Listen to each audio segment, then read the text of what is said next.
What is good, royal family? What is good? It is Queen's Throne, and I'm back at you again for another video. Now, I do have a new mic, so on the way in, I hope y'all tell me how my audio sounds. I may have to ask that again.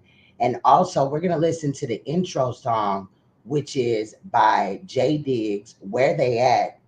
We're going to listen to that twice because I've been gone for like 3 weeks. So we got to make sure those notifications go out. With no further ado, let's get into it.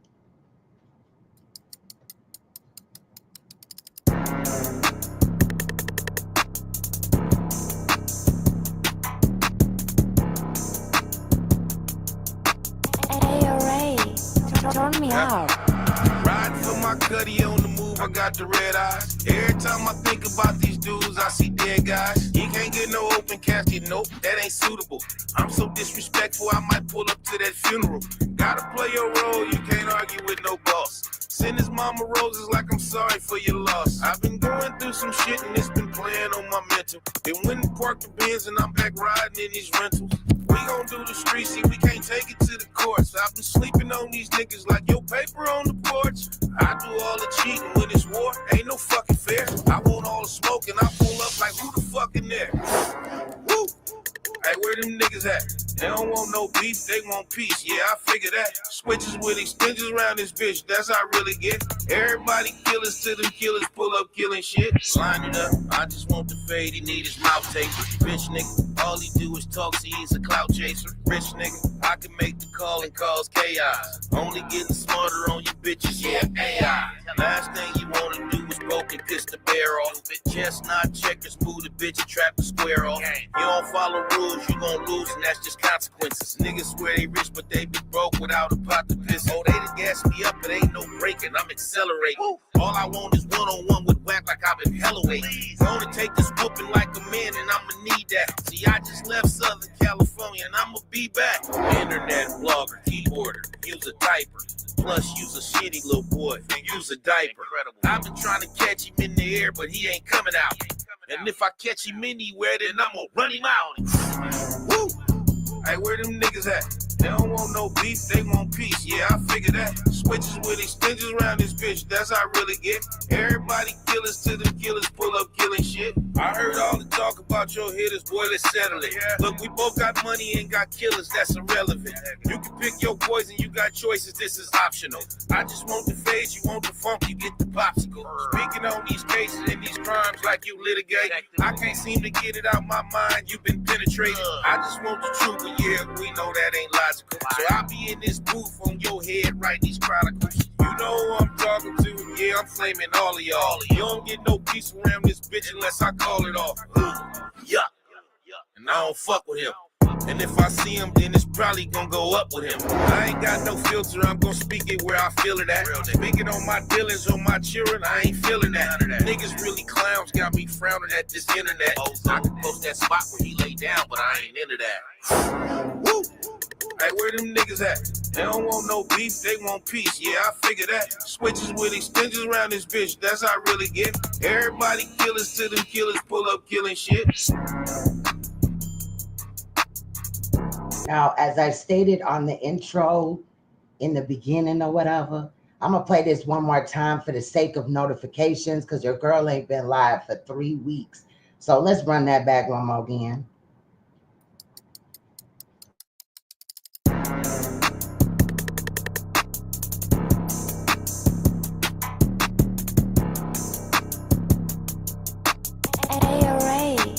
Turn me out. Riding for my cutty on the move, I got the red eyes. Every time I think about these dudes, I see dead guys. You can't get no open casket, nope, that ain't suitable. I'm so disrespectful, I might pull up to that funeral. Gotta play your role, you can't argue with no boss. Send his mama roses like I'm sorry for your loss. I've been going through some shit and it's been playing on my mental. Then went and parked the Benz and I'm back riding in these rentals. We gon' do the street, see, we can't take it to the courts. I've been sleeping on these niggas like your paper on the porch. I do all the cheating when it's war, ain't no fucking fair. I want all the smoke and I pull up like who the fuck in there? Woo! Hey, where them niggas at? They don't want no beef, they want peace. Yeah, I figure that. Switches with extensions around this bitch, that's how I really get. Everybody killers to them killers pull up killing shit. Line it up, I just want the fade, he need his mouth tape. Bitch nigga, all he do is talk, see he's a clout chaser. Rich nigga, I can make the call and cause chaos. Only getting smarter on you bitches, yeah, AI. Last thing you wanna do is poke and piss the bear off. Chestnut checkers, move the bitch and trap the square off. You don't follow rules, you gon' lose, and that's just consequences. Niggas swear they rich, but they be broke without a pot to piss. Oh, they done gas me up, it ain't no breaking, I'm accelerating. All I want is one-on-one with Wack like I've been hella waiting. Gonna take this whooping like a man, and I'ma need that. See, I just left Southern California, and I'ma be back. Internet blogger, keyboarder, use a typer. Plus, use a shitty little boy, use a diaper. I've been trying to catch him in the air, but he ain't coming out. And if I catch him anywhere, then I'm gonna run him out. Woo! Hey, where them niggas at?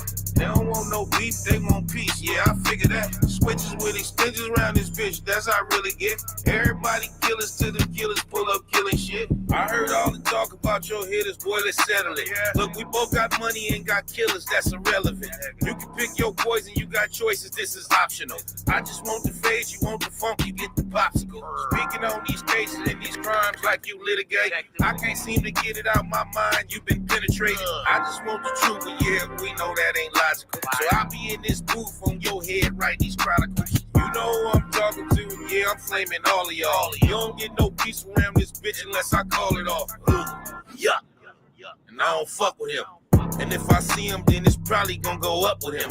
I ain't got no filter, I'm gonna speak it where I feel it at. Speaking on my dealings on my children, I ain't feeling that. Niggas really clowns, got me frowning at this internet. I can post that spot where he lay down, but I ain't into that. Woo!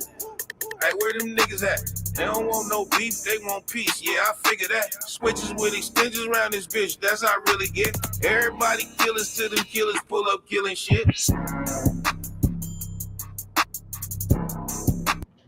What's good, Royal family? What's good? I see Sabrina in the building. What is good with Blood Money? Salute, salute. I see MK, the Mac in the building, and Freedom March. What's good, Snap Turtle? Anyway, child, I think that, remember I was talking about how StreamYards is fucking up and all this and that. Child, I think that I had not thought something through correctly, because recently we had bought in the kids around the time when I started experiencing a lot of issues with StreamYards. We had bought in the kids new gaming systems. My son and my daughter are starting to get interested in, gaming and things like that. So we bought them the full setup, the game, the computer, all that. Somehow they got on my internet for going live and things like that, y'all. And I was just chilling the other day and I thought about it, like, I think that was my fault. So we're going to try this all over again, child. We on a brand new computer, straight plugged into the Ethernet. Kids is straight, they plugged into the Ethernet on their own internet, child. But we got some shit to go through today, okay? Because we kind of late, and sometimes Queen's Throne don't jump on everything right when it happens, or I definitely, may not know about it to even talk about it, right? But y'all, this situation, child, with Wack 100, okay, that is later on in the show. However, with the child sacrifice situations, child, and what I heard on the audio is crazy, okay, period. Now, y'all let me know if you can hear me really well. But today we're going to be also doubling back. If you remember, if you go to my community tab, we're going to be doubling back to the Jay Reed situation. Now, we recently talked about Jay Reed because he was one of the dudes that was beat up at No Jumper, right? So he had, it had come up that he had a sexual assault charge. He claiming he ain't do it, child. We know better over here, okay? But today we're gonna highlight a specific channel, and that channel is THATGIRLHENNY. You can find her link in the description of this live stream, so definitely go over there and check her out. She's covering all type of things. She's involved in a couple of sectors, but She's definitely on Wack 100's ass, and she definitely stood on the Jay Reed situation. Also, quickly, I would like to note Compton Rick Rock. Now, if you guys remember, Compton Rick Rock initially did the interview with Jay Reed about being jumped at No Jumper, but um um Compton Rick Rock, right? My bad, brain fart. Compton Rick Rock did not know about the sexual allegations that, well, it ain't really allegations, it's a conviction. He did 8 years in prison. We're going to go over that information today, right? Not Compton Rick Rock, but Jay Reed. Compton Rick Rock did not know about this case at all. And he immediately, when finding out about it, because a woman called him that the woman that called him's aunt used to date Jay Reed, and he used to live at her grandmother's house with the aunt, and she noted some very interesting things. So we definitely going to get into that as well. But ultimately, child, I apologize because in this edit it's gonna be repetitive a little bit. Okay, because it seemed like Jay Reed just don't really understand that he a fucking sex offender. It seemed like he forgot what happened in his case. I know it happened in 2007, okay, Jay Reed, but I'm gonna need you to remember. So I apologize to those in the chat because some of it is gonna be repetitive, okay? Now, I feel like if he watches this, this may snap him back into reality of what really happened that day. But we're gonna go through all the paperwork. Then that goes on for about 1 hour and 3 minutes, y'all. And then towards after that, we jump immediately into with your girl Henny once again. We jump into the audio allegations of Wack 100 on some Nature Boy shit, y'all. I ain't even finna motherfucking cap front nothing. If you don't know Nature Boy, he a cult leader. He recently got sentenced to life plus 10 years for rape, transmission of revenge porn, and I think like it was something else. I forgot, y'all, right? But this nigga been over there on the hunter side, child, telling them, the chicks or some of the dudes over there, that you do this for me or that for me, child. I will, when I move to Congo, I will bring you with me and I'll give you this position. But he told this one specific woman, or two, because I heard about a second child, but he told this one specific woman, or she told him, or something. It's something about a child sacrifice, okay, period. So we gonna go through it today. Now, I'm not saying that this child was actually sacrificed, but it is definitely interesting on what the fuck is going on. After watching what happened to Nature Boy, why would he even want to go there with it? But we know these niggas is sick, right? There's a whole bunch of other shit about Wack 100. Shout out to my team for sending me the clips and stuff like that. Even ones that we ain't got to, I ain't forgot about them.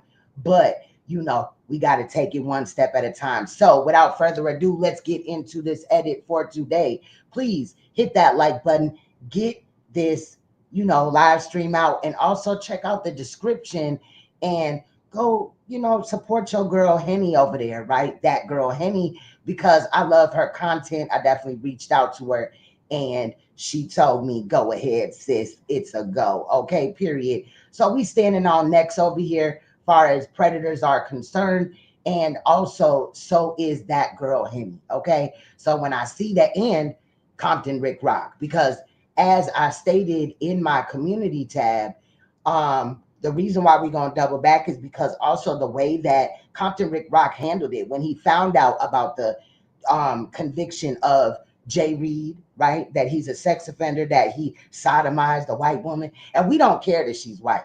We just care that she was sodomized, okay? Because he gonna play on, that whole thing. Some of this is kind of gonna be a remembrance, not a remembrance, but a flashback, right? Okay, of some of the events that took place in when we initially looked at the Jay Reed situation. If you haven't seen it, go back a few live streams and you'll definitely see that. It's not called Jay Reed, it's called like the jumping at no jumper or something like that, right? But anyway, y'all, let's get into it. Let's go. Shout out to everybody. What's good, Leak You? I see a Center Phoenix in the building. Yeah, Sabrina is crazy. Hey, Stacy, much love. Shout out to everybody. Let's go.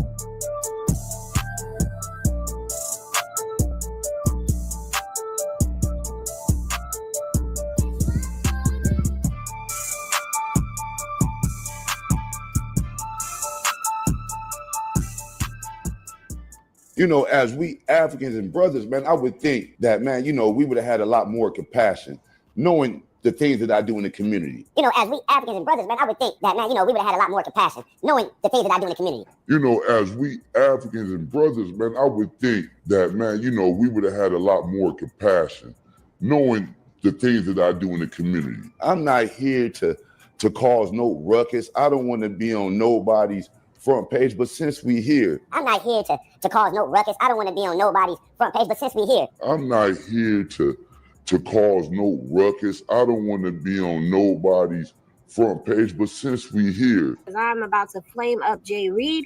This is the man who was pistol whipped, beat up, and one of the gentlemen who was stripped or attempted to be stripped outside of No Jumper by Loose Cannon. What up, it's Compton Rick Rock with Compton Rick Rock TV, and today we got a guy by the name of Jay Reed. In case you guys wonder who Jay Reed is is viral all through social media. The guy that was attacked at No Jumper. I am so livid, I can't even. Jay Reed has a whole profile on Megan's Law. This is Jay Reed. There's no getting around it. Jamel Dean Reed. You understand what I'm saying? Because I want to change the narrative about me just being some guy that walked up in the back of No Jumper. That is not how it happened. I've been knowing you for a while. I've been knowing Loose Cannon for a while. I've been knowing Wack for a while. Make it even, you know what I'm saying, to top it off. Man, I was just in Vegas with these dudes about 2 weeks ago. So, I mean, not 2 weeks ago, but about 2 months ago. Make it even, you know what I'm saying, to top it off. Man, I was just in Vegas with these dudes about 2 weeks ago. So, I mean, not 2 weeks ago, but about 2 months ago. Make it even, you know what I'm saying, to top it off. Man, I was just in Vegas with these dudes about 2 weeks ago. So, I mean, not 2 weeks ago, but about 2 months ago.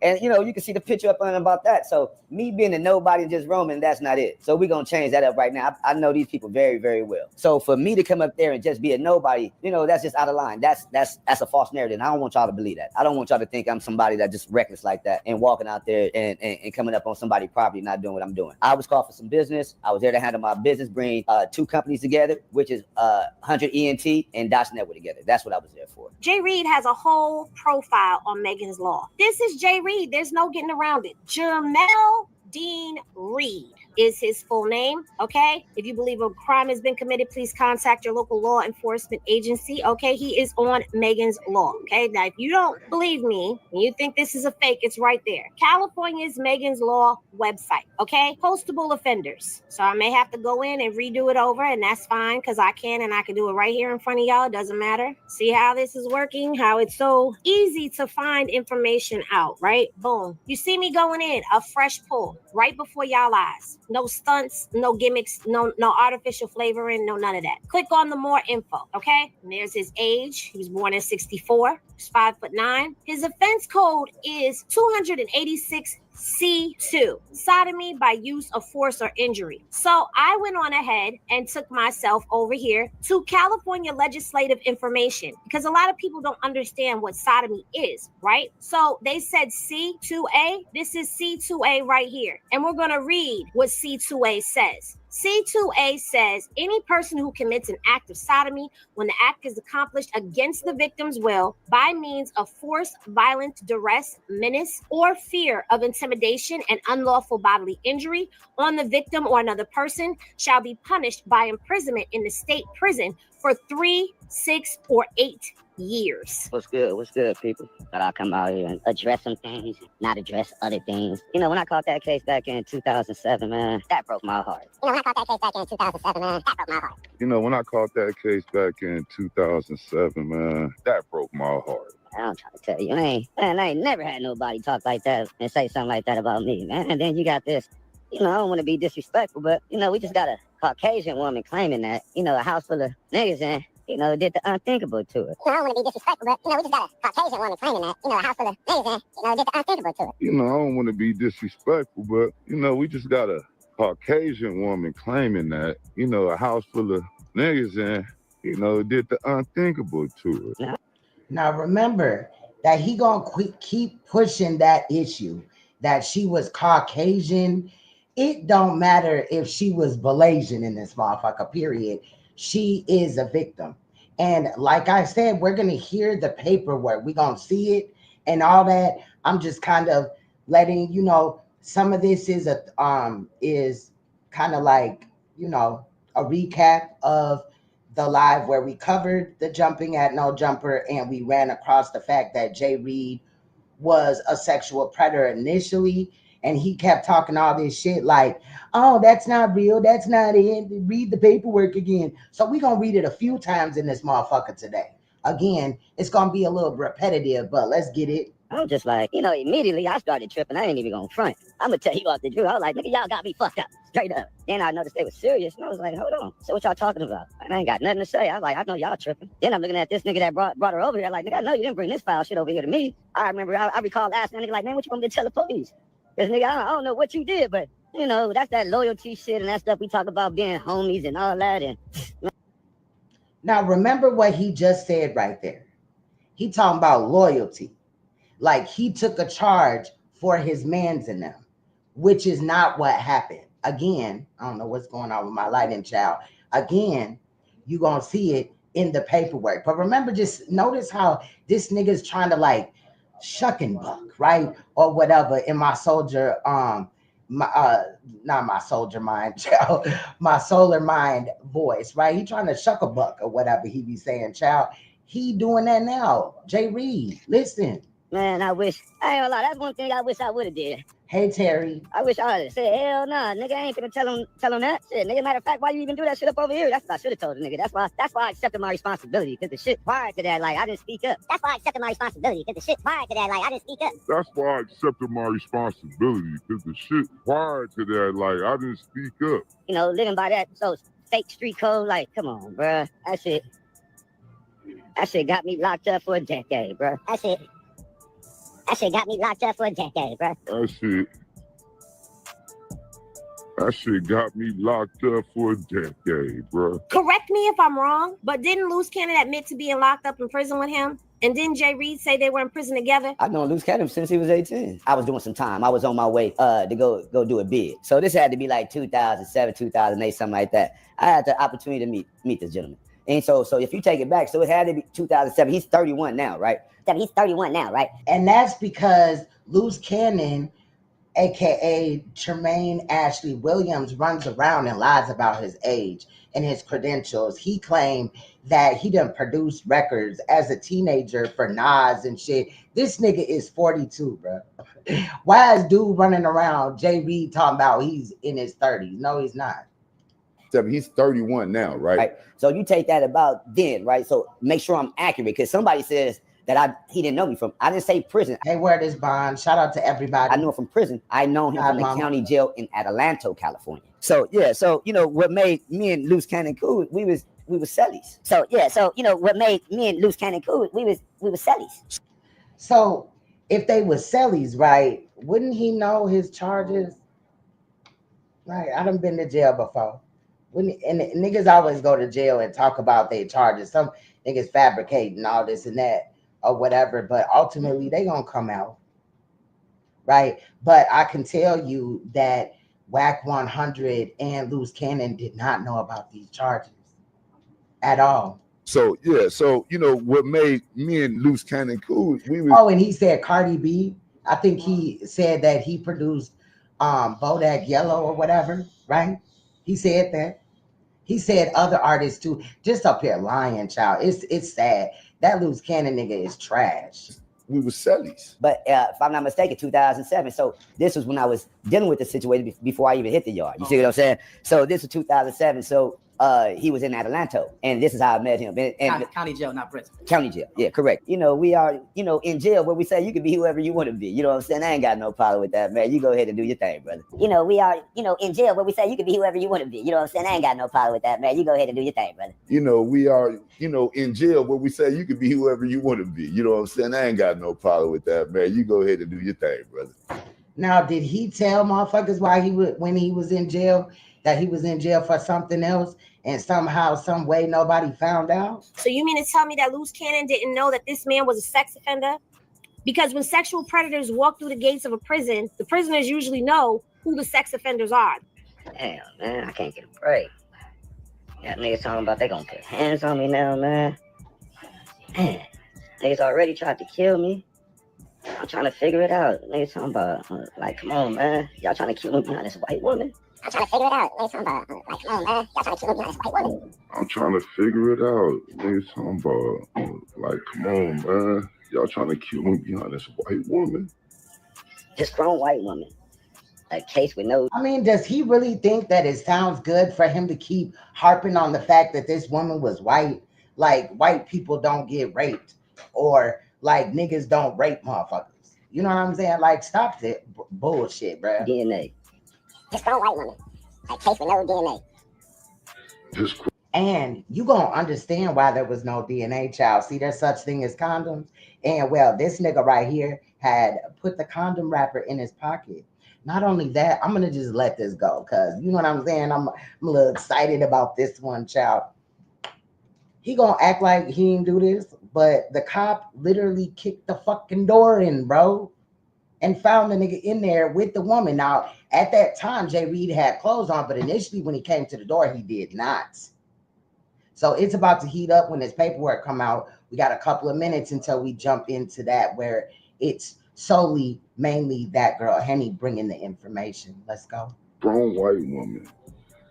A case with no DNA. Well, then that would mean, right? That's a good idea, MK, right? But that would mean that Loose Cannon was also in PC because he stated, go back, that Loose Cannon was his cellmate before he got sent to the yard to do his bid. So that would mean that, and that could be true. You know what I mean? Because Loose Cannon, he definitely is a snitch ass type of nigga or whatever, right? But yeah, that's definitely interesting.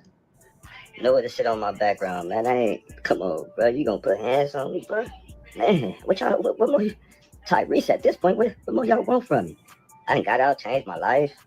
You know what I mean? Trying to be in the community. I got out. See, but that's the thing. Niggas like y'all with rape or child abuse charges, sexual abuse charges of anybody should not be able to claim that, you know, you're trying to get your life back on track and you're interested in working with the community when you've already shown earlier in your life. And understand, this nigga is 50, right? So y'all do the math. The case happened in 2007. This nigga was in his 30s when the case happened. At 30, you know damn well that you shouldn't be doing what we're about to hear, Jay Reed. I changed my life. You know what I mean? Trying to be in the community. I done got out, changed my life. You know what I mean? Trying to be in the community. An African male behind a white woman. Here we go again. An African male behind a white woman. That went to trial and fought with no DNA. You serious? Again, people get raped all the time and it's no DNA, my nigga. This what my black folks gonna do to me? Man, you broadcasting it, man. This what y'all doing. Man, I'll pay for my sins, man. I did my time, man. Hey, they said I did it. I say I didn't do it. They went to trial with no DNA. I lost trial, bro. Hey, they said I did it. I say I didn't do it. They went to trial with no DNA. I lost. What's good, observing? Man, we looking at this situation where I told you we had to double back on this Jay Reed thing, right? He talking about he ain't a sexual predator. You just in time. We about to get into the paperwork. Shout out to everybody in here. I appreciate you guys being in here. It's been a minute, but I'm back ready to go. And also, I'll probably be dropping both of these videos that we gonna take a look at today that I edited for y'all. But I'm gonna they're already separated, so I will, you know, upload them and do the no commentary version because I know one of them has been requested a few times. So you know, just to drop them both, that is what I'm going to do. But I appreciate you guys. Hey, they said I did it. I say I didn't do it. They went to trial with no DNA. I lost trial, bro. I'm just stuck, man. You know, it's like select politics. Y'all work for somebody that got allegations, bruh. I'm just stuck, man. You know, it's like select politics. Y'all work for somebody that got allegations, bruh. I'm just stuck, man. You know, it's like select politics. Y'all work for somebody that got allegations, bruh. Now, don't think I forgot. We're going to double back on, we're going to have to address No Jumper. But there's also some things happening in the conscious community, child, that got my attention, period. Another person that may be exposed. So that kind of has my attention. But I wanted to get this live stream out the way before I ventured off into doing that. That edit may take me a few days, but it will come. So like I said, we gonna be in and out of, you know, this type of shit that we looking at today, and you know, no jumper. You know, that new no jumper crowd, and then also back into the conscious community. I ain't forgot, I ain't let up, but also there are some updates in a couple of cases, I believe 2, but I might be mistaken. But then there's a whole bunch of stuff also going on, child, with people, like 10 prisoners escaped from Louisiana prison. Child, that shit, I was looking at that earlier, like, what the hell? I swear, if I had more time in the day, y'all would get content 24/7, because I would never run out. I got playlists for days, right? But sadly enough, a lot of that stuff will never even get edited because, you know, that's just how it is. But I'm trying, y'all. I'm trying. Bear with me. I'm also about to move, so it's a lot of having to spend time to look at houses and things like that. So y'all just bear with me right now in this time, child. Come on, man. Atlantic Records, the No Jumper record label. Come on, man. Atlantic Records, the No Jumper record label. Come on, man. Atlantic Records, the No Jumper record label. Come on, are y'all serious or y'all just gonna just Okay, really quick. I shouldn't even have brought that up till later, because I did want to kind of like not really address it, but you know, but they talking about 10 prisoners, right? Now they talking about all of them are violent. All of them are aggressive, violent. These not just niggas that stole from Walmart, you know what I'm saying, too many times, or too many DWIs. These are, I don't know, I didn't see like the initial breakdown of everybody. I just kind of tapped in while the news was live about it. But yeah, it's crazy. And I hope somebody lose their job, because from what I seen, the officials was up there talking like, yeah, there's issues with the jail, with the criminal system and all this, the justice system and this, that, and the other. Nigga, y'all is the ones to fix it, okay? But I'm sure now that the feds is involved, it's crazy. But I heard, maybe I didn't get the numbers exactly right, so don't hold me to it. I was, again, kind of in and out doing some paperwork, running around doing this and that, but while listening. But I heard that now they're offering up $17,000 per inmate being captured, nigga. So that is crazy. That's definitely gonna put a little bit of bounty up. You know, it'd be one thing if it was just like 17,000 for, you know, however they break it down or whatever. But oftentimes when, you know, people run, you know, especially in larger groups like that, they clusters of them will kind of break off and go separate ways. However, normally, at least a few times out of a group of 10, right, there would be at least 2 or 3 people in, you know, a group that get caught. So yeah, 17K. So y'all better go look at them pictures and see, because at this point in time, child, they could be anywhere. They could really even be in Mexico. But look at them papers if you want, you know, look at them pictures if you want some money, and pay attention while you out and about, because they may just be right in your face. Yes. But yes, let's get back into it. I apologize, y'all. regard that, right?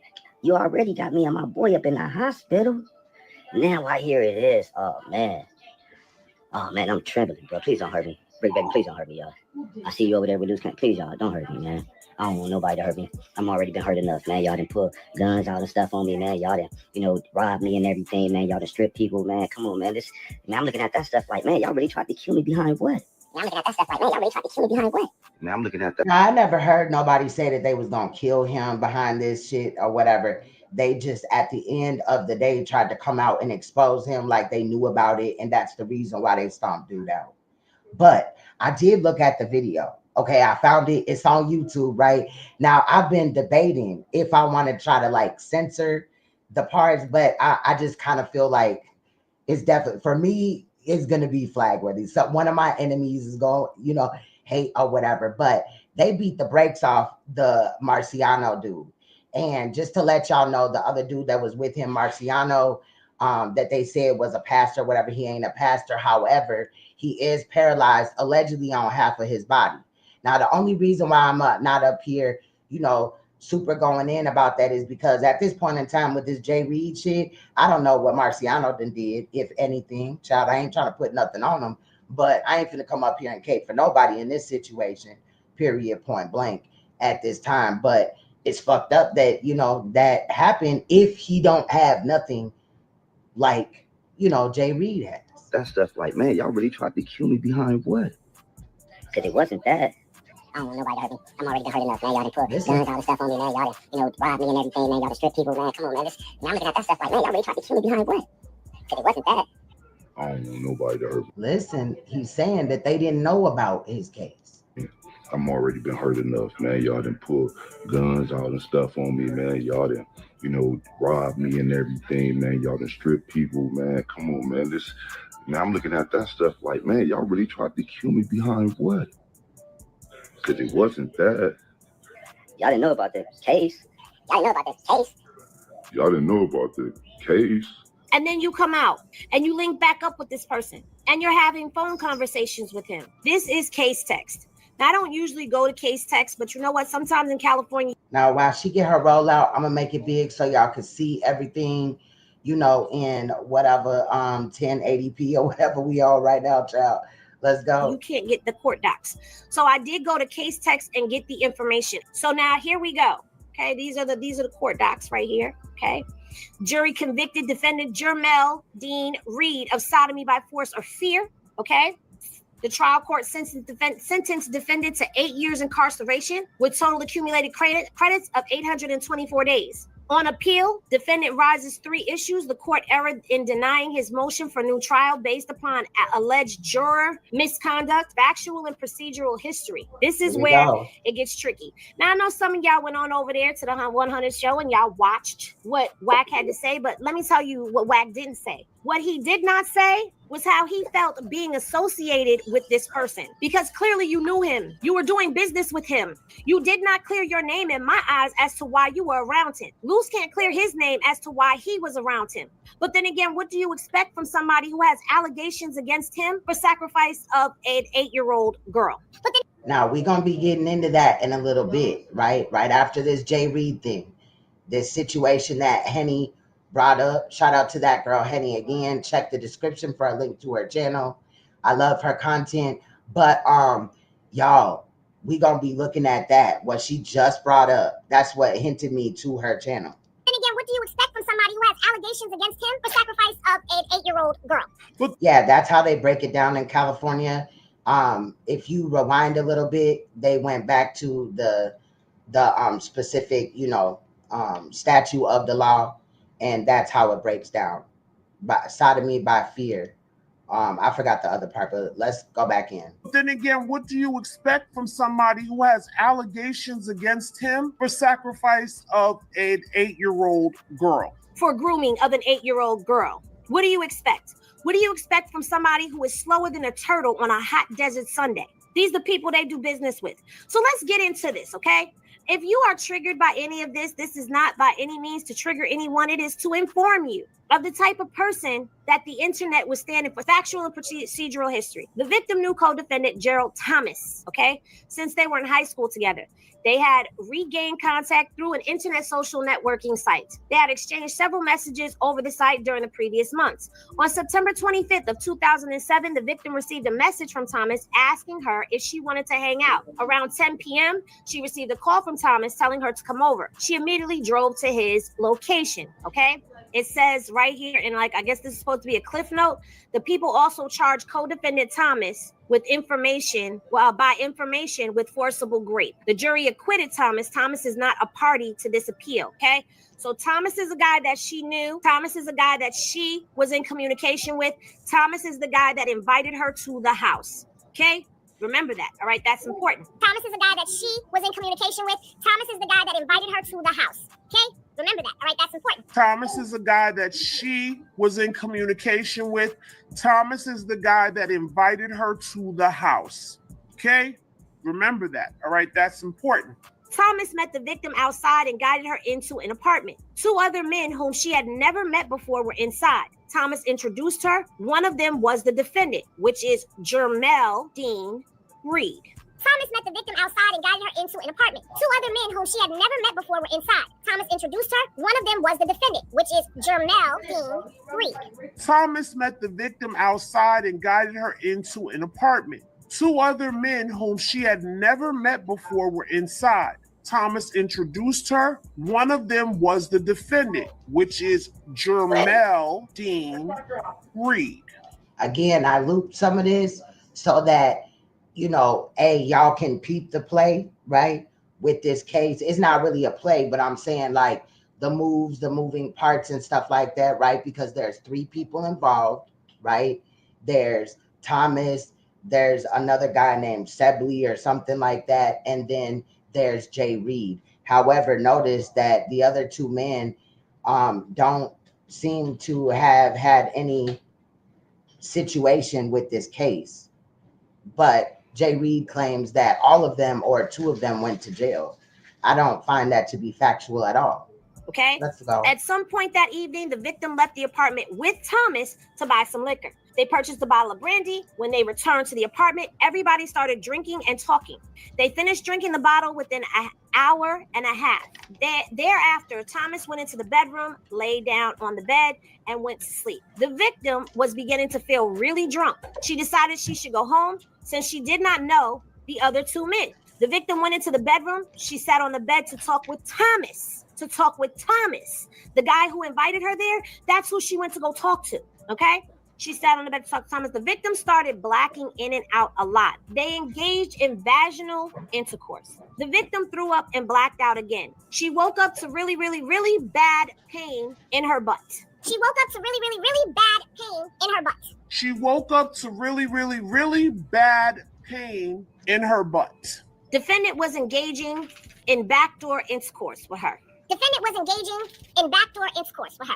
Defendant was engaging in backdoor intercourse with her. He inserted his member into her back door at least 4 times while she was awake. He inserted his member into her back door at least 4 times while she was awake. He inserted his... Now remember, she's severely intoxicated, right? And for some reason, this case, this situation reminds me of the lawsuit on academics about that girl that was raped at his house by 2 of his friends and allegedly him as well. His member into her back door at least 4 times while she was awake. She started screaming, "Stop, stop, stop. Let me go home. I won't say anything. Stop." She screamed help more times than she could count. Defendant told her to shut the up and put his arm over her mouth. At approximately 2:40 a.m. on September 26th of 2007, San Bernardino police officer Edward Flores was on patrol in the area. It was an area with a high rate of stolen vehicles. Officer Flores noticed Thomas leaning into a tan Toyota Corolla. Thomas was rummaging through the central console. Officer Flores made contact with Thomas to ensure that he was either the actual owner of the vehicle or had the owner's permission to be in the car. Cliff note 3, the victim had driven her tannish beige 2003 Toyota Corolla over to the apartment. So Thomas was in the victim's car going through stuff, all right? Thomas reacted to... So the dude that she went over there to see was rummaging through her car. Officer Flores' presence in a shocked and nervous manner. Thomas said he was looking for his friend's identification. Thomas said he was looking for his friend's identification. Thomas said he was looking for his friend's identification. Officer Flores asked Thomas if he knew the registered owner. Thomas replies that he did, but told Officer Flores he could not remember her name. Now, how is that your friend, but you don't remember her name and you looking for her ID? Now, one would say that he could just, you know, be in the car looking allegedly for an ID. I don't believe this. I think he was trying to steal anything that he could from her, right? He probably noticed that she didn't bring her wallet in the house or something like that. So he thought maybe she left it in the car. Officer Flores asked Thomas if he knew the registered owner. Thomas replies that he did, but told Officer Flores he could not remember her name. Officer Flores asked Thomas if he knew the registered owner. Thomas replies that he did, but told Officer Flores he could not remember her name. Thomas informed Officer Flores that the owner was in his friend's apartment. He offered to take Officer Flores to the apartment to confirm that he had permission to be in the vehicle. Now, remember that he said that the owner of the vehicle is in his friend's apartment. And whose apartment was it? Jay Reed. Officer Flores handcuffed Thomas. Thomas walked Officer Flores to the apartment. Officer Flores knocked on the door. A man named Keon Sumley answered the door. Officer Flores asked if he could speak to the female inside. Sumley responded that he had just arrived home from work and was unaware of any female inside. Thomas said the woman was in the bedroom. Cliff note, the apartment only had one bedroom. Sumley knocked on the bedroom door several So it's a one bedroom times, stating that the police were there. A voice from inside the bedroom asked what the police wanted. The bedroom door opened, someone peeked out, and then the door was slammed shut. The victim testified that when she heard the knock on the door, she began screaming as loud as she could. Defendant got off the bed and put clothes on. Officer Flores heard a woman crying out for help and screaming hysterically. Officer Flores walked into the house, sat Thomas on the couch, told Sumley to sit on the couch, knocked on the bedroom door several times, and announced that he was San Bernardino police. After receiving no response, Officer Flores kicked the bedroom door open. Another officer arrived as Officer Flores handcuffed defendant, which is Jermel Dean Reed. Another officer arrived as Officer Flores handcuffed defendant, which is Jermel Dean Reed. Another officer arrived as Officer Flores handcuffed defendant, which is Jermel Dean Reed. Now that part that you just heard, that's gonna play a few times in here. What's good, Max? That part's gonna play a few times in here because, like I said, Jay Reed just seems to forget the facts in his case. So we're gonna try to remind him and, you know, wake up the community to this nigga and how niggas like him, predators like him, will rape somebody, sodomize them. The woman didn't even come over there for him. Yet he waited. He an opportunist ass nigga. He waited for her to be intoxicated. You know, it's debatable. You know, they don't say that in the case information, but, you know, how did she get drunk so quick? Did they put something in her drink and just failed to test her blood or whatever, right? But she does go to the hospital. So peep gang, y'all.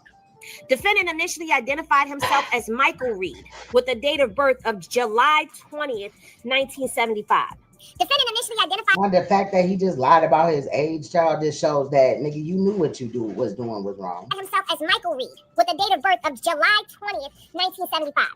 Defendant initially identified himself as Michael Reed with a date of birth of July 20th, 1975.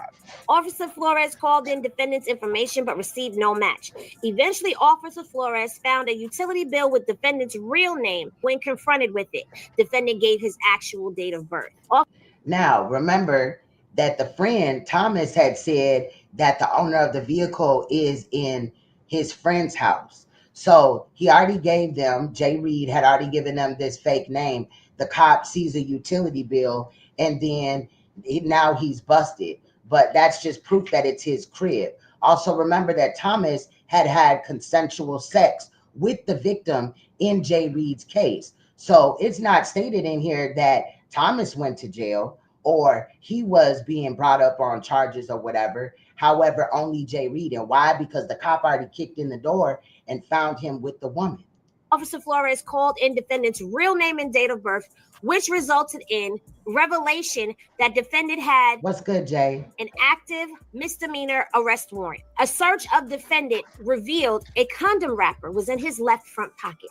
A search of defendant revealed a condom wrapper was in his left front pocket. So earlier in the edit, when you heard him say that no DNA was found, because you probably, when you did this, you had used a condom, okay? And it may have been a few condoms. We don't know what happened to the other condom because allegedly this victim is stating that she was violated by Jay Reed a few times, you know, several times, more than two, right? So that's interesting. A search of defendant revealed a condom wrapper was in his left front pocket. A third officer escorted the victim out of the apartment and to the hospital, where a sexual assault nurse examiner conducted a forensic exam. The officers testified that the victim was extremely intoxicated and continued to cry hysterically. The nurse examiner testified that the victim reported vaginal and rectal pain. The victim smelled of alcohol. The nurse observed injuries to the victim's labia minora, okay, which, ladies, y'all know where that is, okay? Perihymal tissue or vestibule, the cervix, the anus, and the rectum.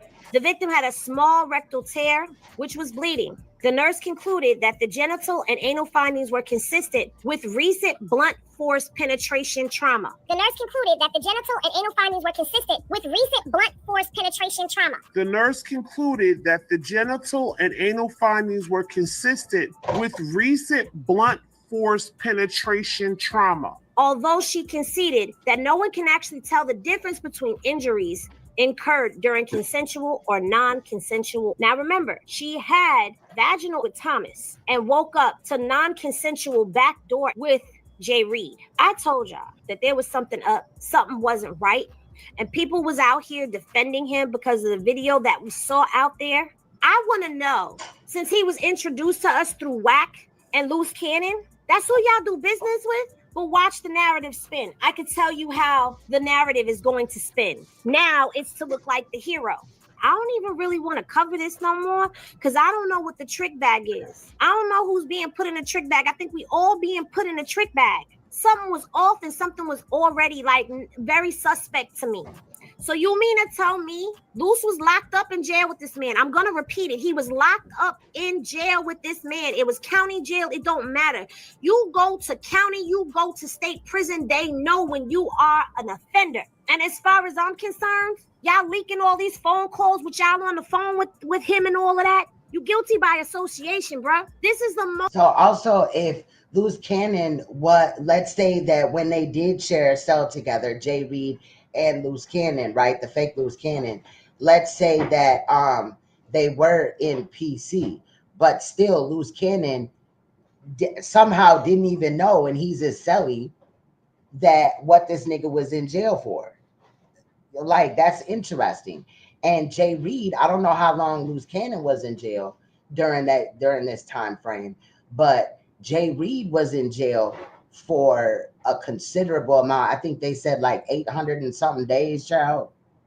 So most disgusting. And then he went to prison for 8 years. Form of human being. And I don't know who this Thomas person is, but if you were in that apartment and that woman was screaming more times than she could count for help, you an accessory, bruh. You brought her there. And it was 2 men there that she didn't know. So this Sumley person talking about he just got home from work, both of y'all was in that apartment while that assault was happening to that lady. That makes both of y'all an accessory.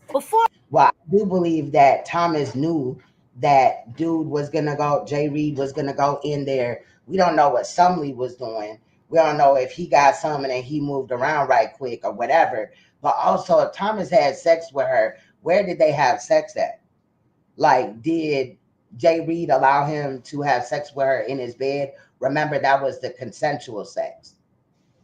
But then apparently Jay Reed just waited for her to get too intoxicated. She was passing in and out. And even when she woke up to him sexually abusing her, she didn't have, the energy, because she's drunk as fuck at this point, like way too intoxicated to even do anything. Or during and after the fact. And then the question becomes, how many times has Jay Reed done this before? Because that sounded like somebody who was real comfortable with what he was doing. Got caught up like this with the Caucasian? Yeah. I mean, my background don't even show that, bro. I ain't never got caught up on nothing. I ain't never got caught up like this with the Caucasian? Yeah. I mean, my background don't even show that, bro. I ain't never got caught up on nothing. I ain't never got caught up like this with.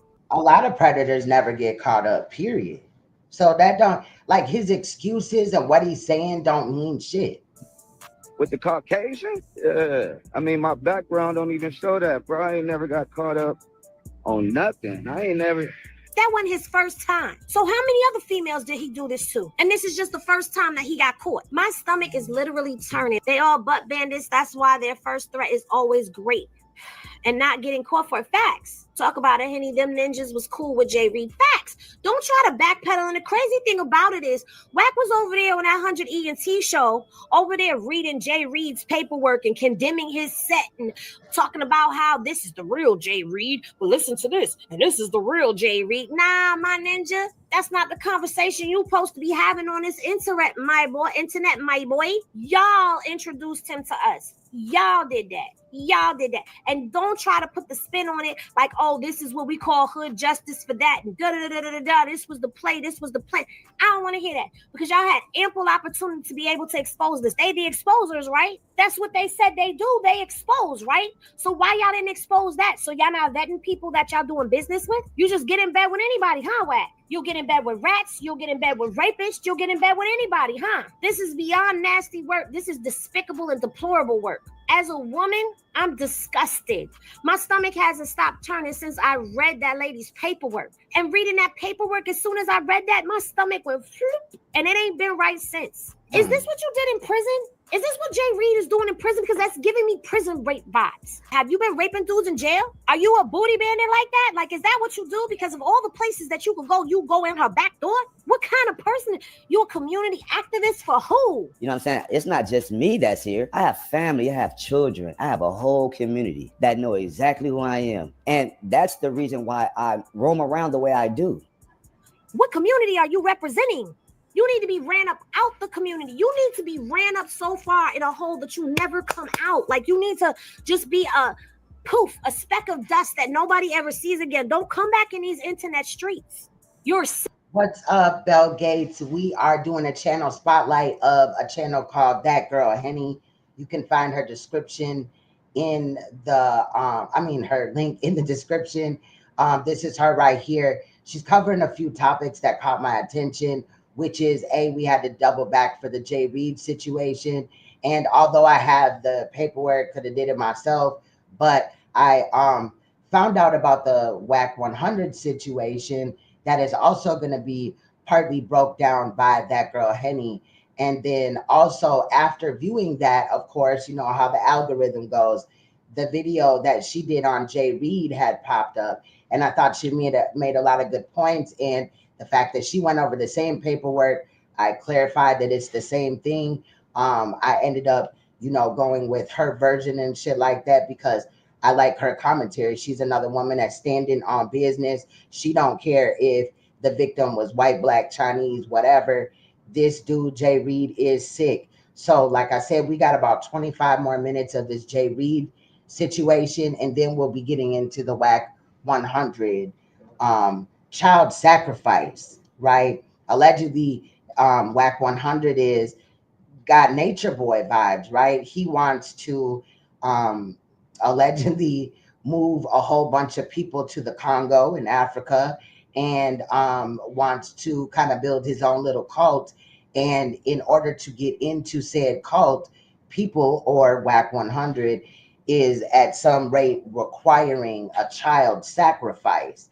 And there's proof and audio of that. Also, Wack 100's girlfriend, R&B, is also getting exposed by a girl named DANNI, who is in District 13 on Clubhouse, and put out some receipts, audio, as well as text messages that we will also be viewing today. The only thing is the text messages were screenshotted by the channel holder, Smoked Out TV, and they weren't in order, but they're going to read them out as they go through them. So, I did my best to pop them up on screen, but we about to get into it today. So we got 2 topics, really 3 if we have enough time, because there's another situation that was brought to my attention, and I got a short video with commentary on it. I didn't drop it yet. I'll get to that if I touch base on it today. Sick. Something is mentally wrong with you. You're off.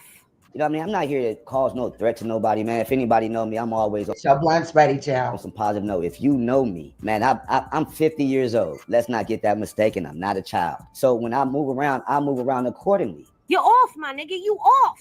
had everybody up here. Oh, they did this, including me when it first happened. Oh, look at what they did to that man. They need to go down.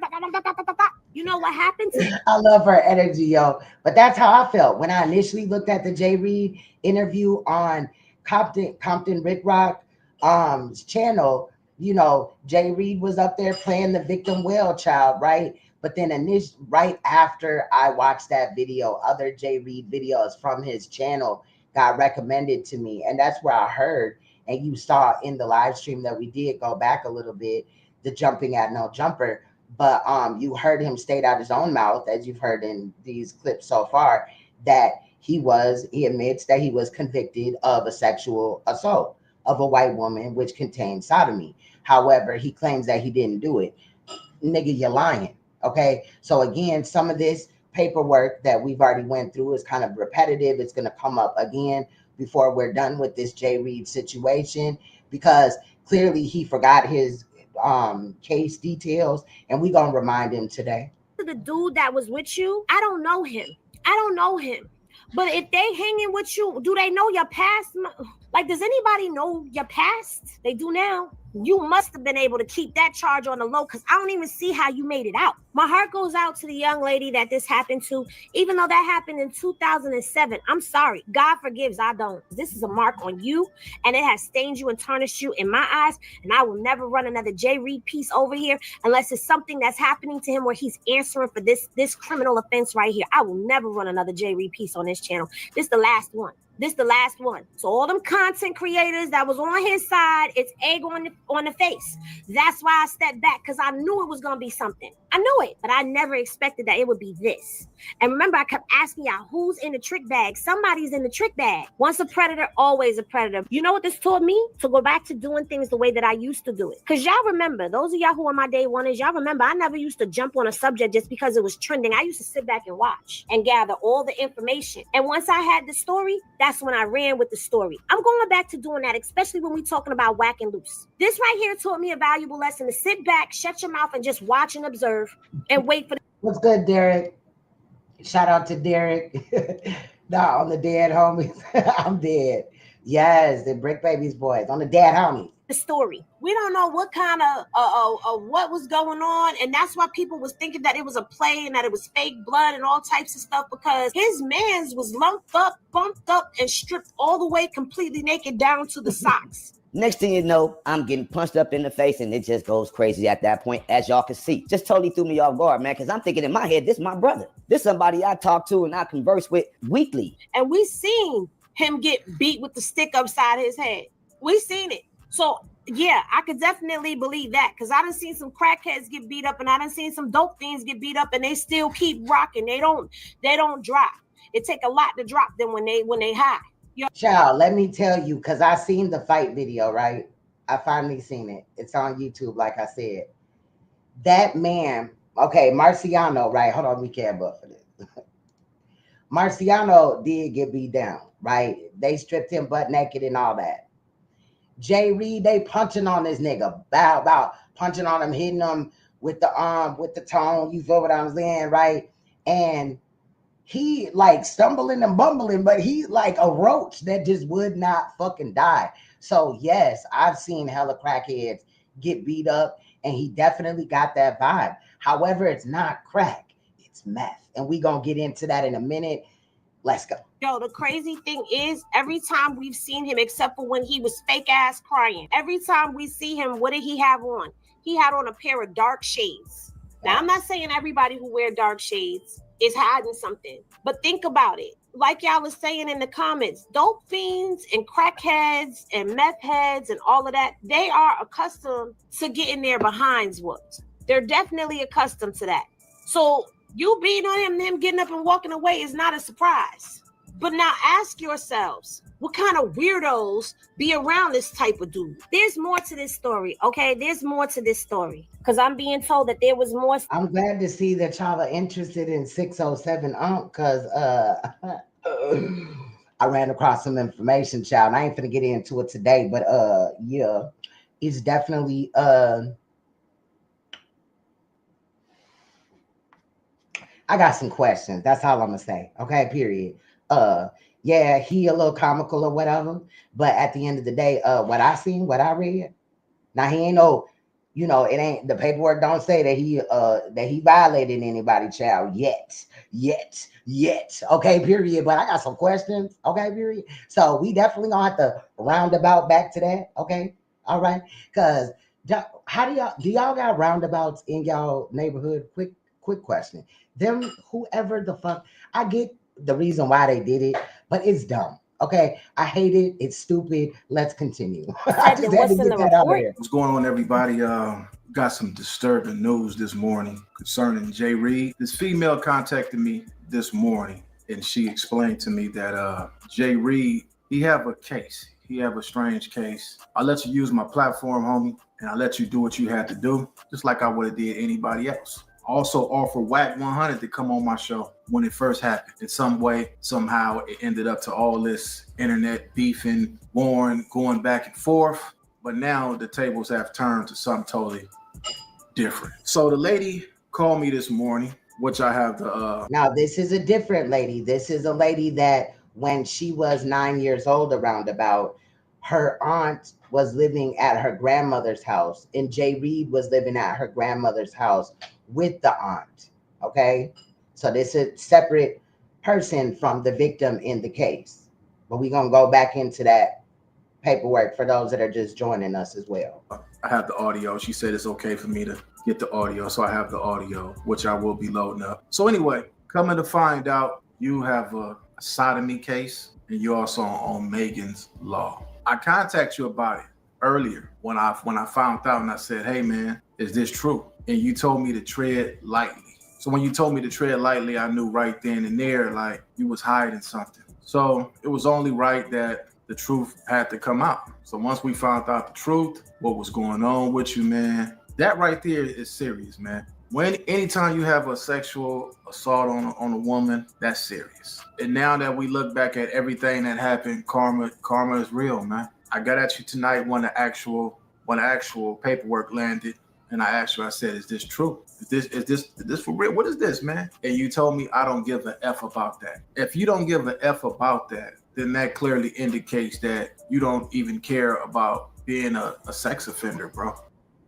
Now, yes, sodomy, right? As you see, the charges right here say sodomy by use of force or injury, right? And if you go to 286C2 of the penal codes in California, that girl Henny had pulled up the that and what it means, and we got the description for that. So basically, like the paperwork stated, you're gonna hear it again, but also yeah, violated a white woman in 2007 inside of his own home. The woman that came there, she went there to meet another dude named Thomas. There was another dude that was at the house. He claims that he just got home from work. However, when the police arrived, which you're going to hear, it's going to be a little bit repetitive, y'all, bear with me. But they, kicked in the door, and he was in the room with the woman that's claiming that claimed at the time that Jay Reed had sexually assaulted her. And also they found a condom wrapper in his pocket. Now, also, he claims that other men were arrested. I don't see that in this paperwork. Okay, period. But also, he's deflecting like these niggas do. Let's get back into it. Just a quick rundown, and then we're going to get into this whole child sacrifice allegations of Wack 100. We have sisters, we have mothers, we have grandmothers, we have aunties, a lot of us. And for somebody to have a sexual assault, that's crazy. I wish I would have really known this beforehand. I didn't have a clue, brother, until some young woman hit me this morning around, it had to have been 7 o'clock this morning. And she explained to me that she knew you. You used to stay with her and her auntie. She said that you performed oral sex on her auntie in front of her when she was 9 years old. Now, y'all gonna hear the audio, but what kind of creepy ass, freak body ass nigga, whether on drugs or not. Now, the girl gonna say that he was on drugs with her auntie, but what type of motherfucker, whether, I don't care how drunk or high you are, off of whatever, Like, that's just crap. Maybe because I ain't did the shit, you know what I'm saying? The drugs and shit, child. I smoke weed. Okay, period. About to flame up on this nice little blunt right here, child. But what kind of nigga just do some shit like this? And the aunt too, like that's ratchet as fuck. No disrespect to the woman that reached out to Compton Rick Rock. But again, I also want to salute him for right when he found out about this, right when the woman reached out to him, he said at 7 a.m. in the morning, apparently he called the woman back, and you're going to hear that audio, right? He right away after getting that information called Rick Reed. I mean, Jay Reed, my bad, not Rick Reed. Jay Reed. And Jay Reed basically told him like he don't give a fuck about that shit and all this and that. He just clarified that. But I respect the fuck out of Compton Rick Rock for the fact that he stood on business when he found out that somebody that he didn't know was a predator was on his page. But when he found out, he called it out. I respect that shit. Real talk. And she also explained to me that you and her auntie used to use meth, in fact. She also stated that you and some other guy or something like that committed a sexual assault on a woman inside. Now, she may be just going off of that because that's what he told them, right? You know, the family that he was staying with, right, at this woman's grandmother's house with the aunt. Atomized her with force. A lot of flack is going to come back from this. So, yeah, you pull one on everybody, especially me. You could have told everybody this. And I knew something was wrong with you when we did the interview the other day. And right after you did the interview, you went right over there to Loose Cannon. And you explained to Loose Cannon that you was clearing the beef or issue. And you made it seem as if Rick Rock, you know, you tried to throw me under the bus, man. But also, yes, Compton Rick Rock did another interview with him. However, he was, you know, trying to take back statements, rearrange shit, and all this and that about what happened at No Jumper. So I just kind of threw that in there in the trash, child, because this is what matters, this charge. So this is or this conviction, rather. I will say this. I have the audio. But matter of fact, I will be dropping the audio with this video. Go ahead and get it out the way. Hello? Yo, what up? This Rick Rock. What's up? Oh, shit, chilling. Just got up. What the hell happened? Yeah, I seen that shit on the internet. This nigga sitting up there crying, acting like a victim, and he's not a victim. Karma is a bitch on me. I'll be 29 this year. So this had to be in like 05, 06. He was fucking with my grandma. I mean, not my grandma. He was fucking with my auntie, but we lived in my grandma's house. And when she said he was fucking with my grandma, I was like, damn, this nigga ain't got no, what the fuck? And he was living there or whatever. And that nigga, mind you, my auntie used to be on dope real bad. And he was on it too. But he's just a little bit more cleaner and talking them riddles and codes that you gotta break, but don't mean shit. And that's what addicts do. The talking riddles and codes like this woman had just described about Jay Reed. And if you watch him, you will see that he does a lot of roundabouts, right? And just really doesn't get to the fucking point. Yeah, he gave my auntie head right in front of me. I'll always remember this shit in the living room. Yeah, he gave my auntie head right in front of me. I'll always remember this shit in the living room.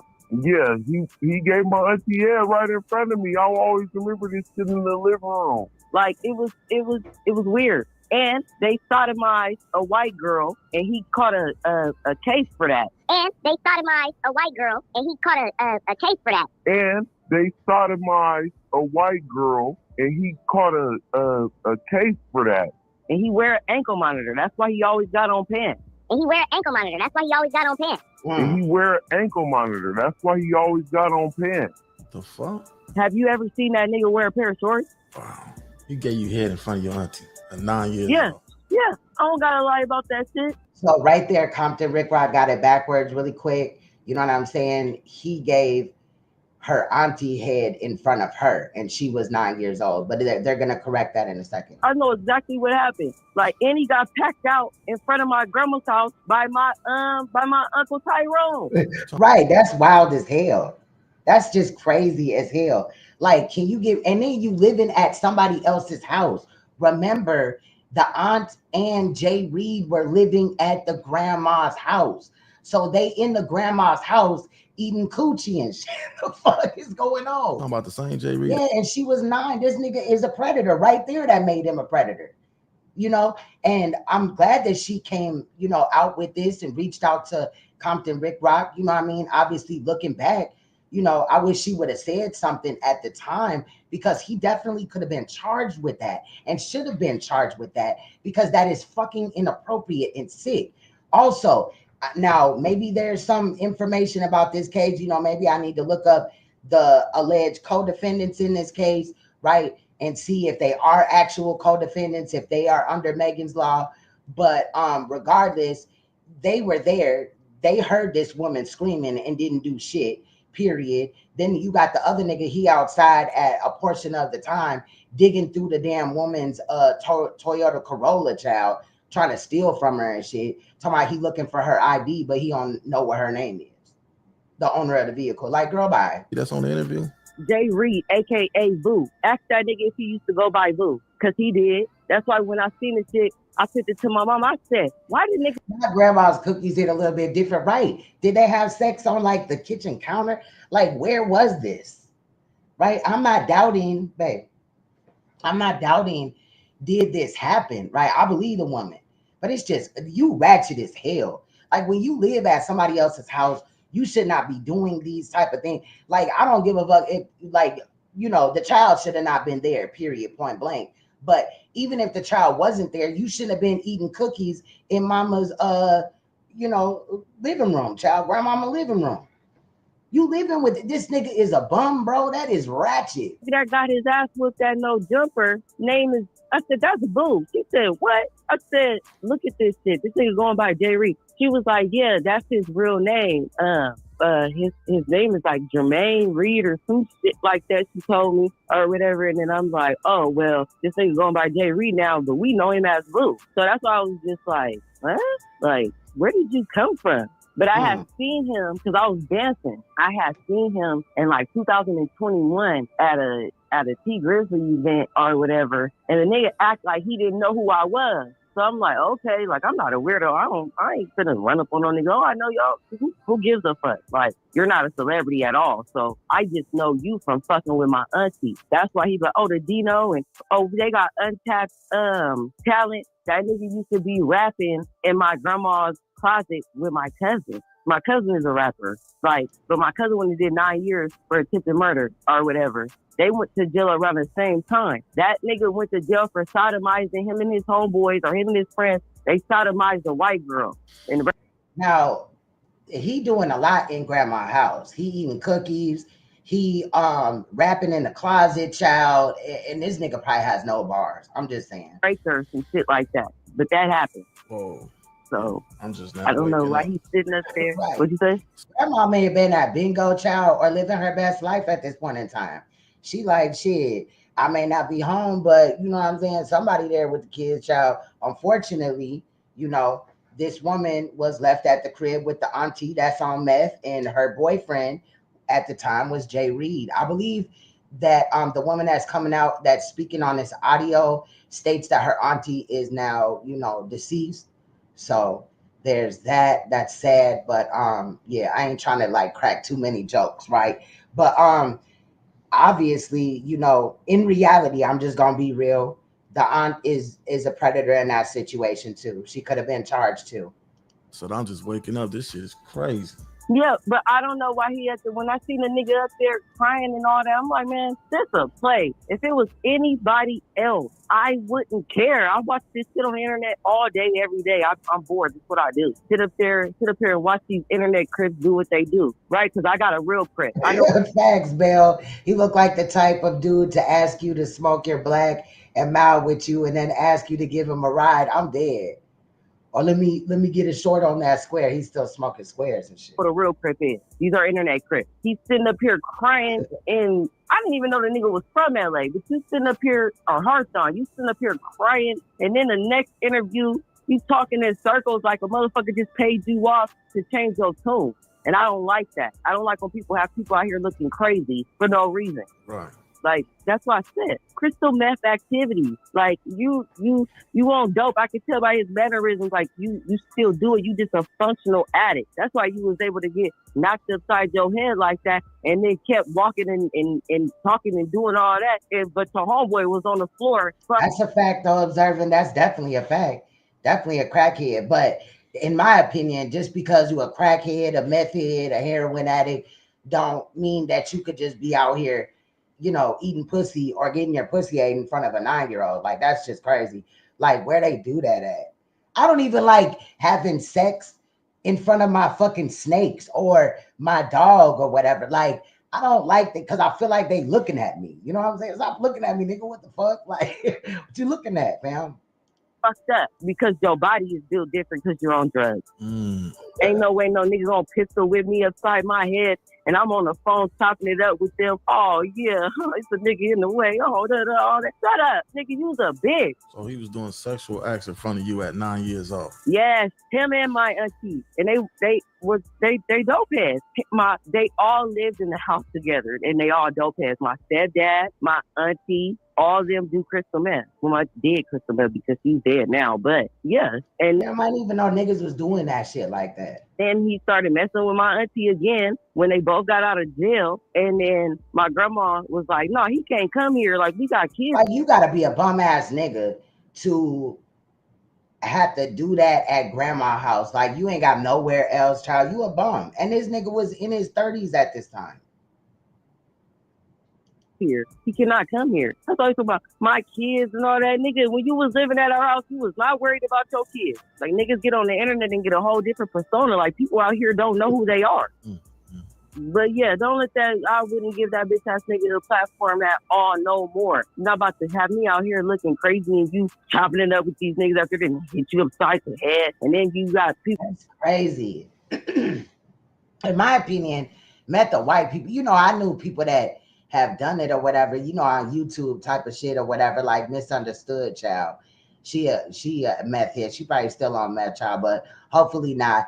But anyway, you know what I'm saying? I knew it was sparingly, but damn, she just ran through a big fraction of people that were in her family or connected to her family that was doing it. And that's crazy. People making up false narratives on the next nigga and all.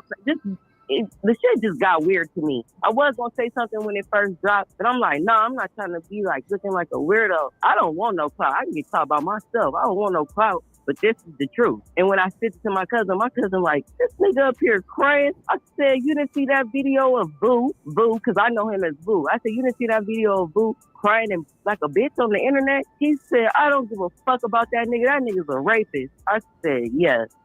Go. Damn, that's crazy if he do though. I heard that he was messing with something. That nigga went into some whole demonic ass convulsions on stage, child. I don't know if y'all remember that clip, but his eyes like rolled in the back of his head. I don't know if he was on Thizzle or what, child, but he was gone. Okay. Go figure. Go figure. I got facts. I can back my shit up. I wish the motherfucker would. I wish they would try to say I'm lying, but you don't even. That's a fact. She ratchet for even trying to push the issue, Bell Gates, right? Like, why would you even want to fuck at my grandma's house anyway? Like, you ratchet as hell. That is respect, though. You know, but apparently when you on meth or whatever other drugs he was doing, child, you just don't give a fuck about it. And the way that this woman said it, listening to it right now, it seemed like the auntie was giving him head too. So was they just full on doing a 69 in that motherfucker? Like, that is ratchet. And then they didn't just like jump up and correct themselves or something. Like, I could see if she walked in, right? That would be one thing. But y'all just continue. Like, she made it seem like they finished and shit. I ain't got to say I said it or put it out there, but this is for your information because I see the weird shit that these niggas are doing. And I'm not about to sit up here and keep letting it go. Wow. That's why when they said, oh boy, the pastor, the explanation from the pastor not being a pastor was just beyond me. Like, what? And then I'm from San Bernardino, born and raised. I'm from the West Side Project. He said the nigga was from Gilbert Street. Like, oh my God, y'all done got beat up in LA from San Bernardino niggas. That don't even make no sense to me. Yeah, if he went to jail for rape and all that, I can't fuck with him no more. I can't fuck with it. He did. He most definitely did. Even my auntie that got out, my other auntie that got out of jail from doing the 17 years for killing her husband. When I called her and I'm like, did you see this interview with Boo or whatever? And she was like, no, I haven't seen it, but I know he had caught his case or whatever. I don't know. And I'm like, this is crazy. But this happened. It's the truth. I'm not lying. I wouldn't even make up no shit like that on nobody. I love niggas. But yeah, that's the truth. That's why when I'm looking, I'm hearing and I'm looking, I know how this man talks from me being a kid. Nigga, you talking in riddles and you're saying a whole lot of nothing. So yeah, next time you see him, peep the fact that he does not wear shorts. He has an ankle monitor on under them pants. You think he on Megan's Law? I looked him up on Megan's Law. I don't know what clause or because sometimes they don't. When you do a sexual crime, they don't always make you go to Megan Law, but you are a sex offender. But they don't. If he pled to something or however it went, they won't make him. Did he go to jail for performing sexual acts in front of you? No, because I never said nothing.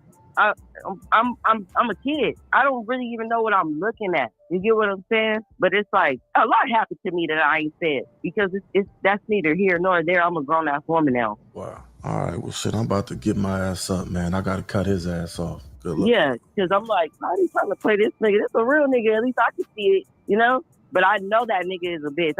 Facts, observing stuff. I don't chime in on shit that goes on the internet because it don't got nothing to do with me. But I know this nigga, bro. I'm gonna just get right into the story. I just want to get to the situation. 2009 was convicted of a SA crime with no physical evidence, no DNA, and no witnesses. And that's where I want to get to, man. You know, I don't understand how, you know, you can have a conviction like that. And when you go to trial, there's no DNA. You have two individuals on the case. And you come up with a conviction. Case laws don't even work like that. You know what I mean? You can't go up into have a SA crime like that and then walk away and don't have no physical evidence, don't have no DNA pointing when it's two individuals up in the room. Watch as this nigga manipulate y'all. I'ma chill back. It's kind of self-explanatory. You'll hear more of the case information if you missed that part. It is kind of repetitive, but I'm trying to get this nigga to understand that, nigga, that's what's in your paperwork. So that's what we gonna go by. You are a convicted predator, nigga, period. You're a rapist. Or two individuals on the case who was never in the same room together. Factual and procedural history. The victim knew co-defendant Gerald Thomas, okay, since they were in high school together. They had regained contact through an internet social networking site. They had exchanged several messages over the site during the previous months. On September 25th of 2007, the victim received a message from Thomas asking her if she wanted to hang out. Around 10 p.m., she received a call from Thomas telling her to come over. She immediately drove to his location, okay? It says right here, and like, I guess this is supposed to be a cliff note. The people also charged co-defendant Thomas with information, by information with forcible rape. The jury acquitted Thomas. Thomas is not a party to this appeal, okay? So Thomas is a guy that she knew. Thomas is a guy that she was in communication with. Thomas is the guy that invited her to the house, okay? Remember that, all right? That's important. Thomas is the guy that she was in communication with. Thomas is the guy that invited her to the house, okay? Remember that, all right? That's important. Thomas is a guy that she was in communication with. Thomas is the guy that invited her to the house, okay? Remember that, all right? That's important. Thomas met the victim outside and guided her into an apartment. Two other men whom she had never met before were inside. Thomas introduced her. One of them was the defendant, which is Jermel Reed. Thomas met the victim outside and guided her into an apartment. Two other men whom she had never met before were inside. Thomas introduced her. One of them was the defendant, which is Jermel Reed. Thomas met the victim outside and guided her into an apartment. Two other men whom she had never met before were inside. Thomas introduced her. One of them was the defendant, which is Jermel Reed. Okay? At some point that evening, the victim left the apartment with Thomas to buy some liquor. They purchased a bottle of brandy. When they returned to the apartment, everybody started drinking and talking. They finished drinking the bottle within an hour and a half. Thereafter, Thomas went into the bedroom, lay down on the bed, and went to sleep. The victim was beginning to feel really drunk. Hold on, y'all. Something is wrong with this damn StreamYards is fucking up, but let's go. Decided she should go home since she Like it won't even let me cam up anymore. I don't know what the fuck, but let's get it. did not know the other two men. The victim went into the bedroom. She sat on the bed to talk with Thomas. The guy who invited her there, that's who she went to go talk to. Okay? She sat on the bed to talk to Thomas. The victim started blacking in and out. Here we go. Nope, it's StreamYards. That's crazy. I'm literally the only one in the house on this internet. They engaged in vaginal intercourse. The victim threw up and blacked out again. She woke up to really, really, really bad pain in her butt.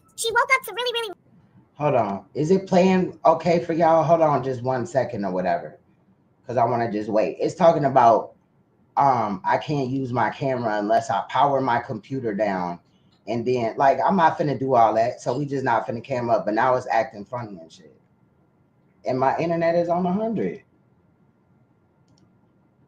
Plugged into the Ethernet and everything. Like, nigga, stop playing with me. I got 5G. Baby. She woke up to really, really, really bad pain in her butt.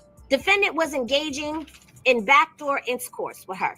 Defendant was engaging in backdoor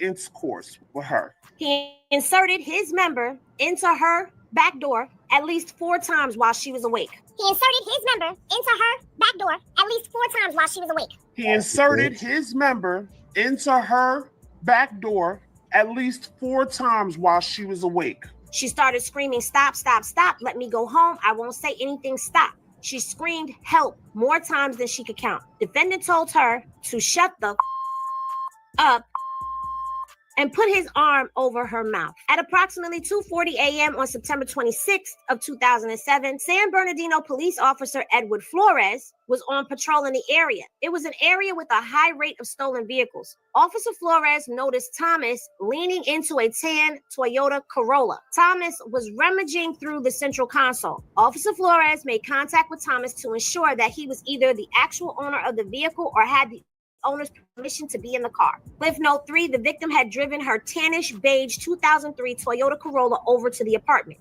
So Thomas was in the victim's car going through stuff, all right? Thomas reacted to Officer Flores' presence in a shocked and nervous manner. Thomas said he was looking for his friend's identification. No, it's not, though. It's not. Hold on. This is some bullshit. Thomas said he was looking for his friend's identification. Officer Flores asked Thomas if he knew the registered owner. Thomas replies that he did, but told Officer Flores he could not remember her name. Officer Flores asked Thomas if he knew the registered owner. Thomas replies that he did, but told Officer Flores he could not remember her name. Officer Flores asked Thomas if he knew the registered owner. Thomas replies that he did, but told Officer Flores he could not remember her name. Thomas informed Officer Flores that the owner was in his friend's apartment. He offered to take Officer Flores to the apartment to confirm that he had permission to be in the vehicle. Officer Flores handcuffed Thomas. Thomas walked Officer Flores to the apartment. Officer Flores knocked on the door. A man named Keon Sumley answered the door. Officer Flores asked if he could speak to the female inside. Sumley responded that he had just arrived home from work and was unaware. Hold on, y'all. I don't know what the fuck. Like, what is StreamYards doing, bro? Any female inside. Thomas said the woman was in the bedroom. Cliff note, the apartment only had 1 bedroom. Thomas said the woman was in the bedroom. Cliff note, the apartment only had 1 bedroom. Thomas said the woman was in the bedroom. Cliff note, the apartment only had 1 bedroom. Sumley knocked on the bedroom door several times, stating that the police were there. A voice from inside the bedroom asked what the police wanted. The bedroom door opened, someone peeked out, and then the door was slammed shut. The victim testified that when she heard the knock on the door, she began screaming as loud as she could. Defendant got off the bed and put clothes on. Defendant got off the bed and put clothes on. Officer Flores heard a woman crying out for help and screaming hysterically. Officer Flores walked into the house, sat Thomas on the couch, told Sumley to sit on the couch, knocked on the bedroom door several times, and announced that he was San Bernardino police. After receiving no response, Officer Flores kicked the bedroom door open. Officer Flores Flores walked into the house, sat Thomas on the couch, told somebody to sit on the couch, knocked on the bedroom door several times, and announced that he was San Bernardino police. After receiving no response, Officer Flores kicked the bedroom door open. Officer Flores walked into the house, sat Thomas on the couch, told somebody to sit on the couch, knocked on the bedroom door several times, and announced that he was San Bernardino police. After receiving no response, Officer Flores kicked the bedroom door open. Another officer arrived as Officer Flores handcuffed defendant, which is Jermel Dean Reed.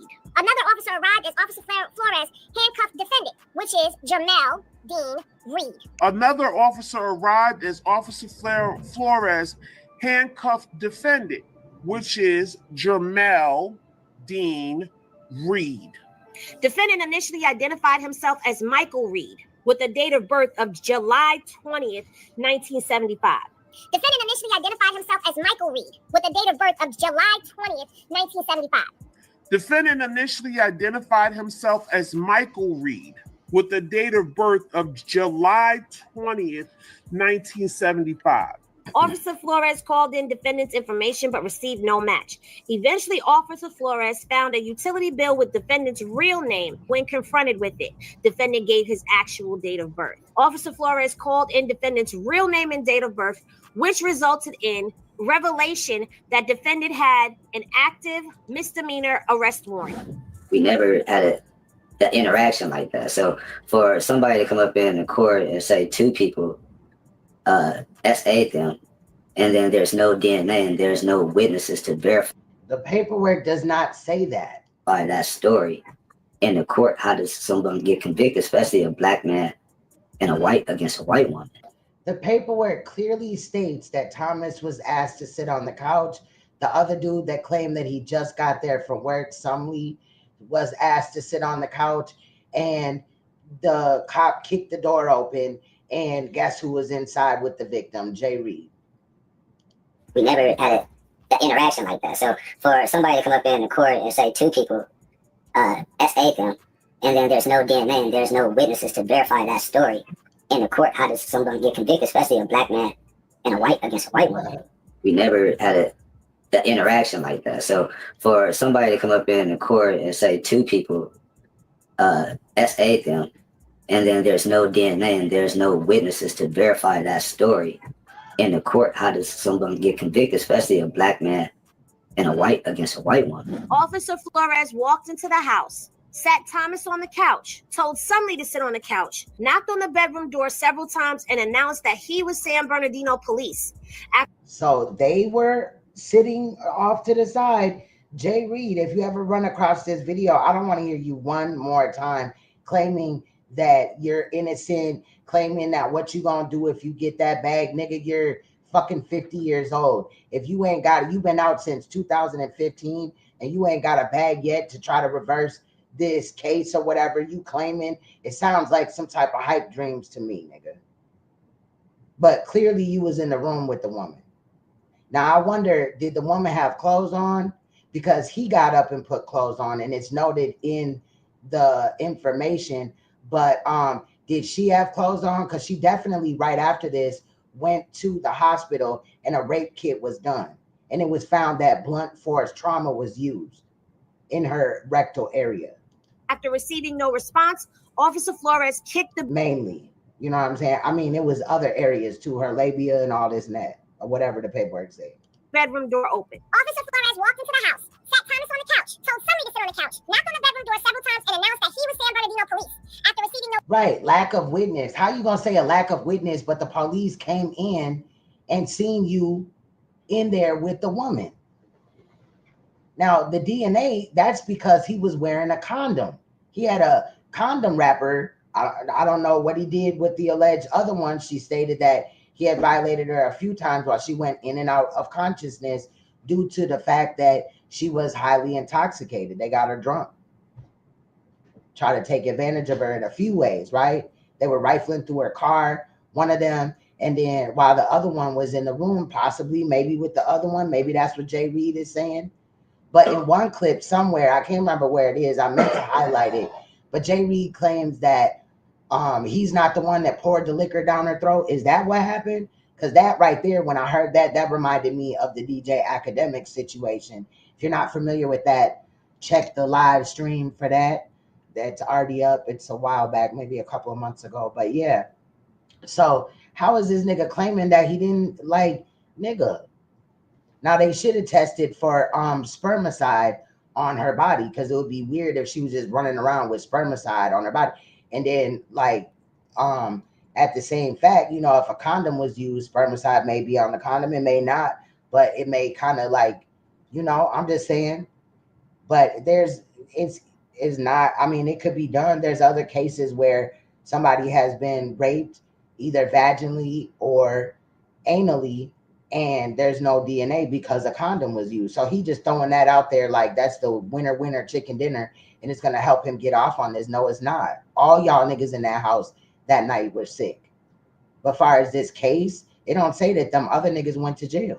No response. Officer Flores kicked the bedroom door open. Officer Flores walked into the house, sat Thomas on the couch, told Sunley to sit on the couch, knocked on the bedroom door several times, and announced that he was San Bernardino police.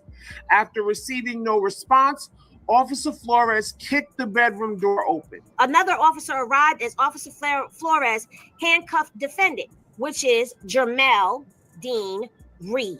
Another officer arrived as Officer Flores handcuffed defendant, which is Jermel Dean Reed. Another officer, right though, with what you said, as if people be doing that in open public. Arrived as Officer Flores handcuffed defendant, which is Jermel Dean Reed. This ain't no, we're not talking about no minors. We're not talking about another black lady, and nothing against anybody that's been in a situation like that. But I know there are individuals like myself that has been falsely convicted. You know what I mean? I fought for 2 years. Very few. But that's what all these predators use. Oh, I was falsely convicted. It wasn't me. They ain't got no DNA. You know, waiting on the DNA, waiting for the physical evidence, things like that. Man, I was looking at 20-something years. You know, I felt like off the top, if y'all felt like I did that, y'all can give me whatever y'all want to give me. Even when I got the charge, the sodomy by force or fear, I didn't even know what the charge was. I had to turn around and ask, you know, not even like that. I had to turn around and ask my mama what that meant. I didn't even know what the word sodomy meant. Even when I got. So the fact that you didn't know what sodomy meant does not mean that you couldn't have done it to this woman. This nigga's fucking like excuses for this are crazy as hell, right? But then the fact that you had to ask your mama, like that's another thing that's ratchet as fuck. At the charge, the sodomy by force or fear, I didn't even know what the charge was. I had to turn around and ask, you know, not even like that. I had to turn around and ask my mama what that meant. I didn't even know what the word sodomy meant. Even when I got the charge, the sodomy by force or fear, I didn't even know what the charge was. I had to turn around and ask, you know, not even like that. I had to turn around and ask my mama what that meant. I didn't even know what the word sodomy meant. That's the most difficult thing for me. And I know a lot of people might feel some type of way and just say, oh, a person is convicted or he guilty. But I have to say, show me the evidence, show me the proof. Officer Flores walked into the house, sat Thomas on the couch, told Sunley to sit on the couch, knocked on the bedroom door several times, and announced that he was San Bernardino police. After receiving no response, Officer Flores kicked the bedroom door open. Officer Flores walked into the house, sat Thomas on the couch, told Sunley to sit on the couch, knocked on the bedroom door several times, and announced that he was San Bernardino police. After receiving no response, Officer Flores kicked the bedroom door open. Officer Flores walked into the house, sat Thomas on the couch, told Sunley to sit on the couch, knocked on the bedroom door several times, and announced that he was San Bernardino police. After receiving no response, Officer Flores kicked the bedroom door open. Another officer arrived as Officer Flores handcuffed defendant, which is Jermel Dean Reed. Another officer arrived as Officer Flores handcuffed defendant, which is Jermel Dean Reed. And I apologize about this part because it's repetitive, but we're almost done with this. We got about another like 12 minutes left of this J. Reed situation. Another officer arrived as Officer Flores handcuffed defendant, which is Jermel Dean Reed. You know what I'm saying? I can tell you off the top, I didn't do it. So if you're talking about there's two individuals up in the room and you're talking about both of us did this crime, then you have. Where did you see that they found 2 dudes in the room? To present some type of evidence that points, that eliminates one of the two. That was never presented up in my trial.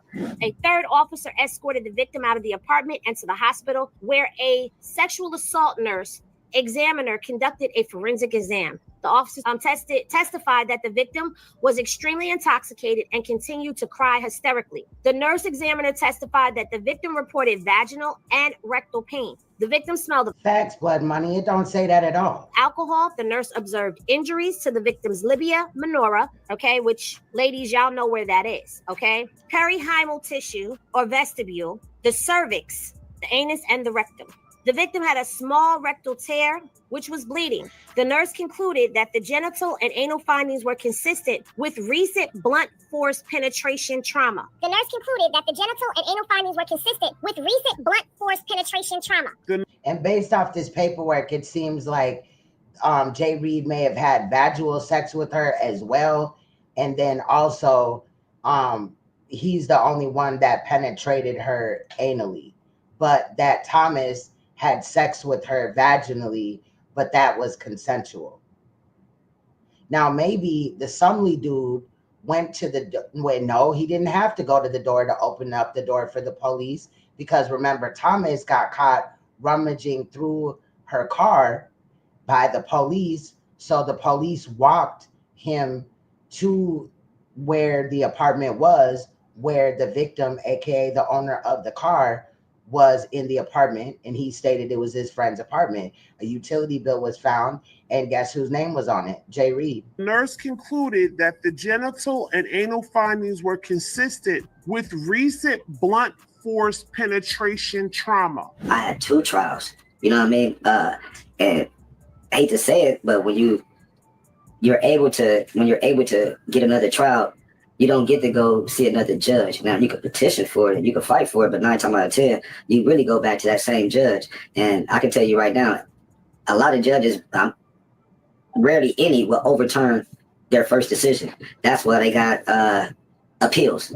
That's why they got the appellate courts. You know what I mean? And that's how they played me. It was like, basically, yeah, you got done wrong, but hey, go to prison and go ahead and fight through the appeals. And, you know, I've lost. I ain't never been to prison before. You know what I mean? I'm already up in here. Y'all trying to put this crime on me for this, you know, and, you know, if y'all allow me to speak the way I want to speak, I'm not S.A. no white woman. Huh? That's just.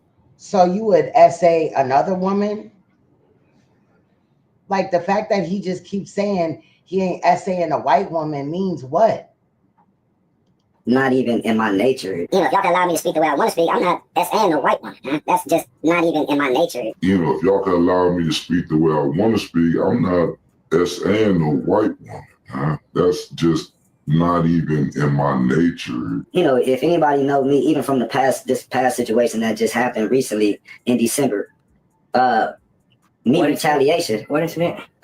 You know, okay. You know. Hey Tree, TV radio, salute to you, bro. In December, you know, for those that know me, you know, even then my heart still didn't produce no violent temper. So you know, when you have a situation like this, man, your demeanor has to show. And, you know, I get it. Everybody want to throw the negative on me, and that's cool. You know what I'm saying? But bro, nothing else in my background shows that. Nothing else after that shows that. I haven't been to prison after that. I'm not going back to prison.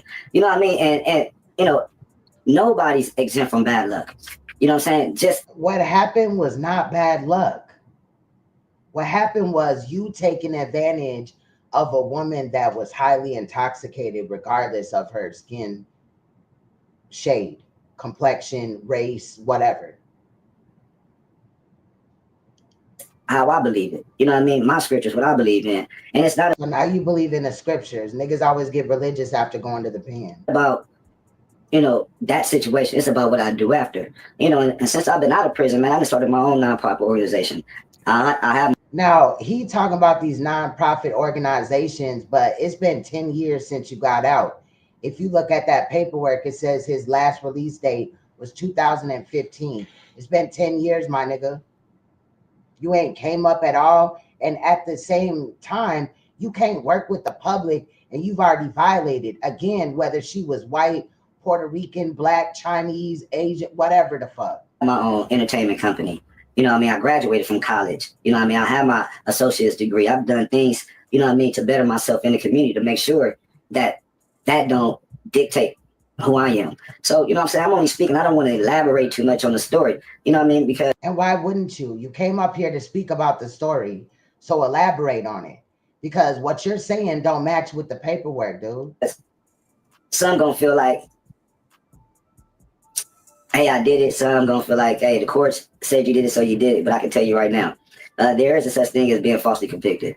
Even with that charge, if anybody know, you could do your research. Man, I had to take a lie detector every 6 months. I've never failed that lie detector test. Now, he's claiming that he has to take a lie detector test every 6 months since the case or whatever. I don't know.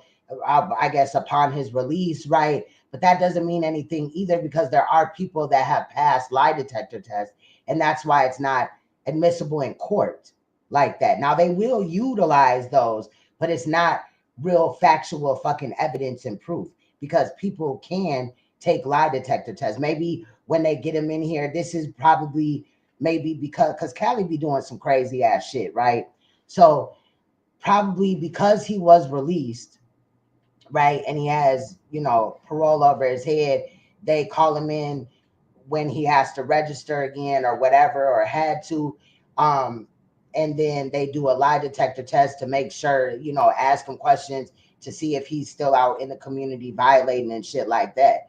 But again, that don't hold up in court like that, nigga. With that charge, if anybody know, you could do your research. Man, I had to take a lie detector every 6 months. I've never failed that lie detector test. Facts, Tree. This nigga is a straight up clown. Even with that charge, if anybody know, you could do your research. Man, I had to take a lie detector every 6 Not the same credit score as his IQ. I'm done. months. I've never failed that lie detector test. Man, I've been on parole. Oh, he is? See, Tree knows. Tree's out there in Cali.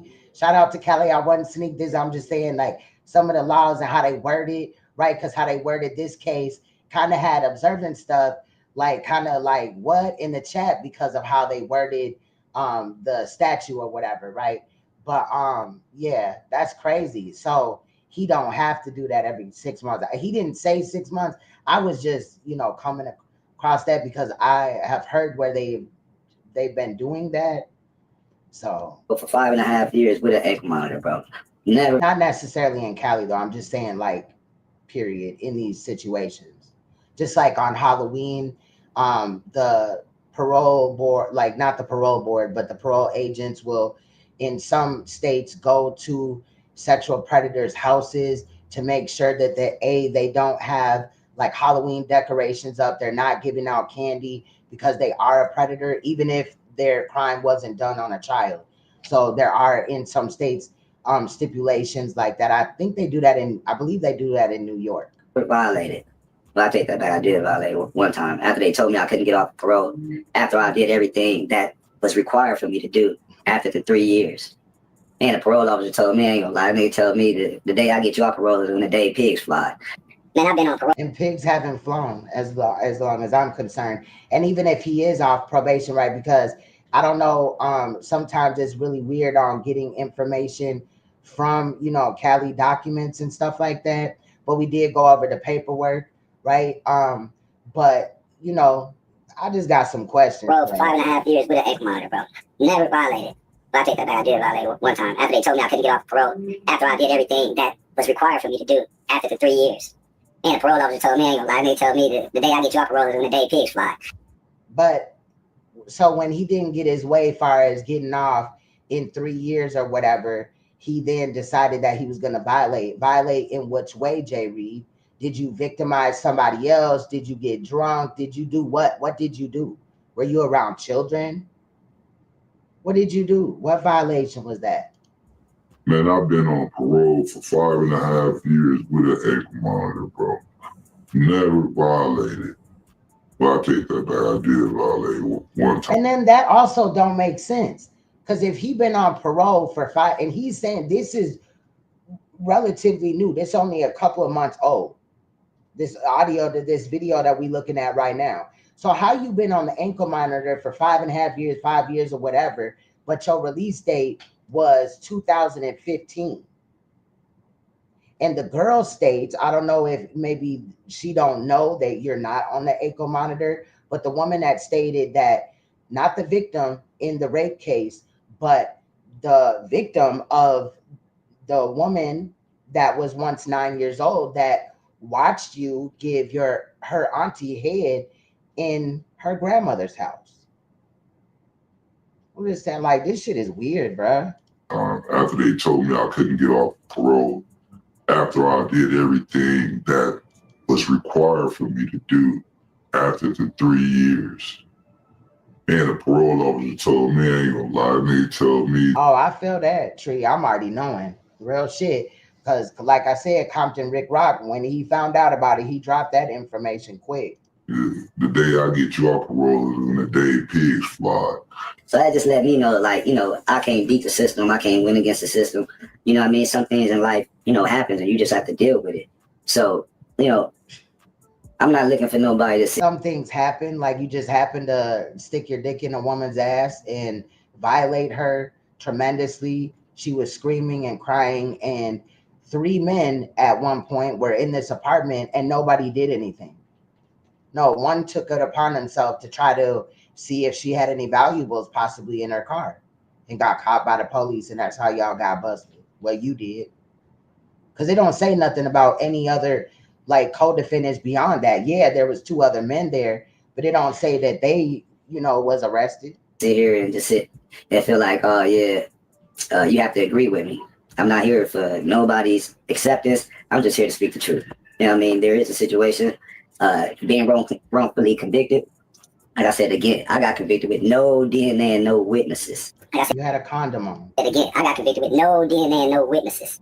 Like I said again, I got convicted with no DNA and no witnesses. Officer Flores walked into the house, sat Thomas on the couch, told Sunley to sit on the couch, knocked on the bedroom door several times, and announced that he was San Bernardino police. After receiving no response, Officer Flores kicked the bedroom door open. Officer Flores walked into the house, sat Thomas on the couch, told somebody to sit on the couch, knocked on the bedroom door several times, and announced that he was San Bernardino police.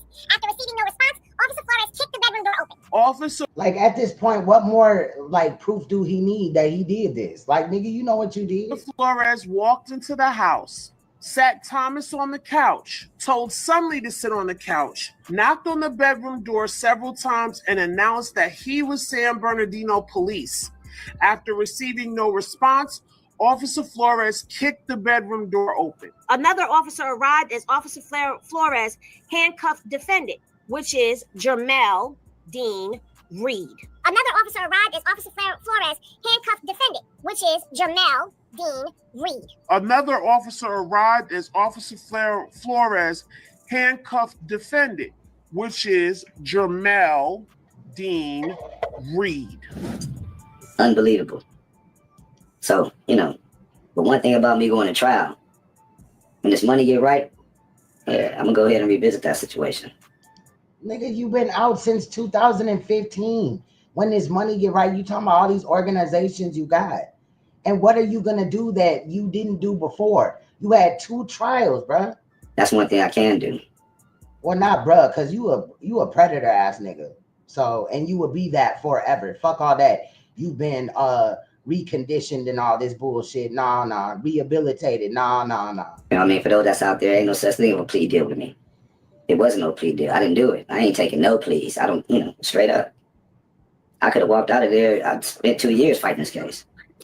Yeah, and the reason why you didn't probably take that plea is because it would have caused you to have to register as a sex offender for life or some shit like that, as we seen in the Brother Polite case. For me, 3 years, I could have walked out that day. Man, I'm not taking that, bro. I don't come from that. If I didn't do it, I didn't do it. I'm not saying, I don't know what the other gentleman did, but if it's 2 people up in the room, and this is what this girl is saying, or 2 people. Never was there 2 people in the room. Well, in this case, it's not the room. Like I said, once again, we was never in the same room together. I don't know. How can you sit up here and lie and your paperwork is accessible, bro? You was in the room with the victim.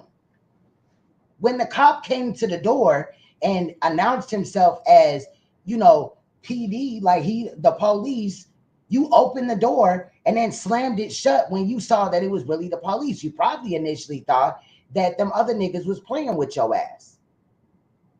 Then you backed up off the door. You went and put the clothes on. That's what the report says. Again, I want to know if the victim was naked. Like, because that's going to make you look even worse. Like, we already know you did it. What was you in the room with the girl for? What the other gentleman did. But if there's two people up in the room, and this is what this girl is saying, or two people in this case, it's not the room. Like I said, once again, we was never in the same room together. I don't know what the other gentleman did, but if it's two people up in the room, and this is what this girl... Oh, in Cali now, it ain't coming up on the screen in StreamYards, but it, he said sex offenders have to report to them, people for life. Ain't no rehabilitation for you bitch ass J. Reed. Facts. But he's a level 3 tree. I was saying, or two people in this case, it's not the room. Like I said, once again, we was never in the same room together. Officer Flores walked into the house, sat Thomas on the couch, told Sunley to sit on the couch, knocked on the bedroom door several times, and announced that he was San Bernardino police. After receiving no response, Officer Flores kicked the bedroom door open. Officer Flores walked into the house, sat Thomas on the couch, told somebody to sit on the couch, knocked on the bedroom door several times, and announced that he was San Bernardino police. After receiving no response, Officer Flores kicked the bedroom door open. Officer Flores walked into the house, sat Thomas on the couch, told Sunley to sit on the couch, knocked on the bedroom door several times, and announced that he was San Bernardino police. After receiving no response, Officer Flores kicked the bedroom door open. Another officer arrived as Officer Flores handcuffed defendant, which is Jermel Dean Reed. Another officer arrived as Officer Flores handcuffed defendant. Facts, Blood Money. Which is Jermel. I just looked it up to clarify. Yes. Dean Reed. Another officer arrived as Officer Flores handcuffed defendant, which is Jermel Dean Reed. If this lady is saying these two people did this to her, then you have to show some type of DNA. You have to exclude. You have to do some exclusion. If this lady is saying these two people did this to her, then you have to show some type of DNA. You have to Like, for me, it's the audacity that this nigga thought he could just rearrange this case in front of our eyes. exclude. You have to do some exclusion. If this lady is saying these two people did this to her, then you have to show some type of DNA. You have to exclude. You have to do some exclusion. Officer Flores called in defendant's information but received no match. Eventually, Officer Flores found a utility bill with defendant's real name. When confronted with it, defendant gave his actual date of birth. Officer Flores called in defendant's real name and date of birth, which resulted in revelation that defendant had an active misdemeanor arrest warrant. A search of defendant revealed a condom wrapper was in his left front pocket. A search of defendant revealed a condom wrapper was in his left front pocket. A search of defendant revealed a condom wrapper was in his left front pocket. None of that happened. Straight up, that was the worst day of my life, man. On some real. And I'm telling people right now, if this was 50 years ago, damn it, wait. Take this back. This was about 7 years ago. They would have killed me. Straight up, false allegations and not. You know what I mean? So we have a long history of our black men getting wrongfully accused. SA crimes behind white women. I ain't using no excuse, but I'm just telling you the truth. I was one of the people that had to deal with that. And so, that's my story. It's nothing glory about it. But all I could do is just go ahead and live with it. And I know it's a lot of people that I come across. You know what I mean? Hey, Mika. Shout out to Mika. I'll be definitely watching your channel. Shout out to you. Y'all check out Corporate Thuggin' Mika. Let's go. Whether it be them, whether it be their family members, as young black men that have dealt with that. I know people that lost their scholarships up in sports.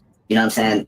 Going and, not being educated, and I could just be for real. We seeing it now in the entertainment business.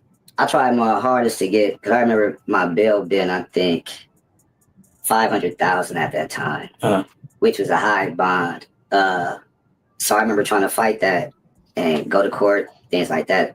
I remember pressing my dad, rest in peace. I remember pressing my dad, always, had the experience with my, being a spoiled, as you could say, having that love for my pops, right? So I never was without, let's say that.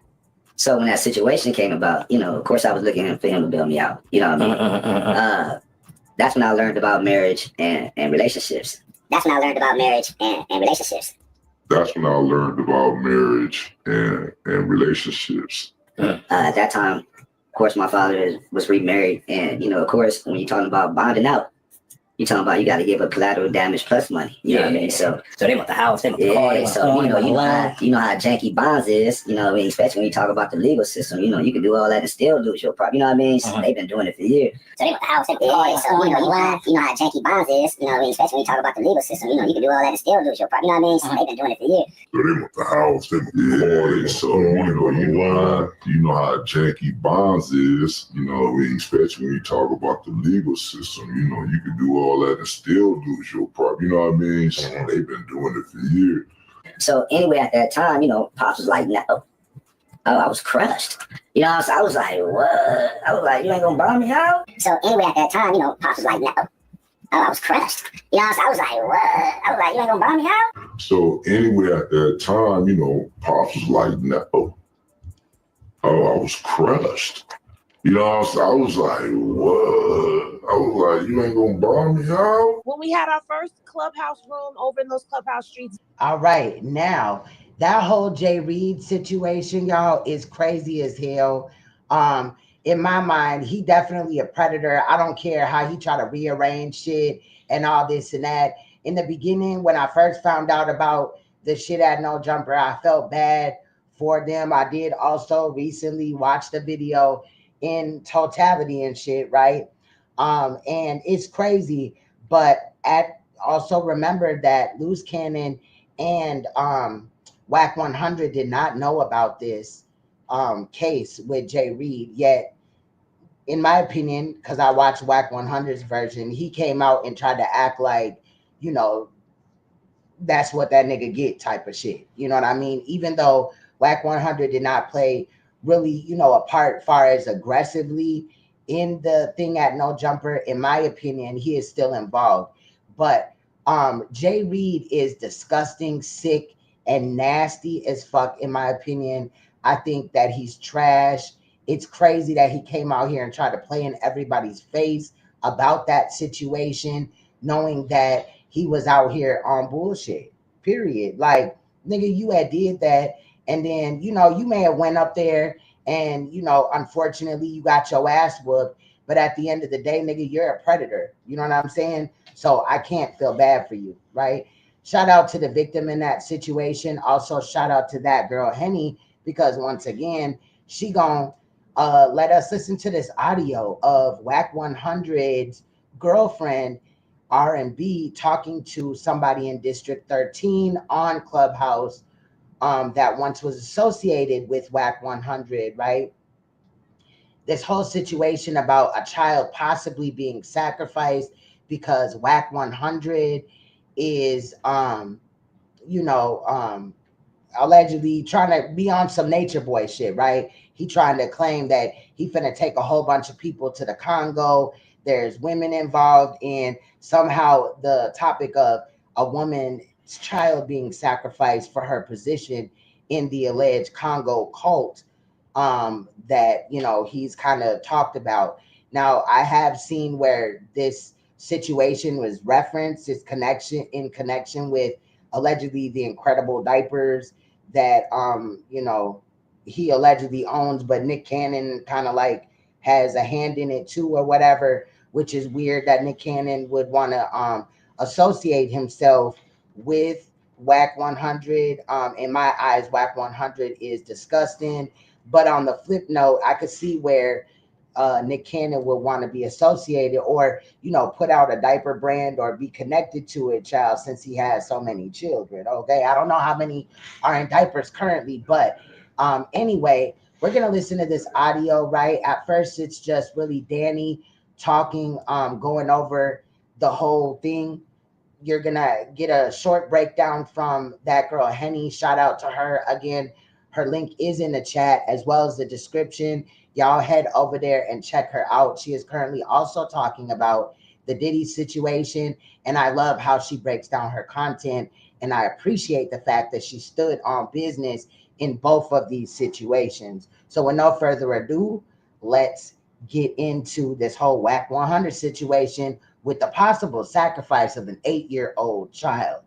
Now, his girlfriend, R&B, she definitely throws Wack 100 under the bus in these messages. There's text messages. I also want to state that the text messages that you'll see in the later part of the video are out of order. However, they will pop up on screen. And since my camera is not working, I will, solo it out so that you can read them for yourself as best as you can. However, they are going to read what the texts say. So with no further ado, let's go. Danny from District 13 came and blessed our room with some information about Wack allegedly attempting to groom an 8-year-old girl. Now, I have to say allegedly for the channel and for legal purposes, but it seems that there's more to this story than what we knew. Now, Danny went live today and she revealed... Hey, Chew Chat and Create Chosen. Shout out to everybody in the room. That...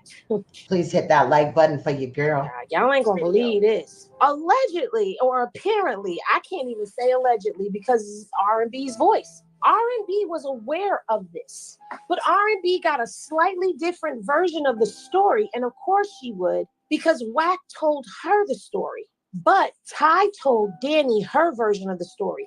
So I'm going to remind y'all of what Danny said in our first Clubhouse room about... Thank you, Chew, for letting your cousin know about my channel. I appreciate that as well. This, and then we're going to get into what was said today. Now, this is going to be a completely audio live. There is no video that I can play right now or display. So we're going to go ahead and we're going to get into this audio. Let's go. Annie from District 13 on Clubhouse and an ex-100 ENT member. Now, I do want to state that if you're tired of the loops, I apologize. I thought it was needed for the other for what we was looking at because he wasn't getting it through his head. However, there's very little loops, if any, in this. I edited this video some days ago, so I kind of forgot, but I don't think there's much, you know what I'm saying? So poured up on allegations shared with her about Ty accusing Wack 100 of attempting to groom her 8-year-old daughter. About Ty accusing Wack 100 of attempting to groom her 8-year-old daughter. About Ty accusing Wack 100 of attempting to groom her 8-year-old daughter. See, I said that and then a loop came, but there's not many. Now, this is alleged. Okay, so look, pretty much what ended up happening with that situation was there was a situation that happened on the floor between Ty and Indigo. Now, when they say the floor, they mean like if you have people on your panel or whatever. You know what I'm saying? That type of thing. There's people that are in the room. Out of nowhere, started attacking her and mentioning photos that she sent to Wack, different things that only a person who was in the, knew about the situation would know. Now, if you're not privy to who Indigo is, Indigo was over there on the Hunted side with Wack. And Danny is telling a story about how Ty, who is the mother of the 8-year-old girl, got into it with Indigo, and Indigo was threatening to put some pictures out there. And basically, that's what led Ty to start dropping the information about Wack attempting to groom her daughter, allegedly. She got very paranoid because Indigo was packing her, and she's like, how does she know this information? So she calls me, and she's like, Danny, I think Wack's trying to set me up. I don't know what to do. But I'm like, why would you think he's trying to set you up? She's like, because Indigo's attacked me out of nowhere, and only he would know about those pictures. So I pretty much told her, baby girl, hate to break it to you, everybody know about the pictures. So that she gets to panicking because she's, you know what I'm saying? But I'm trying to let her know, like, it's not what you think it is. To me, I told her, it looks like it's a female situation. I'm like, why would Wack have Indigo come at you about something you sent him? Like, it just wasn't adding up. Long story short, later in the day, me and her have another conversation. Because I pretty much tell her, relax, stop being so paranoid. Probably 9 out of 10, you and R&B, you know you guys have an issue because she wasn't aware that you slept with her dude because they were together at the time. So, she's thinking, Danny is thinking that this is. Hey, Mimi, what's good? Shout out to you. Good to see you. Some nudes or some intimate photos, but there was a lot that was exposed about FaceTime actual encounters and how they got to stand naked and face corners, and it was a whole bunch of stuff. But this is now that reminds me of some Nature Boy shit, y'all. That really reminds me of some Nature Boy shit. The whole having to stand in corners, like who the fuck is this nigga? And when R&B finds out about this, you know, proposed sacrifice of this 8-year-old child, she kind of like laughs it off. So does Wack 100, right? She like, but allegedly she's a mother too. Now R&B, the girl that you see over here, she's Wack 100's current girlfriend, right? They say like that's his side bitch, right? I guess Wack 100 was previously married to another woman or something like that. What Danny is explaining to us, that Ty thought that it was no, Danny thought that Ty was speaking about explicit photos of her, but Ty was talking about photos about her daughter. And this is all just now like becoming a thing, like hitting the floor. So later on that day, it was around like 6, I would say, she calls me. Right, Belle, but ain't that some Nature Boy shit? Mimi said Nature Boy shit all the way. And then there's another part of the audio in this part with that girl Henny listening to the audio where there's a couple of parts that remind me of Nature Boy once again. And she's like, crazy. Danny, I have something to tell you, but I don't really want to tell you because thank you, observing. I don't want you to judge me. Now at this point, I already know or have an idea what she's about to say. Why? Because I had already heard it. So I'm just waiting for her to get to it. So I'm just trying to make her feel kind of comfortable, like whatever it is, like He said that. I did hear where he said that, but then I heard, I believe it was on No Jumper, where he had said that he was just trolling her. But he did at one time claim that he did mess with Tasha K. I don't really think that she would. I'm just saying, you know what I mean? But that's what he claimed, yes. I'm going to be okay about it. Just let me know. But then, like I said, he also withdrew it later. Because she sounded real stressed. So she like called that nigga Five God. What the fuck? Just pretty much was like, you got to promise me you ain't going to look at me no different. And I'm just like, whatever. Like, you know, you say whatever to get the person to say whatever they got to say. So she pretty much was like, there was a situation, because she had already told me that, you know, they was doing the FaceTime calls, all that shit. So I was already aware. She's like, you know how I already told you that I slept with him? Me too. I was like, girl, she done lowered her standards, child. Like, there, I didn't see, not no Wack 100 with Tasha K. Like, that just sounded crazy to me.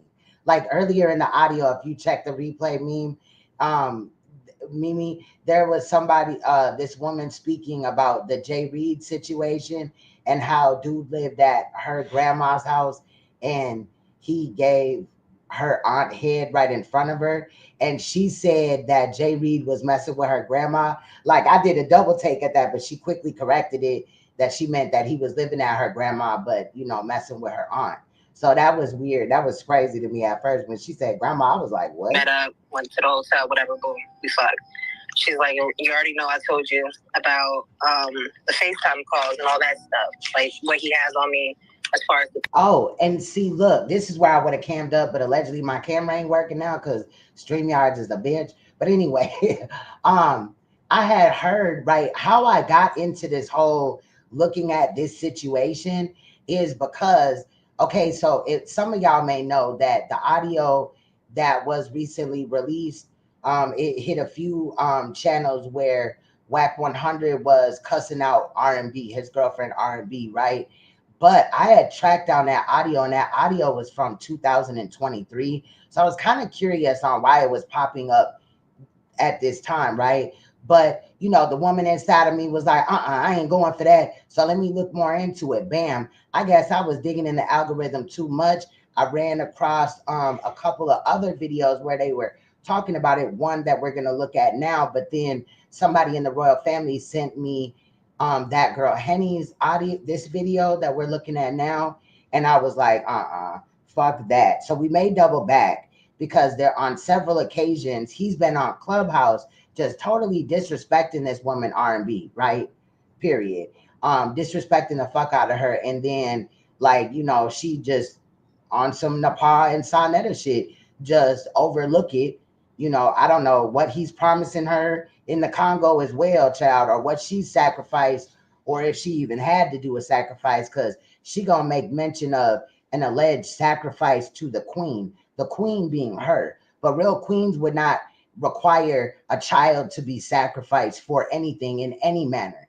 Now, some may look at this as a sacrifice where this child will be possibly unalive, but there's also the word grooming, which I meant to switch up the title a little bit, because there is some mention of this child possibly being groomed for a later date so that Wack could, you know, have interactions with this child. It's just sick. It made my stomach turn, but let's go. Pictures I've sent him and all that type of shit. So I'm like, yeah, I already know. So she's like, yeah. So on one of those. Bill said, did he put it on Pyru though?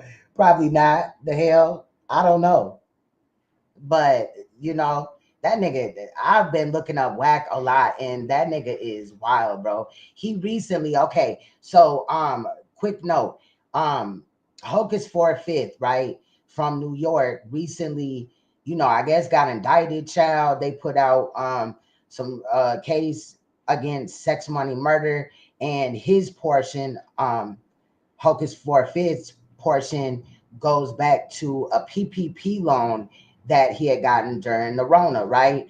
And he's allegedly, you know, he's going through this indictment. Well, Wack, he had noted that it's crazy that everybody that Wack falls out with, because he's been beefing with Wack on Clubhouse and I guess on YouTube, that everybody that falls out with Wack, they end up getting indicted or something end up happening to them, right? So Wack jumped all out his chest and he was like, oh, the nigga trying to blame it on me and all this shit like that. So he recently crashed out, and I'm subscribed to Hocus for a Fifth, right?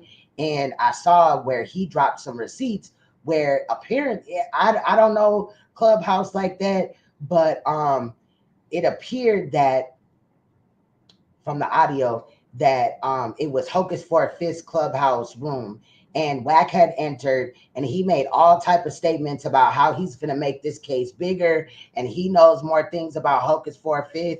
And Hocus for a Fifth, in my opinion, was very smart. He allowed that nigga to keep talking and run his mouth so that he could use that at his advantage. But I just thought it was crazy that this nigga like running around, you know, involved in all this police ass activity. However, you know, I know that he works, you know, that's CS2 back. You know what I'm saying? Calls recently, he pretty much told me that I was going to be a sister wife in the Congo, that I should leave my husband, because she was contemplating leaving her. This wasn't the first time she mentioned leaving her husband. Keep this in mind. He was trying to sell her dreams throughout, like, the whole length of her time being on that floor. And throughout that time, I would tell her, don't leave your husband. He's not taking you serious. Like, come on, he's not going to give you anything. But further down the line, now the Congo stuff comes up. Don't this sound like Nature Boy all over again? All over again. So she's really buying into the fact that he may take care of her and have her staying in Congo. And then he was kind of lining it up, too, because he would make announcements on the floor. We're going to take certain people here, and this position is going to open up. People could do, like, I'm going to have someone over in warehouse inventory, shit like that. Whatever. But he was telling her privately she would be one of the people going. So she could be a sister wife, and they could start whatever they're going to start out there. I'm assuming he told this to multiple women, whatever. But long story short, she actually believed it. So I'm telling her, don't fall for the okie doke. So she's just like, well, I don't know. I kind of like him or whatever. She, you know, was kind of being stupid about it. She just pretty much said that while they were talking about her going over to Congo, what she would need and everything, she said he pretty much told her he would have to make a sacrifice. Well, she would have to make a sacrifice. So when she said that, I'm like, what the hell you mean a sacrifice? Like, what kind of shit y'all on? She's like, Danny, a sacrifice. So I'm thinking some Illuminati weirdo shit. I'm like, who the fuck you got to kill to get on? But she said the sacrifice that he asked for was one of her daughters. So keep in mind she has a daughter in college that she's mentioned to me before. I'm thinking he's talking about the curly head older one.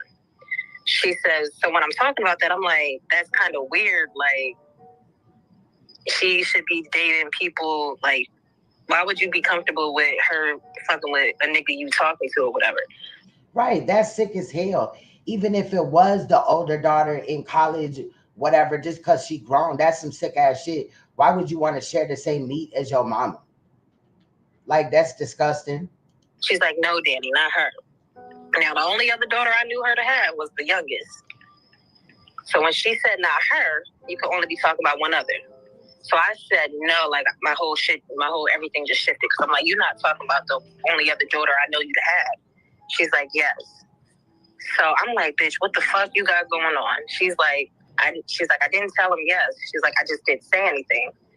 So I'm like, tell me the story. What's going on? So she pretty much says, while they're on the FaceTime call, I can't remember if it was a FaceTime or a phone call, but whatever which way, it was some type of call.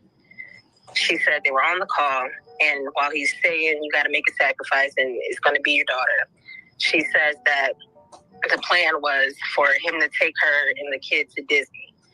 Her words were that he wanted to groom her, and how he was going to do so was by having her sleep in the same bed as them two. By him being there, sleeping in the bed, her watching him take care of her and doing all these nice things or whatever, over time she would grow to be used to that. So that way when he pretty much, I'm paraphrasing, this isn't verbatim, but she would pretty much, like when he makes a move, like she would be more comfortable with it because she would see nothing wrong with being in the bed with him. Bro, this is fucking disgusting. This is fucking disgusting. And I'm inclined to believe this. Like, before all this shit got started and I found out and I started researching Wack 100, I've been researching a lot of things, you know, while I've been off YouTube and shit like that. And from now on, I'm just going to kind of sit back and chill in some situations. You know, often I'm not the first one to put out any information. And that's how you make sure that you get the right information, right? But in this situation, you know, it's been some months. There's no more talk about these receipts or this topic. So I'm definitely interested in the well-being of this child. What the fuck is going on with the mother? Because she fucked up as well. I would have definitely reported this nigga. Allegedly, Danny, the woman that we're hearing her talk right now and describe this, allegedly she possibly reached out to the feds or authorities, which in my opinion, that ain't snitching. We talking about an innocent underage child, and like, we got to protect children, period, right? So that is exactly what Danny should have done, right? So I just think that this is wild. And then also to go with this, I have seen, because it's noted in here that he be like jacking off or whatever to random chicks and shit on social media and shit like that, or in bitches' DMs. And I did see videos where that was the topic. And these women were considerably younger than him, possibly not, you know, underage, however, barely, or definitely out of his league. And he was tricking the fuck off. I don't know what kind of mother would sit back and condone this type of behavior. I could never. Thanks, Derek. I'm sorry, I could never. But it gets worse, ladies and gentlemen, because today, Danny was over on District 13 today, and she dropped more audio. Apparently, Wack made mention of this to R&B. And of course, his version to R&B was something different, and put it all on top. Like this was something she was just willing to do on her own for this alleged spot in the Congo. Now, if you don't know, Wack has been promising people jobs in the Congo with incredible diapers. So he's been selling these dreams for a minute to the people of the 100 side, okay? And now these girls who he has either had sexual encounters with or he has shown sexual interest in are all being promised this. Now, what I'm going to play for you is the conversation that Danny played in District 13 today between she and R&B, Wack's current girlfriend. Child, this is a trigger warning all the way around the board. And watch how she finna throw this nigga under the bus with Danny but she was hoping that Danny wouldn't put the receipts out. And then she claimed that when she saw that Danny put the receipts out, she claimed that her heart was broken and that Danny threw her under the bus. And then now Wack knows. Like, girl, you shouldn't even be fucking with this nigga. Why would you want to fuck with a nigga that would even entertain the thought of fucking with a child in any shape, form, or fashion? And then, as I don't know how long the Nature Boy shit took place, I swear it was like 8 years long, right? All the information that came out in Nature Boy, when you hear this talk about him bringing people to the Congo and this, that, and the other, having them stand in the corner naked, and how he conducts his room and talks to them chicks over there, you would automatically understand that he on some Nature Boy shit. So like, niggas better, why, like, these niggas is dirty as hell, bro. Like, for real. We need more information on this. But either which way, I'm like, bitch. Either which way, because how you gonna say that and you a whole mother too? Right. That was the only thing that saved her from me cussing her ass out at the time. But when she tried to put the shit on you, she tried to say, oh. So the voice that's talking right now is R&B, the girlfriend. It was R&B's idea. So this is Danny that's speaking right now, that's saying that Ty told her it was all R&B's idea. No, that was R&B that was speaking. Nope, never mind. Henny's right. Let me shut my damn mouth. That was Danny. You hear me? Not a word. Bitch, I already knew. But she had already told me they had a conversation before they even put you in on it. Right. They had a conversation. He called me laughing because he was like, "Baby, you're not gonna believe this shit. This shit is crazy." So she said that he called her laughing and said, "Baby, you ain't gonna believe this shit. This shit is crazy." And she's still with this nigga till today. That's what he said. I was like, what happened? Or till this day. He said, this bitch said she could sacrifice her daughter. So when she said that, I was like, how old is she? I don't even think she told me how old the girl was. Now this, and in reality, it don't matter how old she is. This is some sick ass shit. This is R&B talking, and she's saying that Wack called her laughing, saying you ain't gonna believe this. This girl gonna sacrifice her daughter. Like, what are we talking about here? I literally couldn't believe it. And I told your ass. Yep. He talking about, I told your ass. You should have been telling the police. You should have been packing your shit or getting the fuck out this relationship. So if it was my idea, bitch, I'm not gonna play with no kids like that. So she said she ain't gonna play with no kids like that, but you kind of like did, because you allowing this to be associated with your name, and you know he came to you laughing and you just like downplayed it and you still fucking with him. So you do play with kids like that. You do get down like that. You ain't go to the police. I'm already knowing. That's why I said it was some shit they had already talked about. Yeah, that's disgusting. But she had so much hate for you at the time. She did, you know what I'm saying? You know, when you're trying to lessen up the harm it caused, like your part and involvement in it. I'm like, bitch, we ain't slow. You was gonna give your daughter up for that spot in Congo that you thought you was finna have. Right. You let the nigga G you. He played you. I'm still waiting on my spot, ho. She said she's still waiting on her spot. Like, made a joke like, oh girl, like sacrifice her daughter. Basically, she still ain't finna get out. I'm like, girl, you just playing with this whole topic like it's funny. What if that was your child or somebody in your family? I don't know how old she is, but a grandchild of yours or something like that? Girl, bye. I'm still waiting on all these promises he promised me, bitch. So good luck with that. I told that nigga today, I said, baby, listen. I'm not gonna feel every time you want to mention this bitch. Listen, go spend as much time you need to spend with her. This is some sick-ish that's going on right now, okay? Regardless to how you try to spin it, as a woman, how could you stand there and listen to your man even talk to you about a situation like this? Fact. How could you even condone this type of behavior? I could never. I I told y'all when I told the story why I believed Ty when she told me. Wack thought that I only heard the story from Ty. So he thought when he sent me screenshots telling me the bitch is crazy, don't believe shit she said about the 8-year-old, his dumbass didn't know R&B had already told me. These are two. So that means right there that he can't act like it didn't happen because his girl told her. Women who don't talk and hate each other because they sleeping with the same man, but they both got one story in common. This damn 8-year-old. Did y'all catch that? R&B and Ty do not get along with each other. And they were not getting along with each other because they were both sleeping with Wack at the time. So for R&B to have a story about an 8-year-old girl and Ty, and for Ty to be talking about her 8-year-old daughter, and it all connects to Wack. Come on, ladies.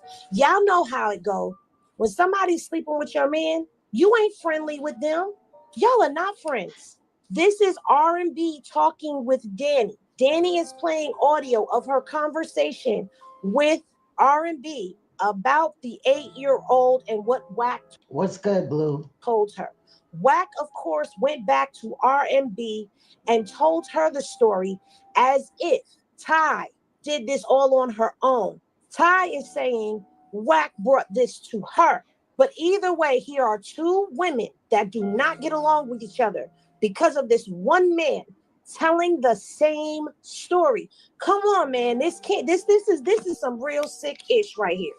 And it's not only a story because there is text messages that stand on that same shit. Proof, receipts, all of that. I'm not sitting here making shit up. Both of these women came to me about this story. Ty was comfortable telling me about it because I told her, whatever you think. I would have been cammed up, Blue, but for some reason, StreamYards and my camera got disconnected, and it's saying that I would have to shut down my computer. I could unplug my camera, but I don't want to fuck with shit, but you know. You're trying not to tell me right now. I'm sure I already know about it. She beat it around the bush, but eventually she got comfortable enough to tell me. That's why it didn't take me by surprise, because I already had the information. So what took place that day on that phone call was Wack and Ty was having their conversation, like I told you guys. But what Wack did was he calls R&B on a 3-way. When R&B gets on that call, she finds out that they're discussing the daughter. She don't know how old the daughter is. Not until further in the conversation. Further in the conversation, once they get to that part, she hangs up and calls me directly. Bitch, you ain't gonna believe this shit. I say, what happened? She tell me what happened. Less than a week later is when Ty calls me after the Indigo situation and tells me her side of the story. So I don't care about this back and forth, this trivial shit when it comes to this, but that's why I waited for the content, because I have a real relationship with certain people. So the reason why Danny came out and decided to drop the audio with R&B telling her about the conversation she had with Wack about Ty and this 8-year-old girl is because people were out here in these streets saying that this was just a play that was being run. And we all know that Wack is good for running plays. And because a lot of the District 13, matter of fact, all of the District 13 members, as far as I know, come from the 100 side and they don't mess with Wack anymore. So people are saying, oh, they were just running a play. So Danny decided she's dropping the content and she's showing that R&B had a conversation about this. So when she says that when Ty was speaking to her and she told her, oh, go ahead, I probably already know about it. She did already know about it, because she found out the same night that the conversation happened between Wack and Ty on the phone, because Wack placed R&B on a 3-way call and she was listening to the conversation and hung up and called Danny immediately. And I didn't want to throw nobody under the bus. But that's the real of the situation. So I forgot to mention this part too. She's also explaining why she didn't drop this is because she's cool with R&B. And she didn't want to throw her under the bus. But now that people are starting to come for her and come for her credibility and saying that this story was a play, she said, F it, I'm going to drop this content and let the chips fall where they may.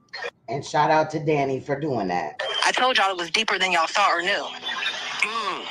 Justin, can we play it one more time for the people who just showed up? A lot of people just popped in. Just one more time. We're gonna be running this all day. Yeah,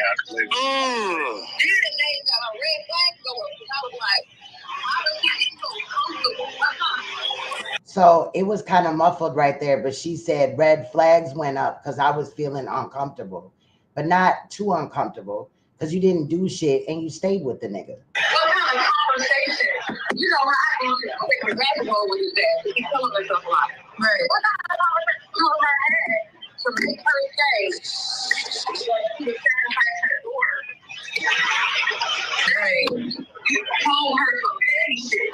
You know what I'm saying? But for her to say something like that, you don't say nothing like that to a man if y'all ain't had those kind of conversations. Right. So R&B is very low in this portion, but what she's saying is she asked Wack, what kind of conversation did you guys have in order for her to feel comfortable like that and say something like that to you? Because there had to be some kind of conversation that had to be in order for her to feel comfortable enough to say something like that. So now she's questioning that, but it's too late. The damage is already done. Like, you've already had the conversation. This whole attempted thing to groom that daughter was already out in the open. Like, there's no justification for that at all. But that's why I said I already peeped game, because she tried to say her words was R&B's idea. She said she want my daughter to be sacrificed. You got to make a sacrifice for the queen. But I can't tell her. I already know from you. You know what I'm saying? I couldn't. Not a sacrifice for the queen. Girl, what? Do like that.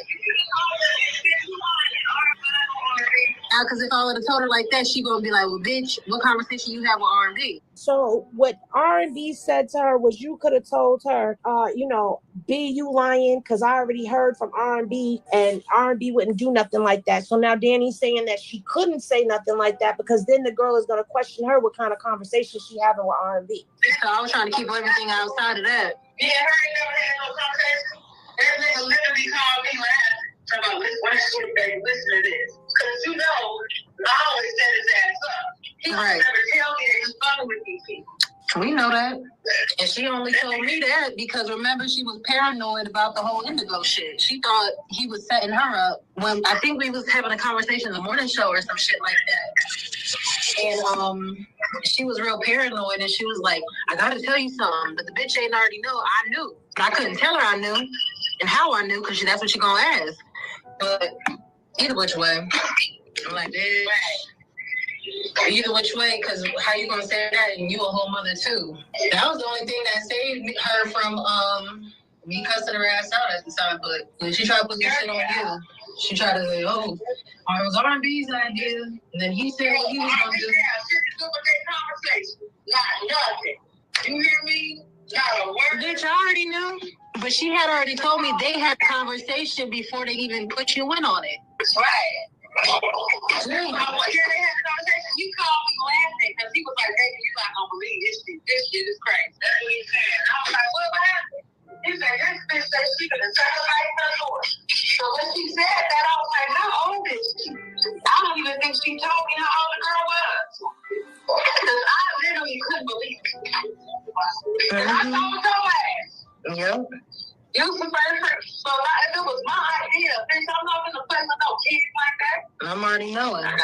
That's why I said it was some shit they had already talked about. Yeah, that's disgusting. But she had so much hate for you at the time. She just, you know what I'm saying? You know when you're trying to lessen up the harm it caused, like your part and involvement in it. I'm like, bitch, be slow. You was gonna give your daughter up for that spot in Congo that you thought you was finna have. Horrible. Right. Let the nigga G you. I'm still waiting on my spot, ho. I'm still waiting on all these promises he promised me, bitch. So good luck with that. I told that nigga today, I said, baby, listen. And then she called him Bae again. She said, I told him today, Bae, listen.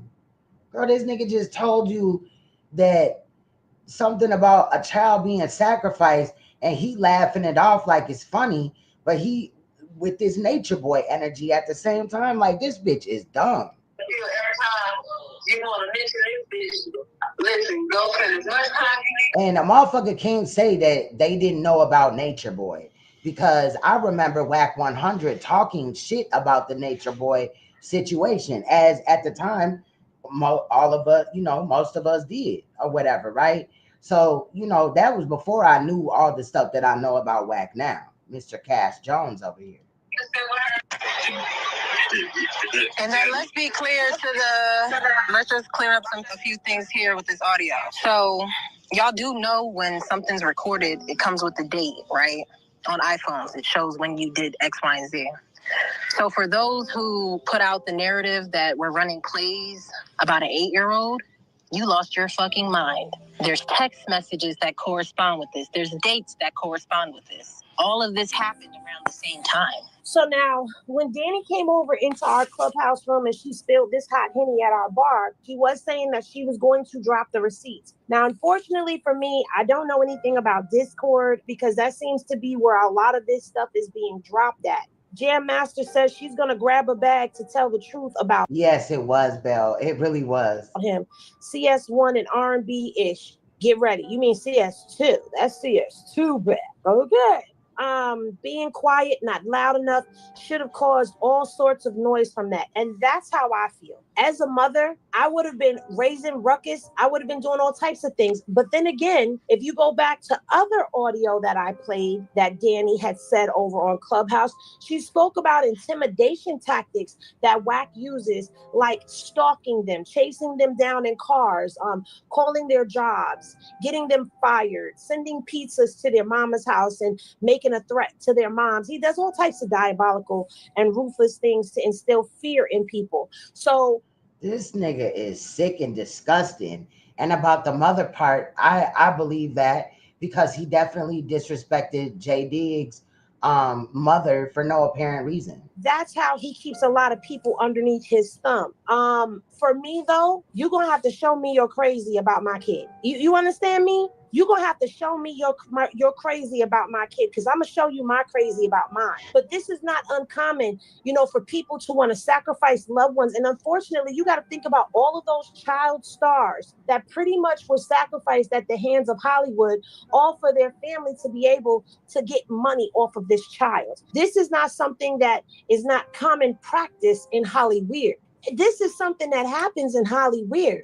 Now, I find this very uncomfortable and very disturbing, because these two women are both having conversations about basically the same thing.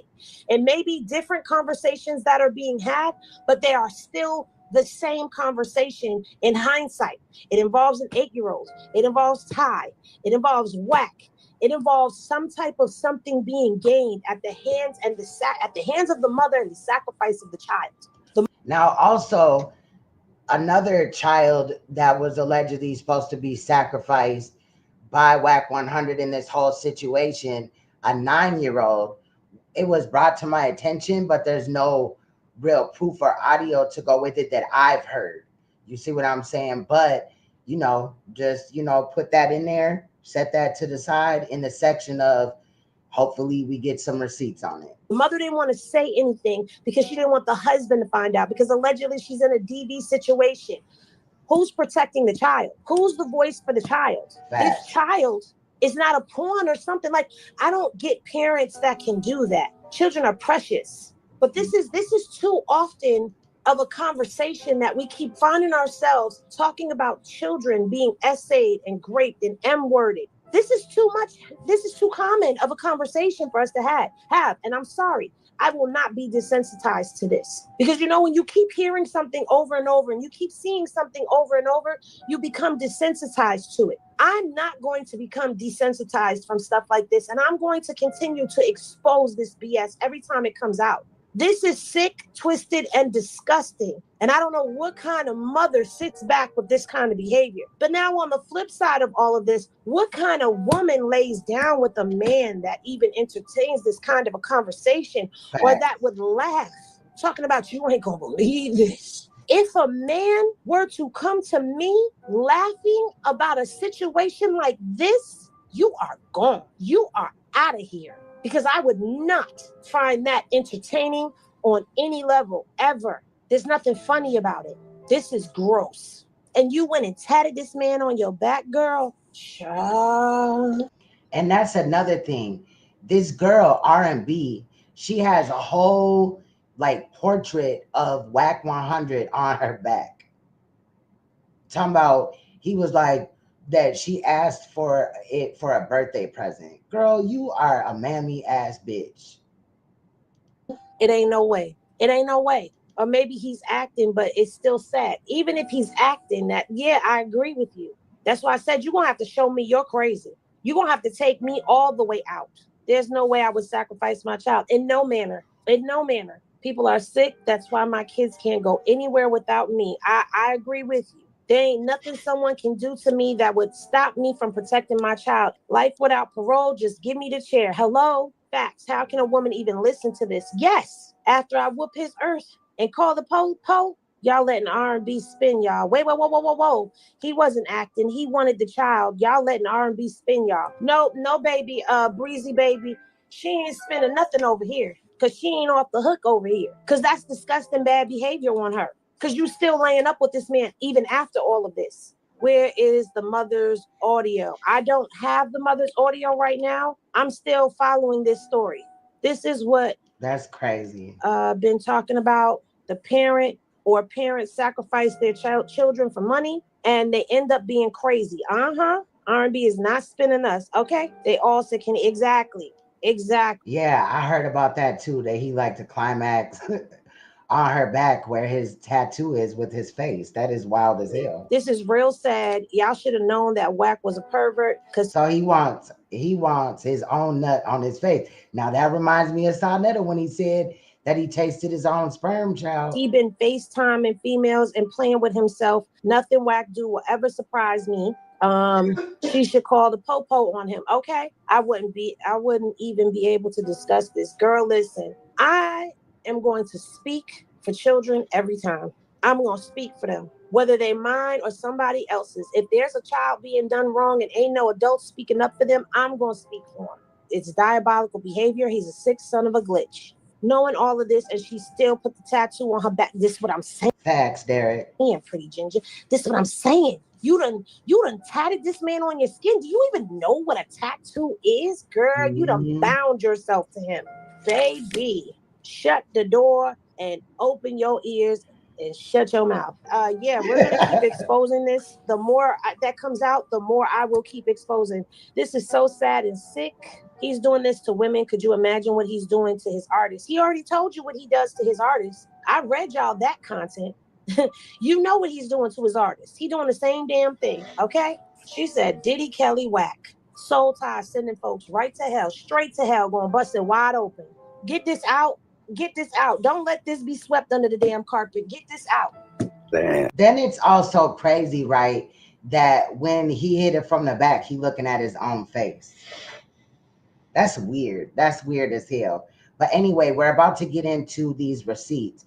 Now, what I need you guys to remember is that these receipts, when they come up on the screen, they are not in order. However, Danny and another woman that helped her bring these receipts out are going to read the receipts. So the order isn't really important at this time, but you will see the receipts, right? Between Danny and R&B about other situations, and there is a mention of the child situation.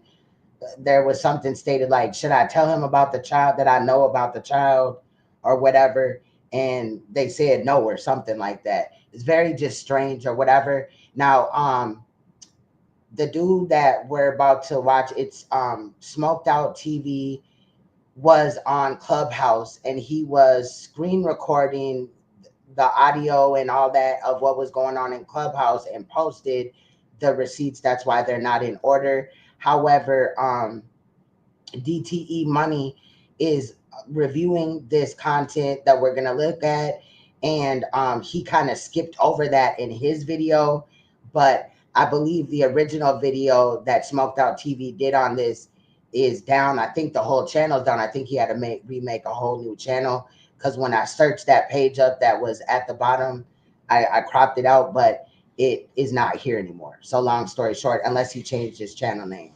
But we have to go off of these receipts. It's the only copy that I found. So let's go.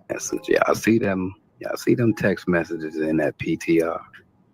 Those text messages are from R&B to Danny. This is why I call this one checkmate. And y'all see a response from Danny, but most of these texts are R&B texts. And she basically is debunking everything CS2 back is saying. So without further ado, I'm not gonna hold y'all. We're gonna let Danny go ahead and break this video down for you. And I'll catch y'all on the back end. Checkmate. Let's go. Putting everything out, I made it very clear to her. All I care about is the truth. I don't care what you spin. I don't care, nigga. So you two just need to stand on it that there was a conversation and tell the people what the conversation was about. I'm not stopping till then.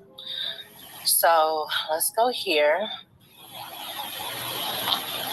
I'm trying to debate if I should put this in Discord or I'll PTR it.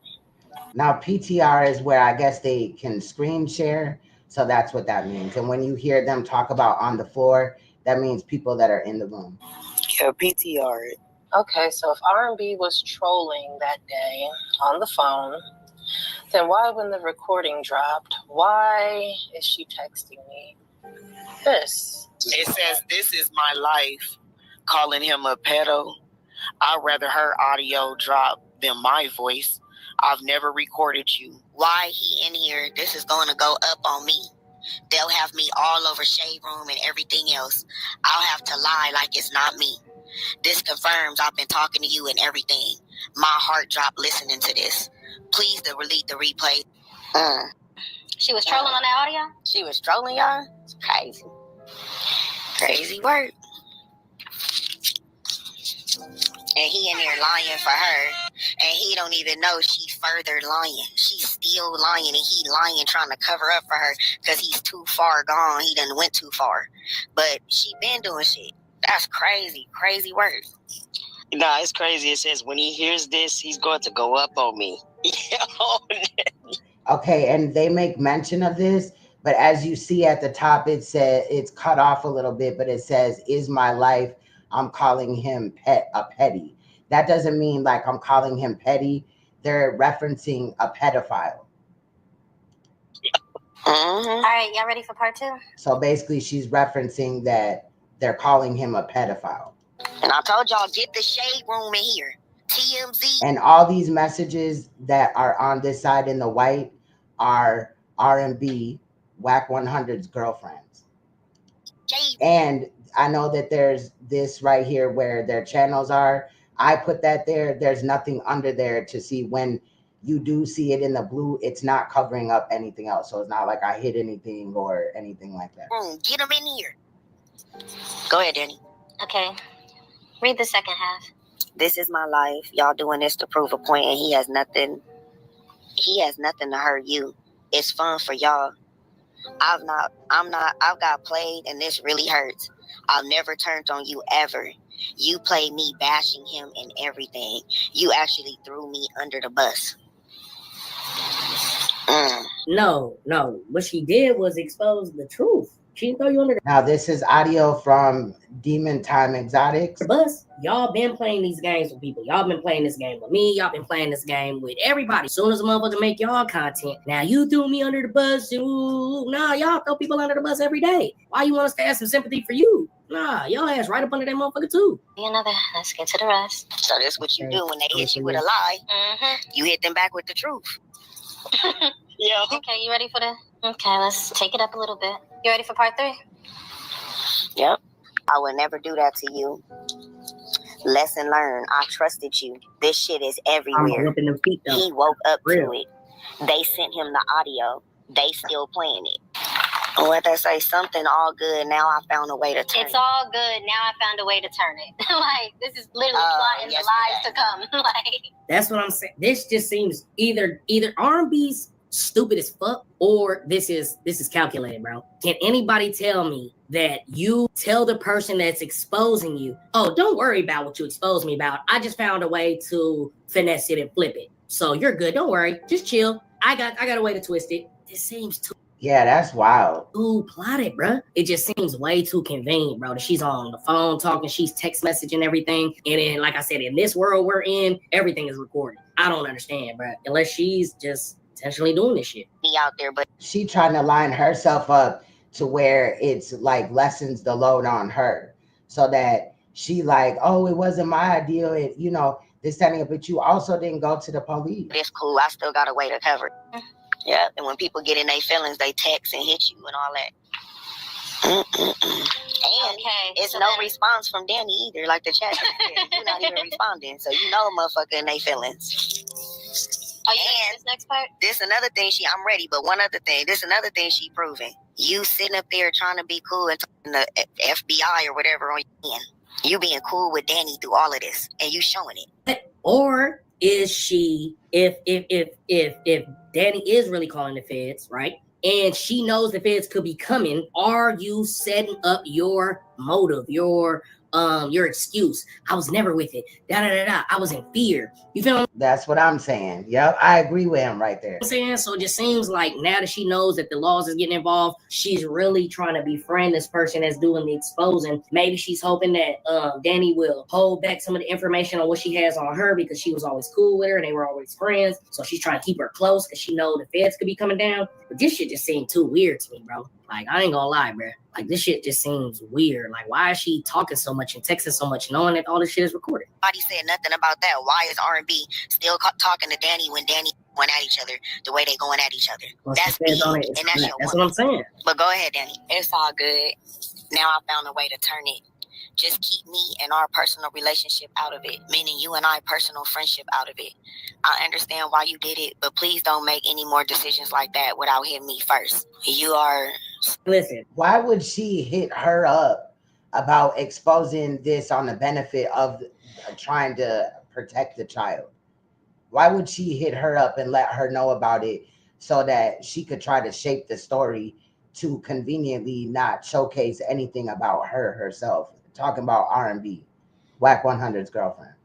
Like, girl. And this is the same vernacular that Luce Cannon called me with, right? It's like, yeah, man, we're not even mad at you, man, about what you did, and you trying to expose this and that, but you went about it wrong. You should have just came to me and like, you know, it's a way of going about shit. Like, we could have approved it or not approved it or whatever else. I'm like, approve my exposure? What the fuck are you talking about, bro? I'm gonna do what the fuck I want to do. It's about, man, you just went about it wrong. You should have came to me and I'd have showed you how to do it. So you was gonna show me how to expose you. Shut the fuck up. But that just let you. Yeah, and that's crazy as hell too. How somebody gonna shape? That's what I'm saying. Like, they always trying to get ahead of the story, but motherfuckers don't even want to be, you know what I mean? You know that they're all talking about these same things and getting the same mindset on these different situations. Like, you gotta try to befriend them, keep them in close, and then let them know like you need to kind of craft their narratives before it goes out, so they don't put out anything that's gonna fuck us up if they're gonna be with the team. That's for niggas that's trying to be cool, trying to be with the team. I'm not trying to be cool, I'm trying to be with the team. I'm cool, I'm straight. Oh, I love you, big head bitch. With the laughing emojis. All right, y'all. Well, as y'all see, man, I got him. So Danny just exposed her man, and she talking about, I love you, old big head bitch. Well, she's trying to be cool with Danny so nothing gets more exposed about her. Because I'm sure Danny got way more than this. But this is definitely the most important. Hopefully, there's nothing, you know, worse than this. Kind of backwards. But Phoenix is So reading the them, voice, so... the voice you're hearing right now is Smoked Out TV. He's the one that's recording it. I see them on the screen. They're gonna keep coming until the video is over. So y'all be able to read them, and y'all get where we coming from. You know what I'm saying? R&B still cool. Yeah. I think she's still cool with Danny. As you see, Danny now. She's playing her close. She's keeping her enemies close. Like, I hope y'all really don't be falling for this bullshit these niggas be doing. Like, y'all hear every time I play some shit for y'all, I be like, why the fuck do you think I would believe you? I think we're cool for some reason. Like, how stupid do you used to dealing with these bird brains? That's what it is. You used to dealing with these bird brain bitches that just let you say whatever and do whatever, and then, oh yeah, we're cool. Shut your dumb ass up, nigga. But wait till y'all see what R&B had to say to her response. So, CS2 back, your back door lay right beside you, man. I told him. Every night. I told him. Your back door is laying beside you every night, boy. Listen, what you gonna do when your back door is laying? Let's go. Your mouth. Wow. explains a lot. This is bad work. Because her point of view while we were on the phone was he has nothing on you, so you can stop now. He doesn't have pictures or videos of you on FaceTime. You never did anything with him for him to expose you, yada, yada, yada, yada. So there's no reason to go this far and tell the story. Yeah. So, again, that's why you let the spinner spin first. Our conversation on the phone, I said, bitch, no, that's your nigga. Just tell the truth. I leave all parties alone and leave everything out of it. My issue with him didn't kick up until he said, Danny is doing this because I got rid of it. She made this all up. That's how we got here. So, yeah, any questions, comments, concerns? Not the shade room. That's crazy work, man. And for you, and it's big. It's like it's bigger when you try to be a street nigga and shit like that. How you got your woman doing shit like that? That shit could really get you hurt. Your woman ain't even for you. That's crazy work. The ultimate backdoor. The ultimate. She coming through your side door, your back door, and she punching in your house alarm when she come. No forced entry. Nah, she already in there. She gonna let the niggas in coming in there. I can't like that's crazy. So you know, and then you know, Danny, when she texted you and hit you, she deleted it out her phone, erased it, all that. So when he come to the phone, he don't see it. She really on some snake shit. Like you gotta do a lot when you hide from your spouse. And you gotta show that you really conniving to hide shit from him. And then you got content running behind this shit. You texting it. Listen, whoever this is speaking right here is saying all of the common sense shit that I'm thinking. Not only are you doing it, you're texting it, you're talking about it. You're not taking any precautions, and you know what kind of field we're in. You know what we do in this space. So it's just like Lil Bus Cannon. Yeah, man, Lil Bus Cannon, man. You definitely checking her phone every day now for sure. She might not. He might just have her phone and give it to her when somebody calls and she wants to talk. Yeah, hello. Oh, this her mama. All right, here you go. Talk on your phone, bitch. Come on, let's get back to it. To Danny popping shit is crazy work. Now, let's get to the day when the Ty shit hit the floor. Now, keep in mind, she wanted me to cover for her about being the one who told her that Ty told me that Wack and her was fucking, right? So this is me asking her if I should just, because at this point, I want to just tell the truth about how she knows that Wack and Ty was fucking. Because I had no problem with that being public information. I have no problem saying I'm the one who told you. But because she had already lied, she wanted me to go along with this. I'm like, okay, whatever, that's y'all business. Now, this right here in this text is from back when everything happened, so he can't say her tune ever changed. This is the one where she says, she's pretty much telling me that I haven't spoke to her. Tell him I haven't spoke to her. Either we run into play or she told someone else. But should I just tell him the truth on the back end? She says, no, you ain't talked to me. I say, okay, bet. So don't mention she told me. This is back in December. Don't mention she told you about the child.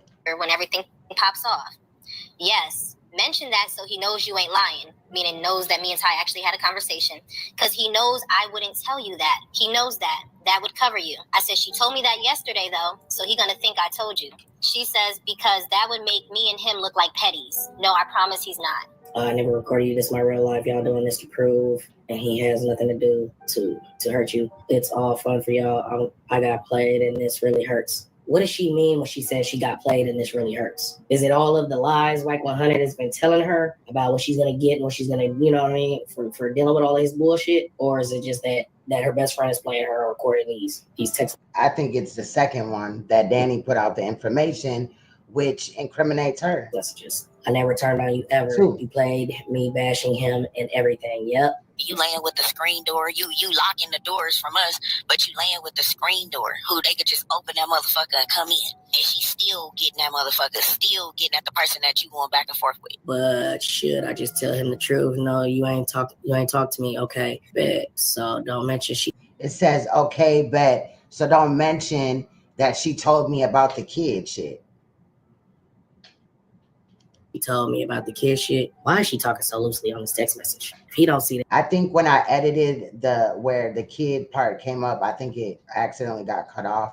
But we just seen it in that screenshot. Yeah, this nigga's a retard. This is wicked. With the screenshots that Danny just hit on. And yes, to those inquiring, we don't even need nothing. Hear her say petty. That's not PE. So you just seen where R&B admitted that she knew about the kid. E-T-T-Y. It's P-E-D-I. Like a pedo. Like a pedophile. Like pedophile, yeah. As shown by 3 text messages using the. So they just noted that when you see PEDI, that they're referencing pedophile. Term petty. So that shit that she dropped on R&B, that's no way that was there. He trying to make it look like his woman didn't slight him or get at him or talk about him. And she in all the messages telling Danny how fucked up it was, how it's her real life. Like basically sounding like a straight battered woman. Like he over there going upside your motherfucking big ass head. Didn't I say that? It seemed like she's playing the battered woman role, or like he's gonna hurt me and da-da-da-da. Right. You were in fear right here. We could tell that you were in fear, so that's why you didn't leave. That's why you got this big tattoo on your back, because he's showing ownership of you and da-da-da-da. You feel what I'm saying? The fuck you was saying. But he over there in the collecting his spin machine and they pushing the button, letting him spin. But you can't spin the messages that Danny just dropped about your woman that lay next to you, that talks so much shit about you to your enemy she could get your head busted. That's crazy. Crazy work. Oh, Wack's at the back door over here, but he's sleeping with the screen door. That's real. I love the energy in district levels. What's so crazy is that we're not going to delete these replays. And we was working. Period. That's it. Childline was called. The FBI was called on 3-way with Keela. So shout out to Danny or whoever called the feds and the other authorities. Because this is about a child. This ain't snitching. Keela. Like, we sat on that phone for 20 minutes just for the whole time. So they not just talking, bro. A lot of this shit be shocking to me. I'll be like, damn, this shit getting deep, brother. They from the P. Diddy Wack, brother. But nah, man. If he really did that with that girl, he need to get up out of here. I ain't gonna lie to you, bro. You know, selling bitches dreams is one thing. But a child, bro, that shit weird, bro. The Making of a Man TV, bro. This is a bogus story, money. How do you figure this is a bogus story? Can you give us that answer? How do you figure this is a bogus story when it's multiple people confirming it from different angles? And I happen to be one of the people confirming it from the African angle. So how is this a bogus story? You have a husband, kids, all kind of shit, and you're on this app tweaking, losing your family? Boy, your ass is weird. That shit is crazy, boy. This nigga really selling major dreams over there. Wack a bitch 100. Nah, story ain't bogus. No, this is real. This is real life, good days of our lives. Like, this is something I got to check in on every day. I need to see what are the updates on that shit right here. You feel what I'm saying? And you know Loose Cannon over there punching the fucking air. Well, he's halfway punching the air and he's halfway popping champagne, right? Because he wants Wack the fuck up out of there, right? But also he hates that Wack is getting all of this fucking attention and they not saying shit about Loose Cannon. He hate that. Fresh little Manny B, you better clock that. I want to know more about this. When they plug your information in. So, and little nigga, I don't know why you keep talking about the feds. Pussy nigga, you know they just came and took your phone. That's why you had to take that iCloud out. They just came and got your phone, Bookie. Metro PD of Las Vegas. Yeah, all that spinning shit don't work. I know too much. I know too much. Right there. Just like they're plotting on this screenshotted text message, right? How do we know that this isn't the play? This nigga's on some bullshit, da-da-da-da. I'm gonna act like you secretly recorded me, but I'm gonna say everything, I'm gonna do everything, and I'm gonna give you in the information that I don't want him to know is coming from directly from me, but I want you to know, I'll just tell you. How hard is that to believe? Because who would have that knowledge that he got his phone to, I don't know, maybe he was on Clubhouse or something like that, I don't know. But who would have that knowledge that he got his phone taken by Metro PD? Then she talking about she know too much. Who the fuck else would know that? That's my man, Smoked Out TV, DMV representative. That's what's up, Kingdom. They got his phone. That's what they saying.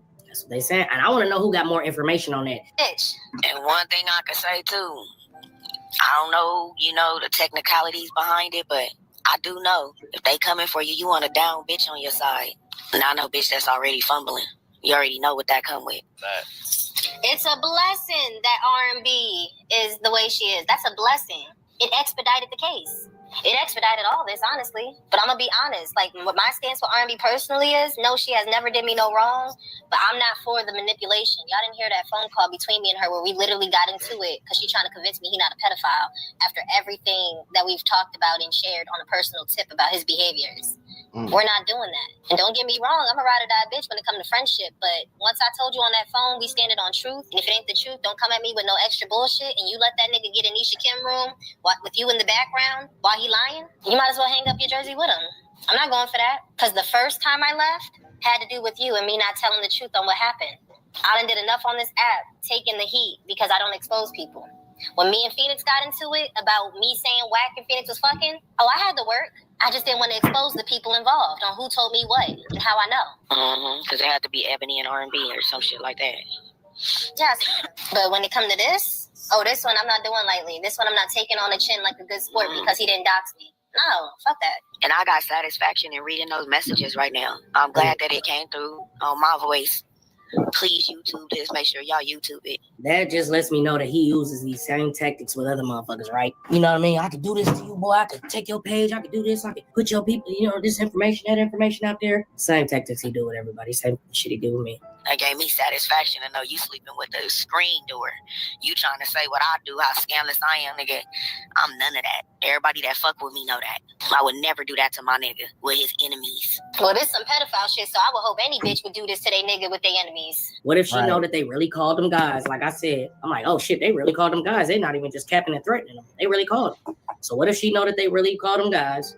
And now this is her move. You feel what I'm saying? This is how she plan on getting out of it. Saying me personally, that's one thing. With a nigga, I'll give you up myself if I ever find out you a pedophile in any way, shape, or form. Don't even come fucking with me. I ain't the bitch for that. I can't hold it down, do no secrets, no nothing. Man, did you get it from that Did you get it from the screenshot smoked out? I got everything. Okay, I got it too. I was screenshot, messy shit. They're talking about I sound like Barry White. Fuck you. You just roll with us. Hey, that ordinary guy said the whole room got them screenshots. So now he said R&B was playing, she was trolling, so she trolling on the messages too. I'm confused. She definitely ain't trolling because look at it's all these messages are her. Mainly, not all, but most of them. We about to wrap this portion up. Every time I get in a room like this, my phone gets stuck. My microphone, everything, my chats. You wanna know what also is crazy?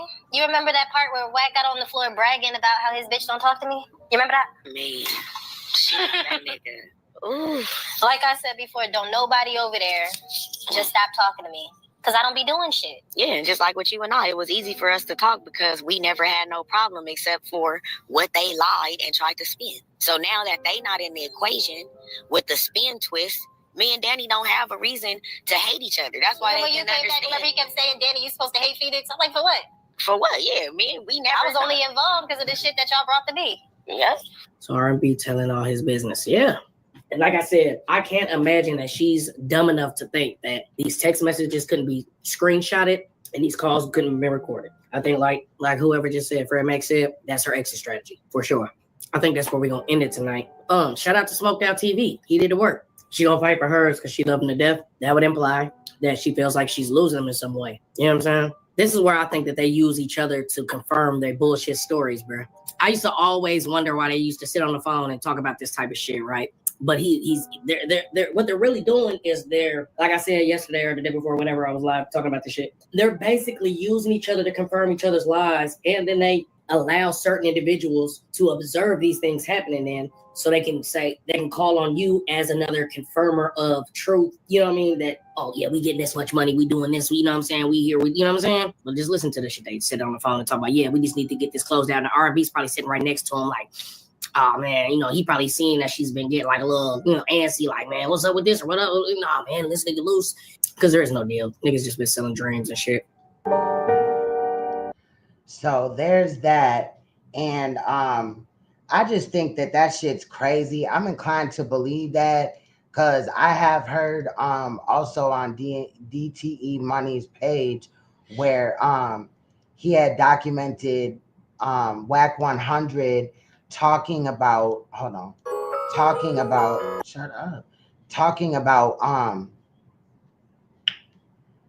the whole Congo shit and the Africa shit. You know what I'm saying? I think that Wack 100 is sick and disgusting. I definitely believe that he's a confidential informant, period, point blank. But this whole situation concerning this child, and then, like I said, I heard mention of a 9-year-old as well, that, seems to be by another woman saying, with the same sacrifice type of situation, but I didn't see no receipts for that. However, just dealing with this one, I think that is crazy that anybody even supports Wack at this time. And then just knowing that those receipts are months old, there are no updates with it, but I will continue to, you know, try to see what else comes out in that situation. But that shit is crazy. And also when I was covering Jay Reed, I missed the cue for it, but he had said something about his dad didn't want to bail him out because bail bondsmen, the bail companies are dirty, janky, and they will, even though you do everything that you're supposed to do as far as being on bail, they'll still take your shit.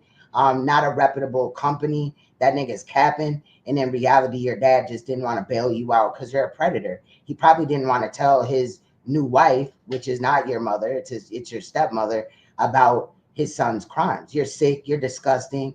And it's like, at this point, I'm over the whole Jay Reed shit.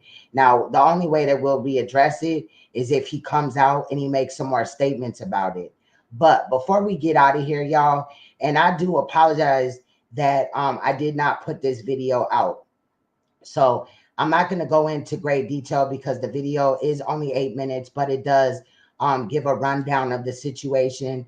But I'll meet you on the other side with follow-up commentary because I found more about this after I did this video. And then that caused me to wait. Let me look into what is being proposed, which I'll describe afterwards. Let's take a look at this. It's called Triple Darkness Says Predatory Comments About Rio's 9-year-old daughter. Let's go.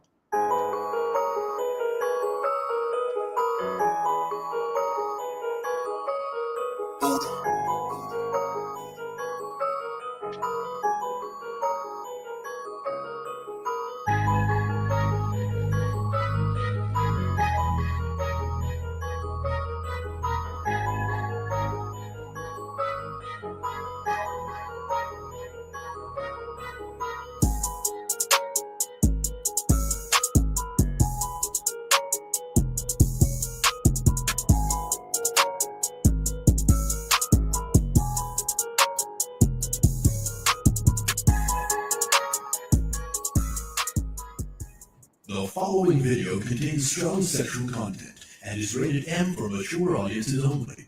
Viewer discretion is advised. What's good, Royal Family? It's Queen's Throne, and I'm back at you again for another pedophile exposure video, okay? Now, I've been gone for a few weeks now, in and out of town for work. However, I forgot to check my mentions, and when I did, I noticed a video in particular where I was tagged in it a week ago. I'm just seeing it today, but it was a week ago, right? So I click on it. Now, the video was posted by On Baby, which is Rio's page. Shout out to Rio, and I'm thankful that he brought this to me. But as y'all see in the title, man, Triple Darkness from the Black sector crashed the fuck out and said some very sick, disgusting, repulsive comments about Rio's 9-year-old daughter. With no further ado, y'all, let's check this out. Rio, your daughter could suck my dick. Now come see me, nigga. I ain't been around like that. What did you say? Triple said? You said it was yesterday. What did he say? Oh, he told my baby daughter to suck his dick. That's what he said. Yeah, your daughter could suck. Yeah, your daughter could suck my dick. Rio, your daughter could suck my dick. Now come see me, nigga. I ain't been around like that. What did you say? Triple said? You said it was yesterday. What did he say? Oh, he told my baby daughter to suck his dick. That's what he said. Yeah, your daughter could suck. Yeah, your daughter could suck my dick. Rio, your daughter could suck my dick. Now come see me, nigga. I ain't been around like that. What did you say? Triple said? You said it was yesterday. What did he say? Oh, he told my baby daughter to suck his dick. That's what he said. Yeah, your daughter could suck. Yeah, your daughter could suck my dick. Rio, your daughter could suck my dick. Now come see me, nigga. I ain't been around like that. What did you say? Triple said? You said it was yesterday. What did he say? Oh, he told my baby daughter to suck his dick. That's what he said. Yeah, your daughter could suck. Yeah, your daughter could suck my dick. Now, I apologize for the fact that I just played that short-ass clip over and over and over again, right? But even though it's a short-ass clip, this nigga still said some pedophilic-ass shit about an innocent 9-year-old child. For the life of me, after all of the pedophilic type of situations that I've exposed on YouTube, particularly in one where you have one YouTuber beefing with another, vice versa, and one jumps out the window and decides to say some sick ass, disgusting, pedophilic, predatory ass shit about an innocent child. But I've never in my life understood how somebody could be that mad at somebody that they, you know, essentially really don't even know based off of just the internet. Now, I don't know if Rio and Triple have ever, you know, met face to face or whatever, but what the fuck is Triple talking about?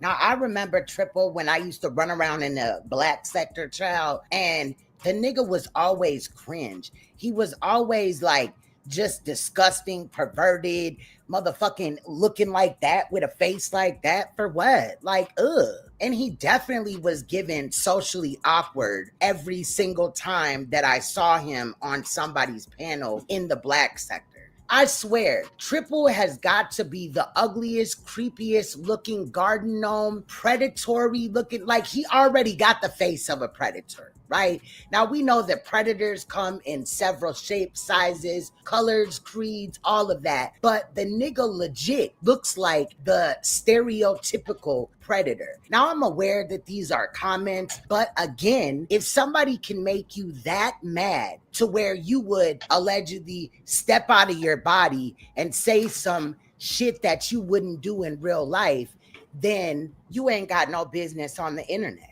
Period. Like, what type of fucking shit is this, bro? I swear, it feel like so often, one of these motherfuckers just jump out their body and, you know, again, say something that they claim that, you know, later on they would never do. They were angry and all this and that, which is only a cop-out because, honestly, I ain't never been that mad to where I would jump out the window and say predatory comments about a child. What the fuck? Now, I've had my children attacked before, and I'm sorry that this 9-year-old girl, as well as both Rio and the mother of the daughter, even have to experience something like this. It's disgusting. And just to know that some sick-ass, nasty-faced, grown-ass nigga, Freddy Cougar mouth-ass individual like Triple Darkness is sexualizing your daughter or son, let alone an underage child, just makes me sick to my fucking stomach. I feel bad for them as somebody that went through it. But motherfuckers like Triple Darkness are fucking trash. They should be banned. Any motherfucking nigga or bitch fucking with them ain't shit, because it's always some mammy ass bitch or some bitch ass nigga taking up for them, minimizing it like, oh, they were just mad and it came out. They didn't mean it. Co-signing, trying to help a motherfucker out with this pedophile shit. And then I'm going to be looking at y'all like y'all some pedophile enablers. Or do you get down just like him, low-key? I fucking said it, period, point blank. It wasn't even that long ago that Wack jumped out his body and said some shit that he later on said that he would never do and yada, yada, yada. But y'all niggas got this shit fucked up, okay, period. And as long as y'all are doing this and it gets brought to my attention, I'm gonna call your bitch ass out, okay, period. Because a real man or a real woman would never need to attack an innocent child because you're upset at the parent. And it could never be that serious to where you would have to, like, you know, enable a nigga like this, right? Just to keep a friend. But low key, motherfuckers be doing that in these YouTube streets. But anyway, you're a bitch ass nigga, Triple Darkness, and you ain't shit. And like I said, anybody fucking with you is trash as well. Shout out to Rio again for bringing this to my attention. It is definitely important for us to keep an eye on this type of shit. Children should be off limits in every sector on YouTube. But again, bitch ass, walking disease, garden gnome, looking ass niggas like this are always going to be on on YouTube probably making predatory comments about people's children. And I'll be right there to call it out every time it's brought to me. Again, thank you, Rio. Much love. I'll see y'all soon. Bye, y'all. Now, that video, I didn't put out yet. I meant to, but also afterwards, right, Triple Darkness found out, probably because if you go to my community tab, you'll see On Baby's initial, with him tagging me in that video. You'll see that. You'll be able to click on the 20-second video of Triple saying that, right? So Triple found out about that, and then Triple tagged me in videos that are unlisted on his page, where a dude named Ralph Bottles is saying like sick ass shit about Rio's child. Now, I do want to go back in and document that as well, because in my opinion, that nigga Ralph Bottles or anybody else that gets down like this online is sick, perverted, disgusting, and I'm tired of you motherfucking niggas, period, right? So we may have to double back, but it's fuck these niggas. Like, there's too many of these motherfuckers online that go back and forth with other YouTubers, and then like I said in the video, they'll, you know, they run out of shit to say as far as a comeback, and then they just attack people's children.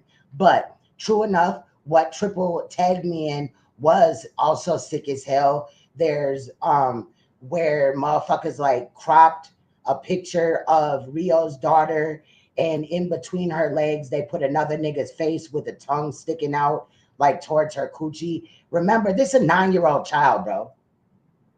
Okay, so again, I didn't have time to really get up in there and document that part, but I will. I have a playlist of it. Hopefully he doesn't delete the clips, because then I won't have them and I won't be able to do it. So that's why I'm stating that now. But y'all know, if you heard in the beginning, I'm currently about to move, and work has definitely picked up as far as the workload. So I'm being more demanded a little bit, but I do have other issues that I want to address, and that is being one of them. The clips are kind of short, so I can also put it out in a video, but I like to run it in my live, because sometimes with these shorter videos, they don't get out as much. But to me, this shit is disgusting. Like I said in the video, I've had my children attacked on here, into which one person in particular said some pretty disgusting things about my child. So that is why I kind of blanked out in that video, and everything like that. But Triple was trying to manipulate the situation, like, Queen Rio only knows about you because of me. Nigga, you've been blocked on my channels. I don't know if it's a new page, but you've been blocked because of how you move and shit creepy. You don't come over here and fuck with me, and I don't want you to, because in my opinion, that's why you block, because you're creepy as fuck. But for you to say, oh, Ralph Bottles did it, like, that should be a pass, because he said, I got the screenshots and everything too, in case he does delete it. But he said, Ralph Bottles did it, so I just did it to prove a point. Nigga, if you don't get the fuck out of here with that shit, it's disgusting. I'm going to drop the link in case anybody wants to come up. I know this been a long video and it is getting late. Oh, we only at 12:31. Man, I'm wondering if it's possible to get every channel removed permanently that references violation of a child. And we can. You know what I'm saying? I just don't know where that clip came from. Again, On Baby, aka Rio, had tagged me in a short clip where he had screen recorded it. You know what I'm saying? But some of them, like, you know, they private in the video, so that makes it more hard. But if we could spread awareness, like, honestly, Triple Darkness has probably like 55 subscribers. Nobody really fucks with him. You know what I'm saying? But he does hit these panels a lot. And that's where I've seen him be creepy in the past. MK the Max says it's a few more in the black sector doing this stuff, and you got women defending them. Wow. I'm not too long ago got into it with one of the women. This shit is crazy. Like, yeah. And motherfuckers over in the black sector do this shit. You know what I mean? In really any sector, because I've uncovered it also in the beef sector, as well as the Mo3 sector. You feel me? I know MK knows that, but just so everybody else know, when I come across these, I like to weigh in on them. It's sick. What's good, MK? How you doing, bruh? What's going on? You all right?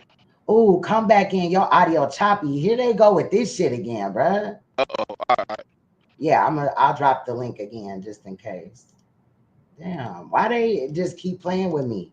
And I done isolated it, so I'm on my own internet. My kids and my man ain't even on this internet. And StreamYards is still fucking up. So I'm thinking it's StreamYards at this point, y'all.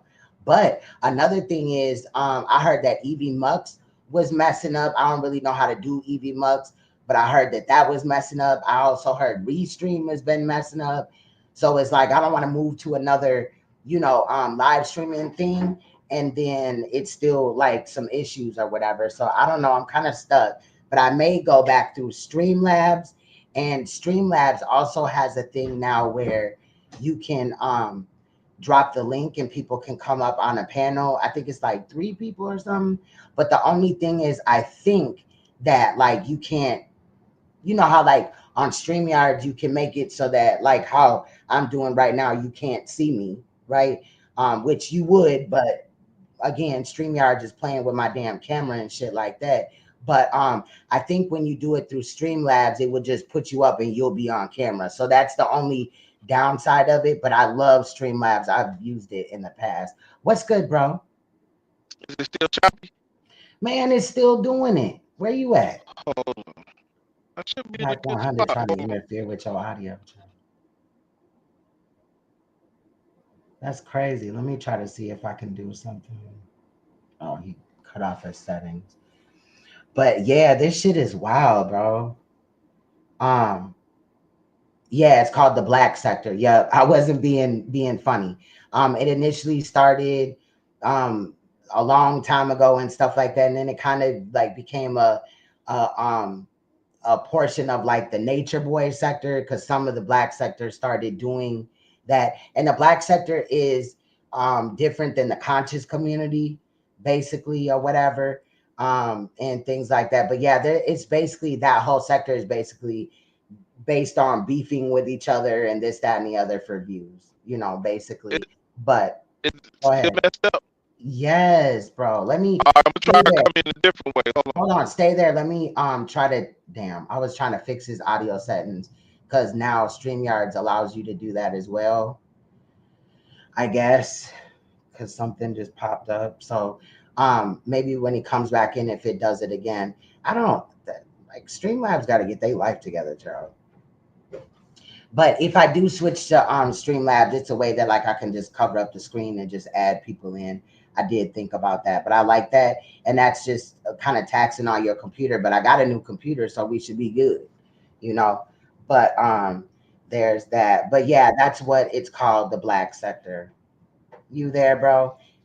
Is it still messed up? Nope, it's good now. I was gonna say if it does it again, stay there, because I guess you can like change some things as far as the audio goes, like if you're the channel holder or whatever. So yeah, I may be able to fix it. It just popped up. But what's good, bro? Nothing much, just checking on you. With this Black sector, with that, it's a lot of stuff going on in the Black sector now. Just another guy just got called out for wishing somebody's little girl get raped or something. And I end up. Is that Ralph Bottles? No, it's a dude named Rex. Okay, I know about Rex. Rex is a fucking drunk. Yeah. So when I stepped to him and asked him about it, some chick named Max Boogie jumped in defending him, trying to attack me over it. Yeah. Not Max. That's one of my moderators, bro. Max Boogie. Whoever Max Boogie is, they jump up there and was like, where's everybody when because Rex got into it with some dude, I guess out the Mo 3 sector or Black Beef sector or something. So they started I guess going back and forth, and the guy got a reputation for attacking kids himself. I don't know this guy. Never heard of him to that day. But I know Rex. So when I heard what Rex had said, I couldn't find Rex. So when I did find him, he was on somebody named Saida's channel. I hit the link because I was shocked to find out Rex had said something about, raping a child. When was this? Was this was recent, you saying? Yeah, it was recent. Okay. So when I hit the link and questioned Rex about it, somebody named Max Boogie either hit the link or they was already up there. So I get the questioning Rex, and she cuts in, was like, well, let me ask where everybody at when such and such is saying these things about children. And I was like, I don't know him. I know Rex. And I'm trying to get at Rex. So she kept interrupting. So I told Saida, I was like, look, thank you for letting me hit the link. You know, I'm about to go because I'm not. Then she get to hollering, bye, bye.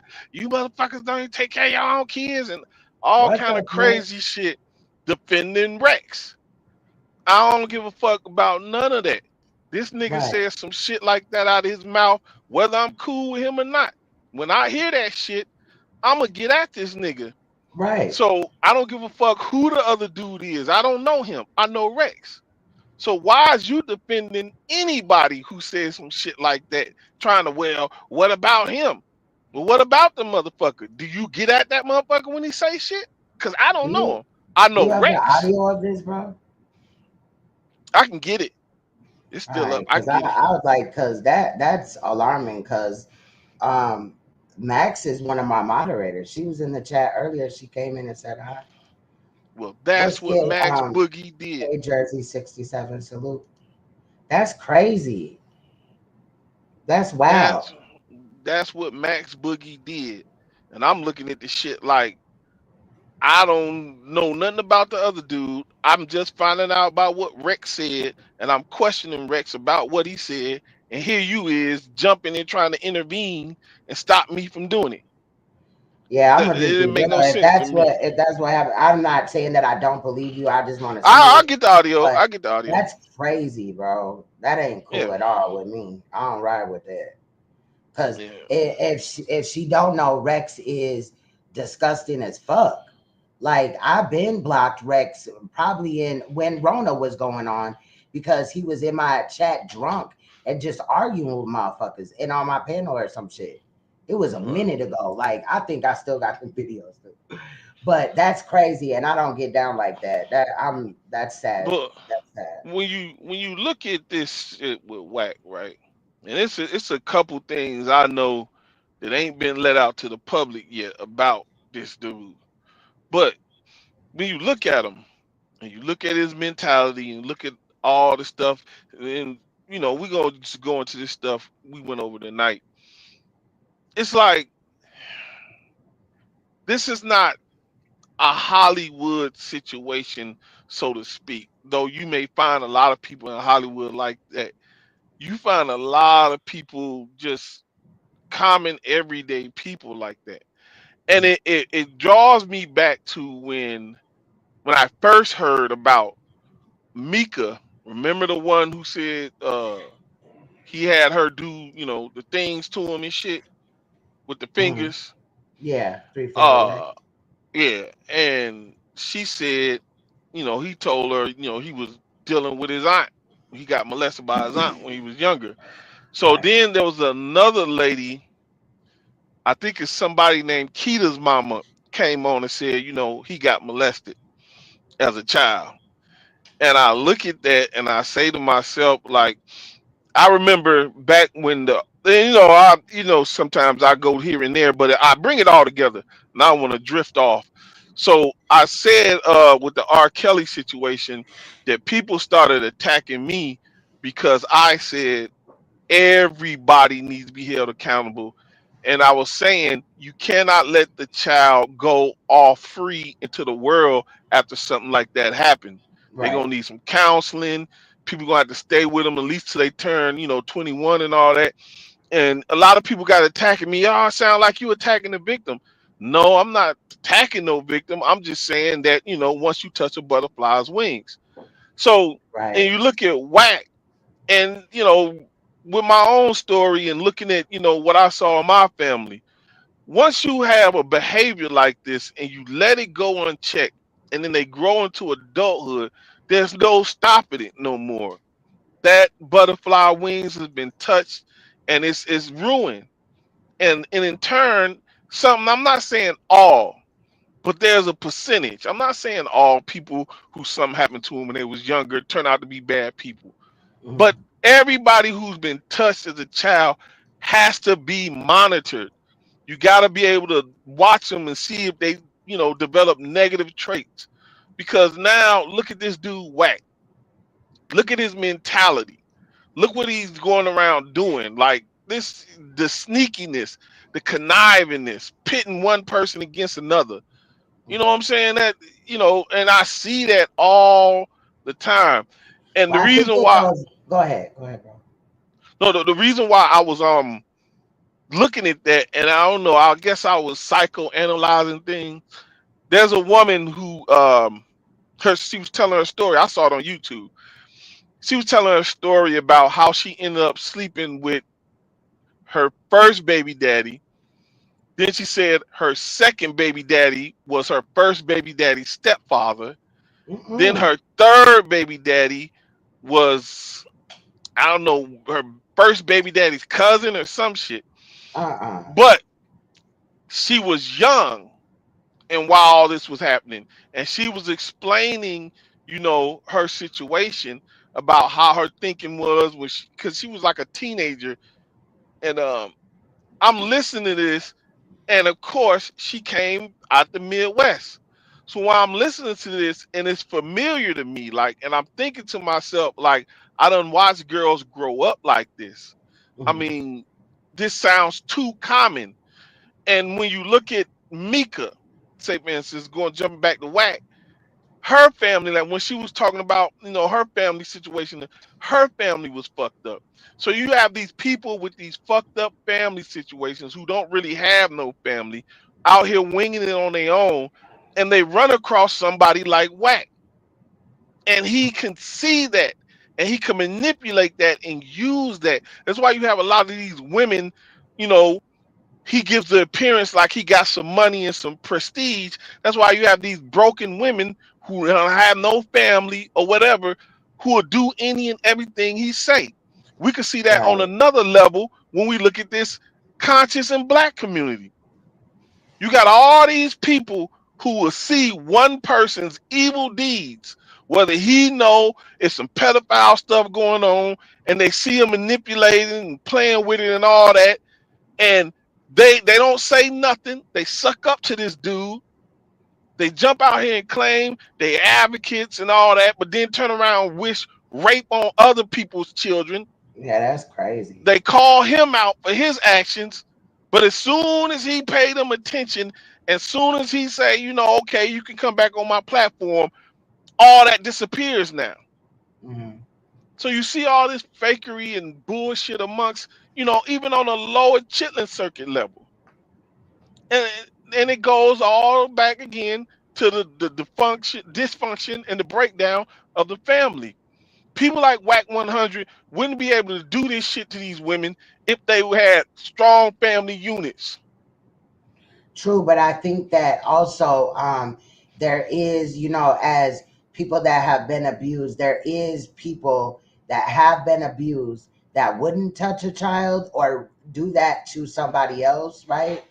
Right, But right. then there's a small few of those that have been violated as a child that will grow up to be predators.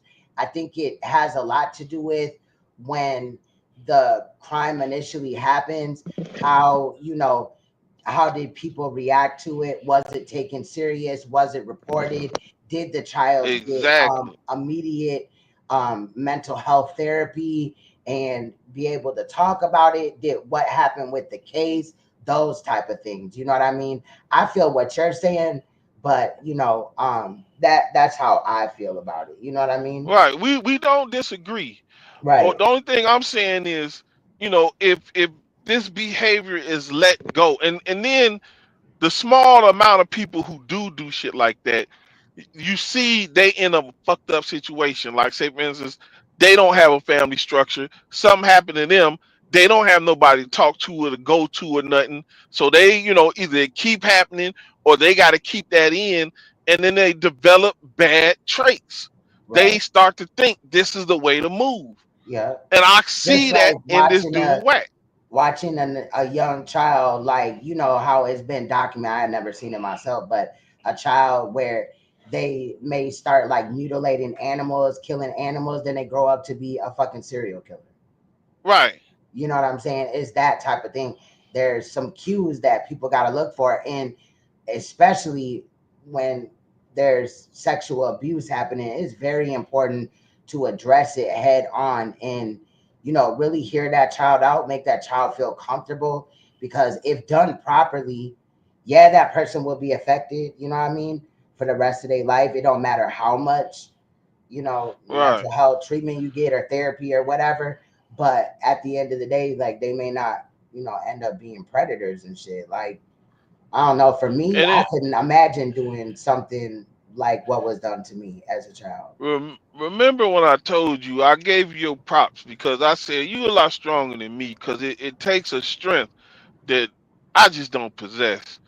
Like when I hear this shit and I see this shit, and just like I said the other day when went on with me, and I'm looking at these motherfuckers like, do y'all not understand what's happening here?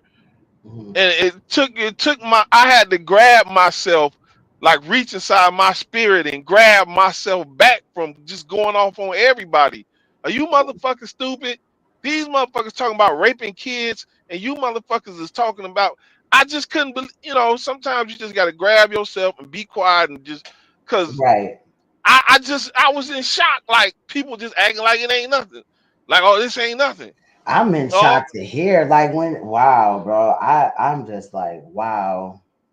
And Rex is trash. That's the thing. Rex is fucking trash.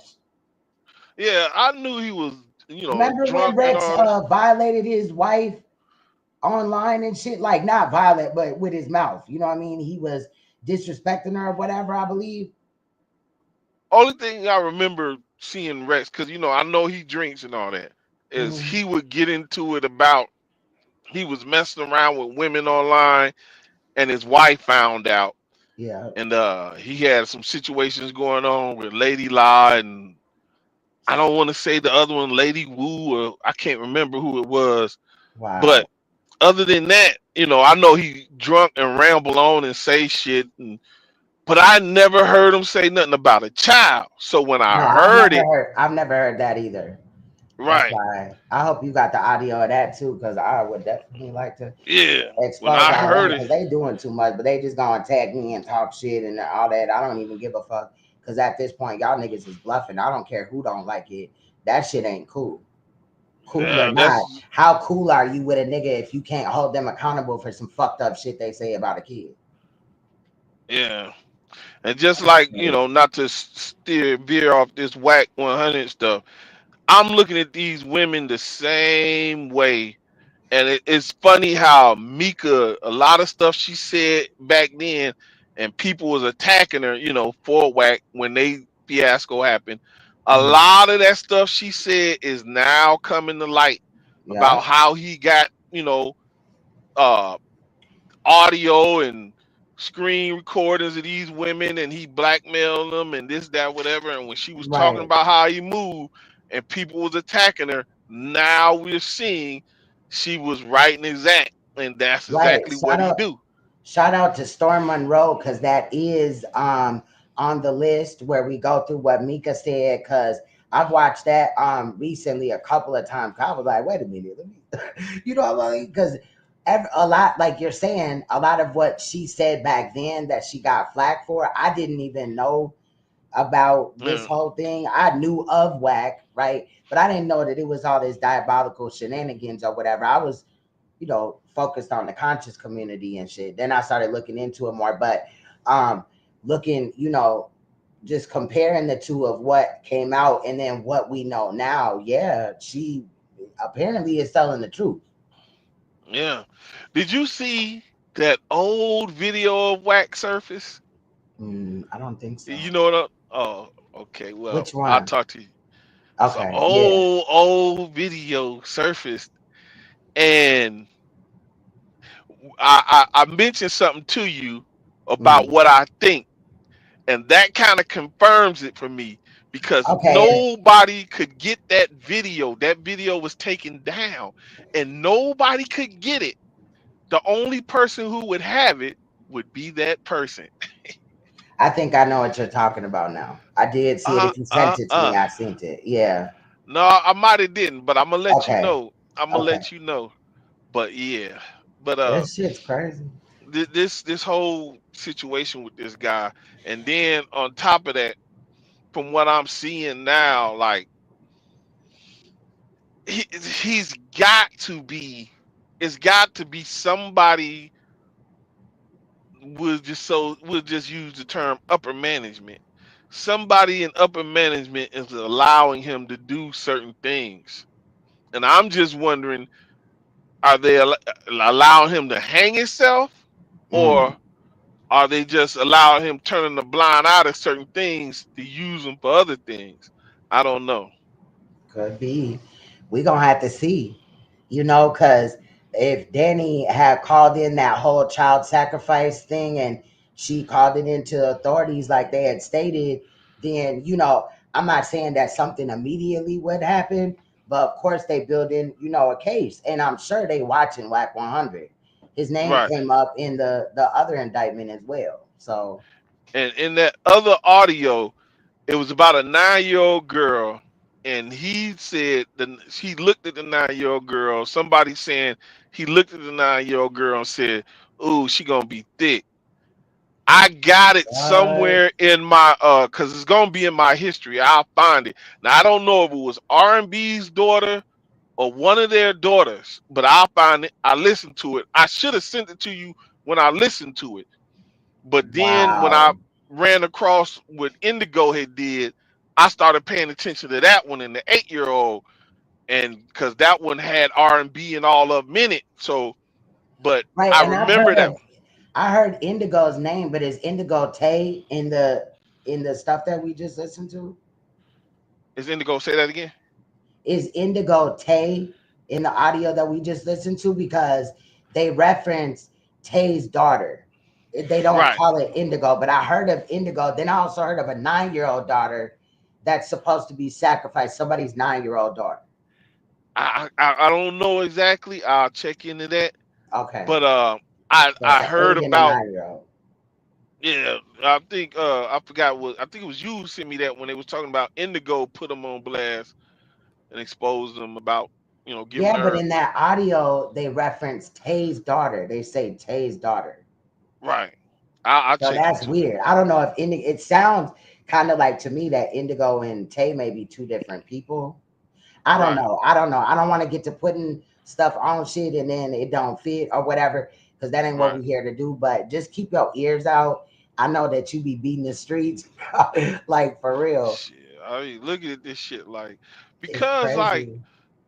it's I just don't get it. Like I done been through shit and I done seen, once I identify the problem with shit, I look at it and I confirm it's the problem. And I just look for people who trying to give me ideas, or they got ideas with solutions.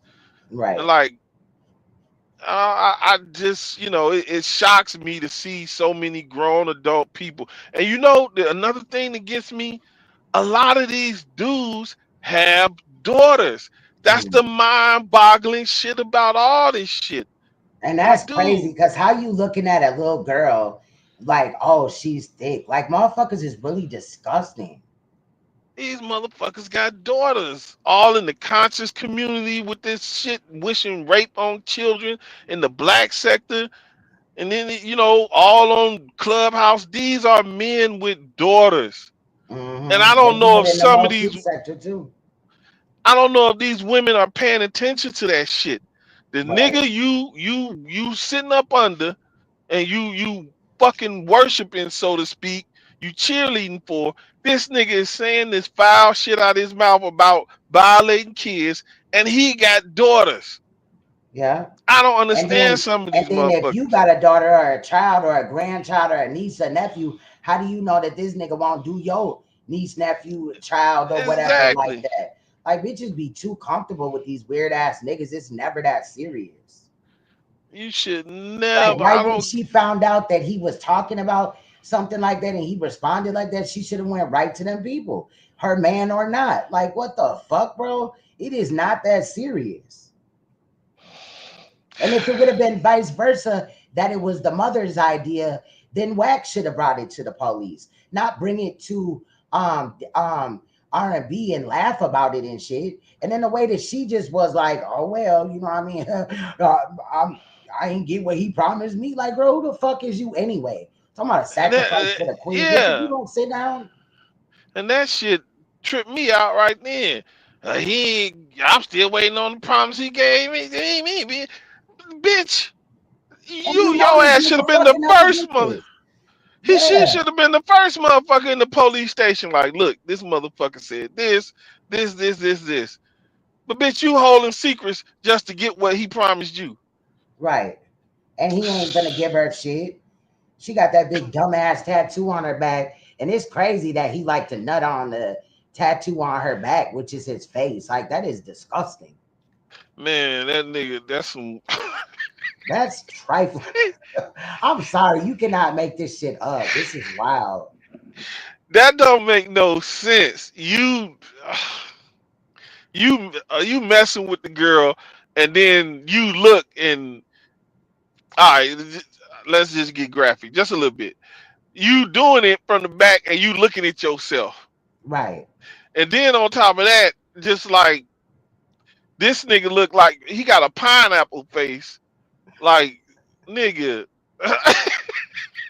I'm dead. I am dead. I couldn't even do that, even if it was my face. I'd be like, nigga, close your eyes or something. Stop looking at me. Right. Oh, man. Like, how you just fucking a bitch from the back and looking at a portrait of yourself? Like, that's some conceited ass weird shit, bro. Like, damn. Like you giving yourself a high five, slap it in the back, like, yeah, nigga, yeah. Right. But how do you feel about this whole situation about the Congo, about him being on the NATUREBOY guys, right? Yeah, running that Yeah, game. but it sounds crazy that he would even want to put himself in a category like that. We finna move to the Congo. He putting bitches in the corner and they gotta stand there naked. Yeah, see, and that's more stuff about what Mika was saying about the shit he do. Like, he dropped a lot of gems. Have people women getting naked so he can see what they look like, and they gotta masturbate on a FaceTime with them and all this goofy shit. Now, them Africans, like, okay, you could go on YouTube and see millions of videos of African Americans going over to Africa and talking about they coming back, they getting robbed over them Africans robbing the shit out there. Right. You think they finna let these perverted motherfuckers move over there? That's crazy. Listen, apparently that incredible diaper money ain't kicking in like that. If he's, about to lose that house. Now, I don't think him and the Kim girl is completely divorced. So I don't think it's final yet. So apparently that incredible diaper money ain't saving that house in California. Right. And it's a lot of shit that's going left. Remember, Game just got his... I don't even understand these dumb motherfuckers anyway. Why would Game put his house in Wack's name, but they somehow or another, they found out it was in a shell company, so they forced the sale of that. So Game just lost his house.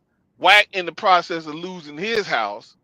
Like, come on, man. Now you in a 1-bedroom apartment in Nevada with R&B. Come on, man. Oh, and in the audio, I think I forgot to stop it there. I might have been distracted, but they said that the LA Metro, not LA, Las Vegas Metropolitan Police Department took his phone. Yeah, I think I heard, So that was interesting. And you know what happens when they come take phones. Look, we could go to the mayor of New York. They took their phones, and it was like, I want to say the next year, they arrested them. They came with the indictments. Yeah. So they held them phones for a while before they indicted. So they went through that. I guess they went through them clouds and shit thoroughly. Yeah, okay. When they come get them Mm-mm. damn phones, yeah, they looking for something. Yeah, it's been some months, but not a year yet. I don't believe. I didn't like memorize the date that the receipts came out, but it's definitely gonna be interesting. At the Yeah. same time, definitely, it's definitely gonna be interesting on how this plays out. Just seeing how Wack moves and all the things that are attached to him, far as CS2 back and shit like that. You know, And interesting. that's just another thing, you know, how in the fuck once you read that paper, how in the world see, I don't get it. Like some people are actually that But for slow. him to do that, Go ahead. My bad. They're actually that slow. When you read the paperwork and you see who CS2 back is, there's only one person it could be. He can't get out of it. But Right. he There's got no these way. people, right? He got these people out here saying that ain't him. It don't say his name. He Right. admitted to trying to call Dale Dog. Everything they said CS2 back did in the paperwork, Wack done admitted to doing it. That was him doing it. How in the Hold fuck could on. it not be him? Hold on. I don't know if you heard this, right? This is this whole situation between Hocus for a Fifth and Wack. It's a short clip. I just want to play Okay, it. go ahead, go ahead. For us, hold on. What am I doing here now? Okay. All right. The shout out to Hocus for a Fifth. I'm subscribed on my TV in my room. And I hit that like button. Let me just subscribe again from here, child. But anyway, let's take a look. The TV in my room's on a different account. That's why I said that. But anyway, in my opinion, Wack outdid himself with this audio. Let's take a look though. but for him to do that, and I text him, and I'm still trying, because if I go on these platforms, it's gonna force shit to come out that he don't need to come out.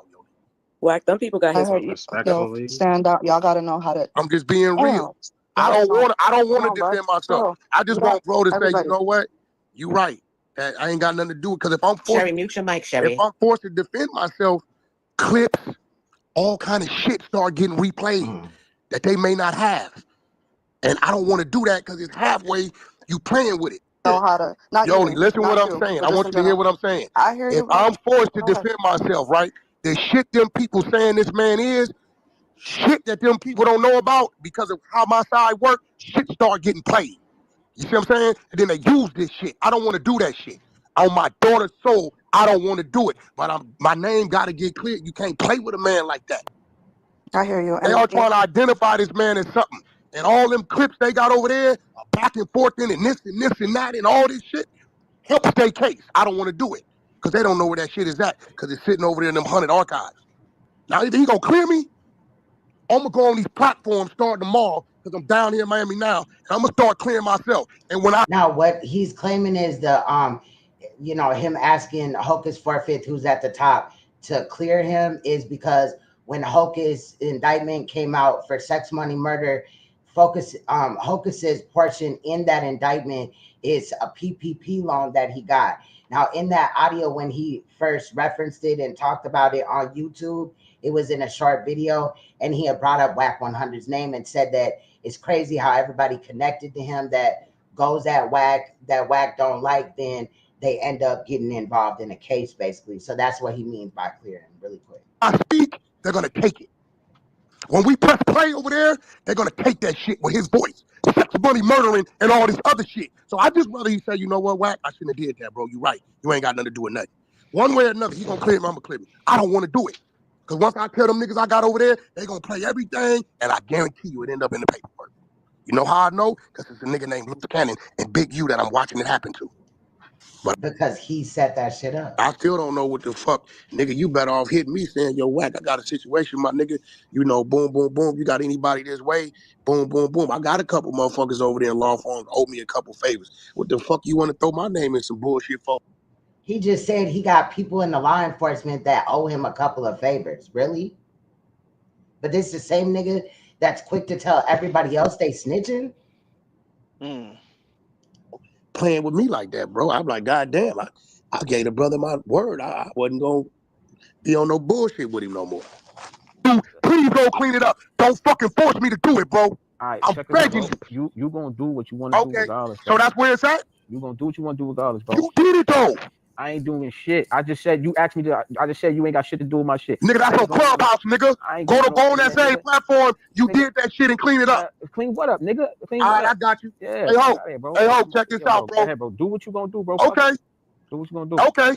Remember you said that. It was coming anyway, bro. Like you think hey, I'm bro, stupid? if I wanted to do it, I would have been over here. I asked you to clean it up. I know you, man. But if you didn't want to do it, why even bring it up on a public platform? Like, what the fuck? Right. He told them right then. He told the people it's over there in them 100 archives. You let them know where it's at right there. Yeah.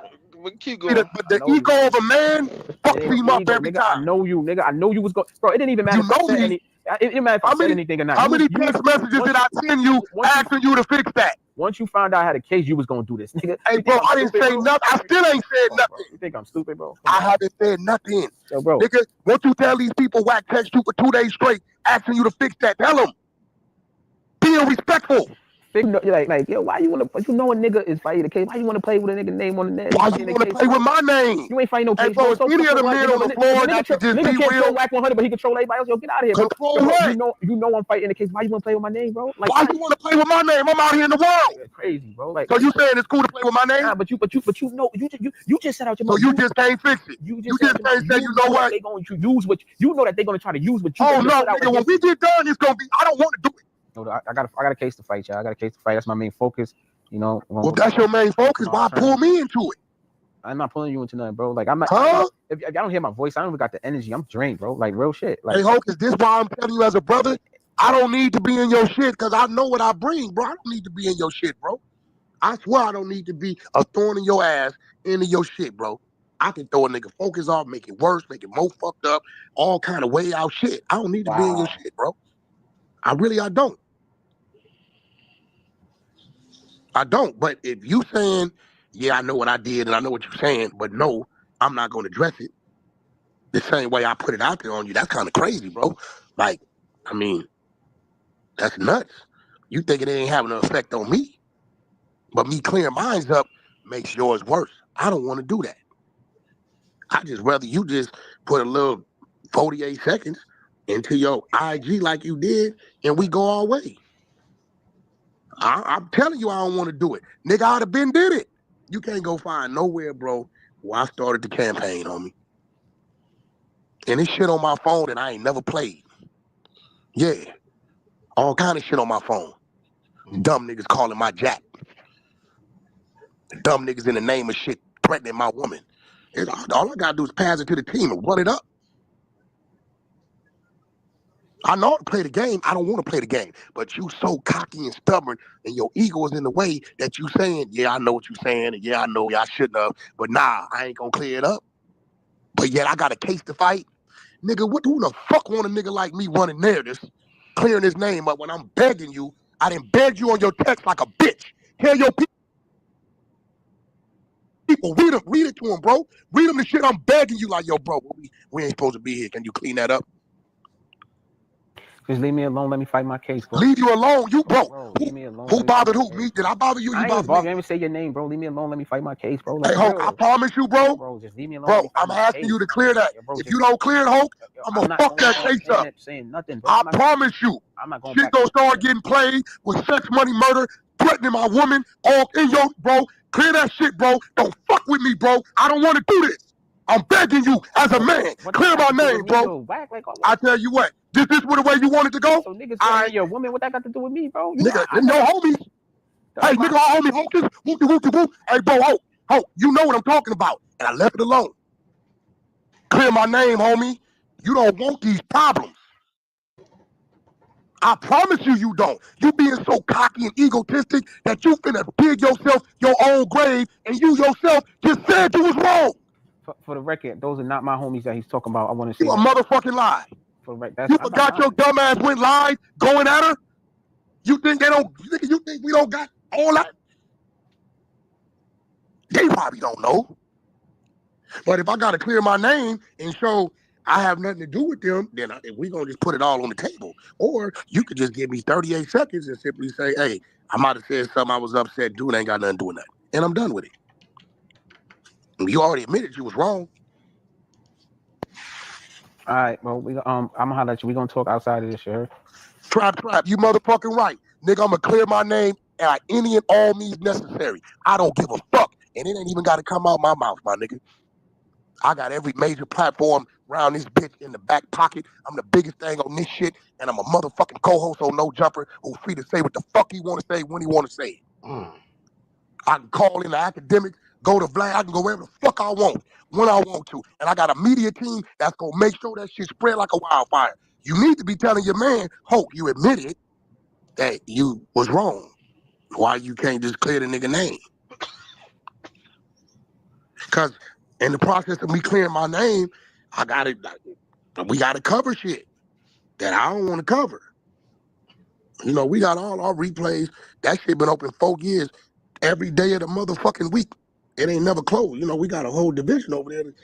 All they keep is shit categorized and logs. So, you can't clear my name?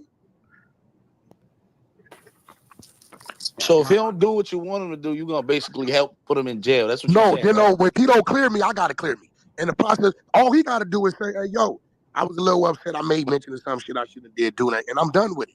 But I ain't But he just said that like 5 times. He said that on this little over here with him. See his IG, he did that on his IG. You know how it go. You want him to make a public announcement. No. The same announcement he made fucking over me. That's not fair, bro. That what you saying? He chose to do All I'm that. saying is all the police shit is whack, bro. That shit is whack. Well, what you think he did? You know what I mean? Niggas call me, yo, Wack, what this nigga Hope talking about? Man, I don't know what this nigga talking about. So instead of me answering 1,000 phone calls, I'm gonna have to go to the internet to clear my name. I don't got no ties to sex, money, murder. I met one nigga in my life from there and didn't know that's where he was from. Easier, bro. I just think you're Cleaning gonna look up like a what you fucked up admitted is individual by wrong. doing that. Knowing I'm fighting the case, you're gonna look like a fucked up individual, bro. Like, just leave it You alone. think I give a fuck about looking like a fucked up? Leave it alone, bro. Nigga, I don't give a Leave fuck it about alone, looking bro. like no fucked up individual, nigga.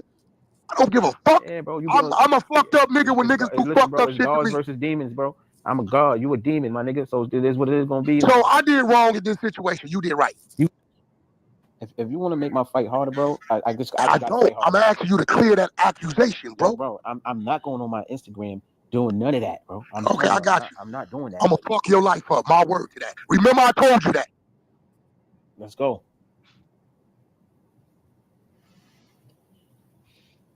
And for everybody that's wondering that why I didn't just kick him out the room, because I wanted all of y'all to see what we dealing with.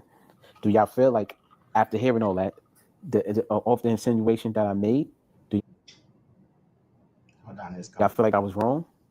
Not at all. Come on, bro. Come on, the man is sitting here telling me gonna make my come on, like make me go to jail. Like this shit's crazy. Man, it's sitting up here telling me I'm talking mad, calm. I'm not yelling. Like, yo, bro, let's just leave it alone.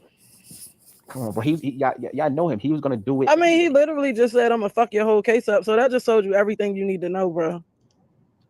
But for him, so that's that. That shit's interesting, bro.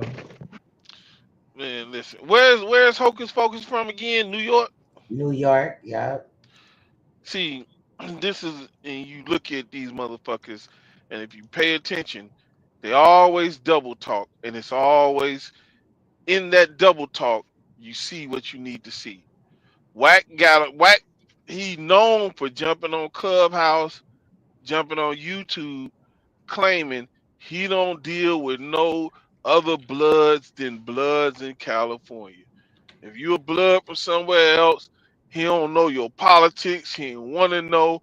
He don't want to talk to you. None of this shit. But when you look on Clubhouse, that's all. Sometimes you see him around, conversating with New York bloods and all this, all over the East Coast. So, and then speaking on bloods and Crips from the East Coast, but out the other side of his mouth, I don't mess with them. I don't do nothing with them. If you ain't from Cali, I don't fuck with you. What the fuck is you doing this knee deep in some shit to where you talking about you gonna fuck up a blood from New York's case? You got the evidence and the proof and all this. It's the double talk for me, man. How the fuck is you even that close to this motherfucker to where you can do anything like that? But you don't talk to them, you don't get in their politics, you don't do none of that shit. You proclaim that. But you got all this evidence on this blood, and you a Right. blood finna take down another blood. Okay. I got some Okay. audio somewhere where Loose Cannon claims that you can't become a Crip unless you kill a Crip. And I was like, what kind of motherfucker, what kind No, of no. backwards ass shit is that? How you gonna build an That's army if you're killing each other? that's that's the rolling 60s. You ain't a Yeah. rolling 60 until you kill a rolling 60. Yeah, that's what I Crip. mean. But at the same Yeah. time, a lot of them Cali niggas, they be like, I wish motherfuckers that's not from here will, stop talking about our politics, but y'all niggas talk about Chicago politics. Yeah, and this is another thing. I was over there with Spider Lope, and I was some shit started. I had said something and some shit. A conversation kicked off over it that you gotta be like it's been going on for a minute. Like this is, and I'm not dissing no New York or whoever, Texas and all these Bloods Yeah, and I ain't Crips from dissing all that. Cali. I'm just saying that they be No, no, saying no. that. Oh, Yeah, okay. what I'm saying is this is the problem with a lot of these New Yorkers and these people from Texas, because you find it in Texas too, and all the other little different places like Florida and all that. They're mixing Bloods and Crips, and they're using elements from Chicago's situation organizations in it. Like, and that's bizarro to me. Like when you look at these people, like and there's another thing Whack 100 was knee deep in, and but he don't mess with no Bloods outside of California. But he was knee deep in calling Jim Jones a rat and all, he working and all this. But when you listen to that conversation Jim Jones and them was having, and they was like he got to get violated and all that. Where do they get the word violated and violation from? Where do they get that term when they want to From us? discipline? Yeah, because they Bloods and that blood stuff come from Cali. So when they do it over in Cali, they call it giving out a DP. They don't call Right. it a violation. Yep. They got that from us, along with a whole bunch of stuff. And I disagree with because one guy said a lot of it had to do with Chicago playing a role in that too. When I called that out, and I was like, where, how do you figure? But I had to stop and think. Like he talking about these YNs, and when O Block and them went up to New York with that GDK stuff, because it's GDs in New York, and I just thought about that. Like, no, wait a minute, he's right. Ain't nobody from, they should have never went up there talking about no GDK. You don't go outside. Whatever issue you having with the GDs in your city, you don't go out there talking about some GDK. These people don't even know y'all, could care less. All they Mm-hmm. doing it because it's Or bringing popular up right now Tuka, or bringing in the up drill Tuka, scene. Yeah, it's popular in the and they drill don't even scene. know that Tuka was a little ass boy, Yeah, the little, and like it a was fun. teenager. It was tripped out to see little white kids. Hey, he's Yep. smoking on Tuka. Like, do you know what you saying? Like, Hey, JJ. man. But my thing is, a lot of they using a lot of Chicago protocols and things in their blood and they cripping, and that's bizarro, and that's got to stop because Yeah. that's Especially if you dissing it. You know what I'm saying? You right. dissing Chicago. Cause I seen where Ruga went on no jumper and shit like that. And he was pressing uh Adam about the whole shit with Mama Duck and Adam 22 and the conversation back and forth and how he exploited Chicago and this, that, and the other. And it didn't go too good. And in the clip, Adam had his editors edit what Ruger was saying, but Ruger was um uh um calling Adam a pedophile. You a pedophile, and they changed his word to you a good looking guy or some shit. I was like, what the fuck? But it's factual though. I respected Ruger for going in there and standing on that. Now I you'll for, see Adam wearing I love Chicago shirts. Nigga, get the fuck out of here, bro. I forgot who it was. It was somebody. I think it was Adam's platform, but they was from California, and they was, I guess, an insane crip or whatever. And they got to talking. He was like, yeah, something. They asked him something. He was like, oh, we got insanes everywhere. We got insanes here. We got insanes there. We got insanes in Chicago. And I was looking at that. The dangers of that was like, no, no, hold up. Cause there is no Crips and Bloods in Chicago. That insane in Chicago ain't the same as no insane from California. And that's the dangers of, people getting the wrong idea about shit and running off and saying shit. No, because you have, people thinking there's insane Crips in Chicago, and that's not the case. That's two totally, it's so many different Cicero insanes. They vice lords, insane gangsters, insane this. So it's so many different insanes in Chicago. You can't. Oh my God. Facts, But though. yeah, I've been noticing that. And another thing that really made me look at things is like, again, when you got your nigga Wack running around touching these certain subjects, and when I seen him hanging around Chicago niggas, I was like, man, these little niggas have no clue what they At getting all. themselves into. Facts. Stay the fuck away from Wack ass. Stay the fuck away from this Adam, nigga. all them niggas. Real shit. They I definitely mean, I told you what Vlad did to Duck. And when Duck Yeah. passed, he was like, oh, I had love for Duck. This dude let the camera sit on Duck for about half an hour, 45 minutes. Duck was nodding off, just like gone, like whatever he was on, them pills had him gone. And Vlad just let the camera record, and he posted that.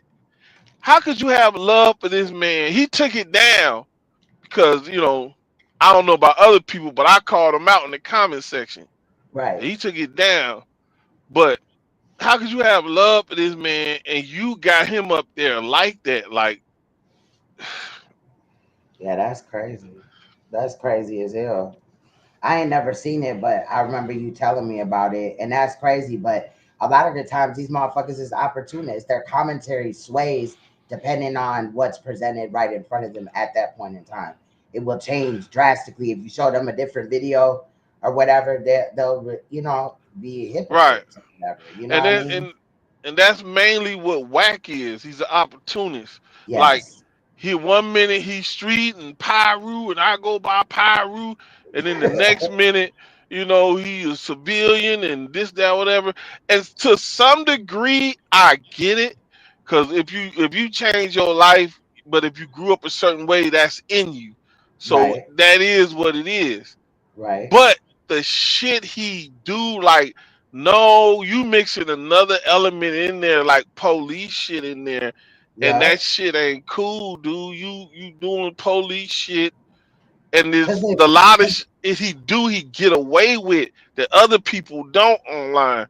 That's the red flag. Right, because if Hulk is, and I'm not saying that he's not, but if he's telling the truth about that, them dudes that posted Wack's girlfriend, that ain't him or whatever in the fuck is going on, right?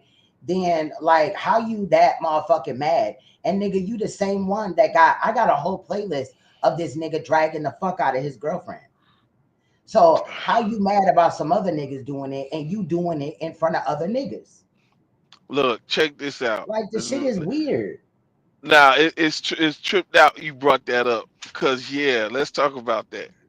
So I would say this, and if people don't know, so you know, Clubhouse. Now there's some people who can get online as couples and talk about things, and things work out all right, and then there's some people who can't. Right. Like, I think you gotta, put preparation in it. Okay, this is what we're gonna talk about. This is what we're gonna reveal. We're not gonna reveal this. We're gonna keep it on this or whatever. Don't Right. cross these lines. But I guess some people just don't have those discussions and they go online as a couple or whatever. So R&B was talking about, I guess she was in a room with, some other females. There's some dudes in there too.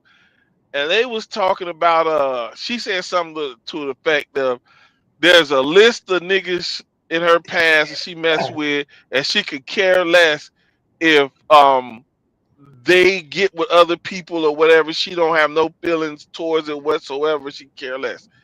So I'm just saying this to the people who may not know. So she said there's a list, and she said it more than once. She was like, I could go down the list. I got a list. So Wack intervenes and was like, well, everybody, once she got finished speaking, a lot of people started talking at once, but you heard Wack faintly in the background, list, but that don't sound right. But the way that nigga clicked out. right. But if you notice, like the more he started talking, the more people started getting quiet. So his voice kept getting stronger and stronger. He's like, what you mean a list? You gotta watch what you say. A list. You can't, a man got pride. So it goes on, and And then this gonna people, I look guess. like you out here just doing all this today. She Right. was like, just because I said a list, that don't mean that it's long or whatever. I didn't say how long it was or whatever. Like he was so mad about her list. Go ahead. Right. So, people getting quiet because they know he's serious now. It's like, what you mean? How many people on this list? I mean, then he just, because she's saying, well, I cleaned it up. It's like, no, you didn't. It's like, well, I just said I could go down the list. So, shit, then you saying that list again. So he just clicked on her finally. He was like, y'all need to watch what the fuck y'all say. The shit y'all let come out your mouth in front of a man. And he get the, now, and he goes off on her. And, he gets to calling them bitches and, bitch, you gonna watch who you talk to me. I don't give a fuck, I don't give a fuck about my mama, my daughter, God, all this shit he get to saying. My take on it is this. Now, First of all, did you know that audio came out in 2023? That audio is not even new. I traced it down to like I believe it was like June or something, but it was definitely oh yeah, that's right. You did tell 2023. me. Sorry. Yeah. Yeah, you told me. Because Yes. at first I was mad, and while I'm laughing, I'm only laughing now because I found out that R&B is a weird, sick ass bitch, just like this nigga, and didn't cut him off. But initially, I was pissed off, and I was gonna come to her quote unquote aid, and then I kept researching, and that's when I found out it was Right. a bigger, Well, go ahead. Now, I have to say, I have to look at it, and I have to be fair and go down the middle with it. Like, okay, men do have pride. And once a man starts hearing about a woman's past, the past dudes, men don't like to hearing shit like that. However, Wack handled that shit totally wrong. Wack could have texted her and said, hey, stop talking about that. Or, left, went in the next room because she's in the next Right, they room in the right same there. apartment. Right. And it was like, hey, don't talk about that. What's wrong with you? Don't do that on the air. He could have did any of those things. But he's decides to, be an angry Oompa Loompa and go off and then, embarrass. Because remember, she kept coming out. So you still here embarrassing me? You still going to embarrass me? So he does that. He's wrong for that. You don't do that in front of these people like that. You don't do that at all. And then you expect them to respect your girl, but you on here disrespecting her. And he blew that whole situation out of proportion. Yeah, It wasn't even that serious. Yeah, and this is, I guess, men and women don't think alike in that. And I get what you say, I feel it. but men, that's that's your I mean, not woman. for him to be like, bitch, I fucking hate you. Yeah, right. Get all that crazy shit. That's what I'm saying. Right. Like, far as him to be feeling bothered by the fact that she talking about a list, it does sound crazy as hell, suspect, right? But for him to, like you said, not, go in the other room like, babe, what the fuck? Like, and all this and that. And then to just turn up in front of all these people when you're physically in the same house with this person. Like, that's weird. That's right. That's girl talk though. So I'm not saying R&B is totally wrong, because I can understand girls being around each other. It's like, yeah, girl, I and this is and them niggas are okay. That's Right. girl talk, Right. and that's another thing. That's a problem with couples being on YouTube together. If y'all ain't talk this shit out beforehand, you Right. gonna hear girls talk girls. You gonna have men talk men talk. So y'all gonna have to be able to handle that, or either get the fuck from around it. So Right. I'm not saying neither one of them's wrong, because I'm seeing where both of them was coming from in that, and I'm just saying at the end of the day, it lands at the man, and at the end of the day, Wack was more wrong because he handled it wrong. One, okay, you couldn't handle, because she was talking to females, so you couldn't handle that girl talk. Even though yeah, men don't like that. This is the woman that y'all know each other intimately. This Right. is this is where you go for satisfaction, and you don't want to hear that about her and another man. I get it. Men are like that. But in the same breath, you're around girl talk. You should know better than to be around that girl talk. And if you hear it and you don't like it, you could discreetly let her know without disrespecting her like that. So at the end of the day, Wack was wrong. I get Right. where he was coming from, but he handled it totally wrong. You are right. He did blow it out of proportion. Why did you start calling her bitches and all this shit? Yeah, he Then went on in. yeah, he just I wanted to went. fight the nigga for her. Like, what the fuck? And then, like I said, I did other research. I was like, oh, you that type of bitch. Okay, never mind. I mean, you run across him, but Wack. At the end of the day, Wack was more wrong, because you could have handled that way better. You couldn't handle that girl talk. You heard some of that girl shit, and you couldn't Oh, handle there's it. there's other audio though, and it gets crazy. Like I could literally probably just do about maybe an hour long stream on all the times that it's been documented on YouTube where he clicked out on her. Like it's crazy. He does this on a regular. It's it happened in 2023, 2024, a couple of times, I believe, or a couple of times in 2023. But there's like at least 4 or 5 incidents apparently Right. of it. So I was like, oh, And you would think at some point they would get some boundaries. Like, okay, listen, this is what's gonna happen. This ain't what's gonna happen. We can't keep having this happening in front of everybody like this. right. And Then that just shows you about how deep their relationship is, let me ask you this: in my opinion. Go ahead. do you believe Loose Cannon when he was saying that she was sending him pictures and all that, and calling them, talking about her problems with him to them? Yes. That one guy who you said you can't really watch his videos, and we'll talk about it later, because I don't know what's going on with him, but we'll talk about it later. But Yeah. he was saying he got pictures of R&B's coochie and all that stuff, and I Wow. don't know if she got a reputation like that, because he knows them personally. Right. So I don't know what's going on there, but he was talking about the pictures. And then that dude, IBM Hoodlum, he Hmm. was on one of his lives looking at the pictures. Now, he didn't put it on screen, but he Wow. was like, I'm looking at the pictures right now, holding his phone, just scrolling through it. So And do you believe? then you bringing up IBM Hoodlum, I just got to say this. I don't know if I'll ever get around to editing that video, but how he came at Big Gigi, right? Gigi, Loose Cannon's real wife, I feel like was foul in that audio. But I feel because other people's like, nah, Queen, just, Yeah, just he fall didn't back, threaten girl, her. like, because it's some weird Yeah, shit. yeah. But It it was is. wild. It was wild to me. That shit pissed Gigi, me off too. to me, Gigi just saw her opportunity to get back at Loose Cannon, which she might have a reason to. But I We ain't we finna lie seen because I'm subbed to her over there. She do be like sometimes it's repetitive as fuck, you know what I mean? A lot of the right, times. But she did but put out some interesting receipts though. the And she thing stated that she got more and she willing to up that shit to them people. the thing that made me look at Gigi sideways and realize, nah, you fell into this play shit. Instead of coming out standing on your business, what you had to do, she fell off into the Wack 100 shit when she said Yes. he threatened her. I watched that live. I was there when it happened. He never threatened her.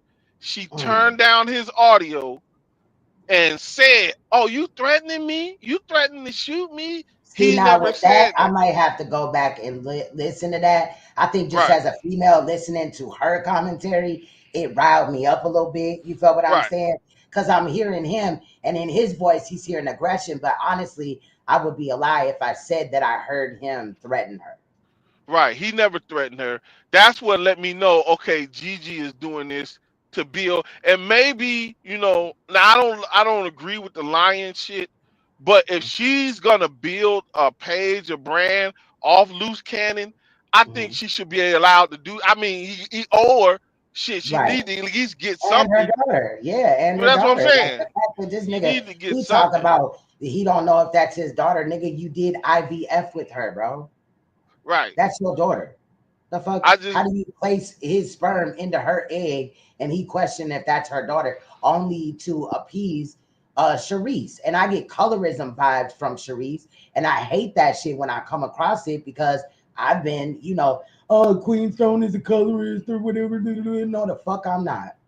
I love dark skinned people, child. Okay. man, listen. We done had this in our community forever. The dark skin, light skin, man. Yeah. And I don't play into that shit, but I feel like I went in on Sharice because I sensed that shit. Like she just felt like, without saying it really, that Gigi's daughter really didn't matter and it was all about her child and it was connected to color. Just my thoughts. Maybe it Oh, I wasn't. didn't. I I didn't sensed see that that. I energy. don't know. So Yeah, I'm that just was listening. in a live stream called "The Fake Loose Cannon and His Fake Wife, the Real Wife." Gigi speaks. It was Well, a month I ago. do. I I know do you were here, understand. but yeah, you probably missed that.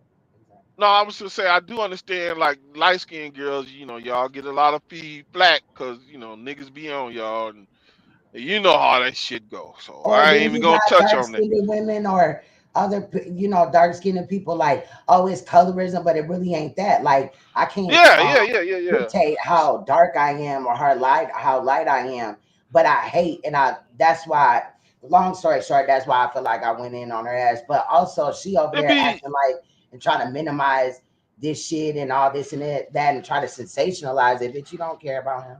It's a matter It of just time. be it just be insecurities on people's behalf. I told you, I got a light skinned elder bars looking brother. He's a pretty motherfucker. One of my older brothers. And I used to be mad like every time we move in a new neighborhood, you see the girls, hey, they be like, hey. As soon as they see this nigga, get to treat me like my name's Stanley. Like they all Dead around. ass. So I Yeah, I've seen understand the it. I've dynamic. seen it. I've seen it. Yep. I understand the dynamic. So I don't like either that's men do it or women do it. That should be weird, especially yeah. because there's So a child involved. Like if old girl don't, she ain't cool with her, or whatever. She mad because she's legally the real wife or whatever. Cool, but for you to be like, who gives a fuck if he got a baby by you and all this and that, and you're trying to like put it in his brain that he shouldn't be involved in that child's life. What type of bitch are you to want to be with a nigga that right. don't take care of his kids? And Like that's the that's strange. sad part about that shit. She should be trying to be friends with Gigi and the other chick. I heard there's another one who got like kids with him.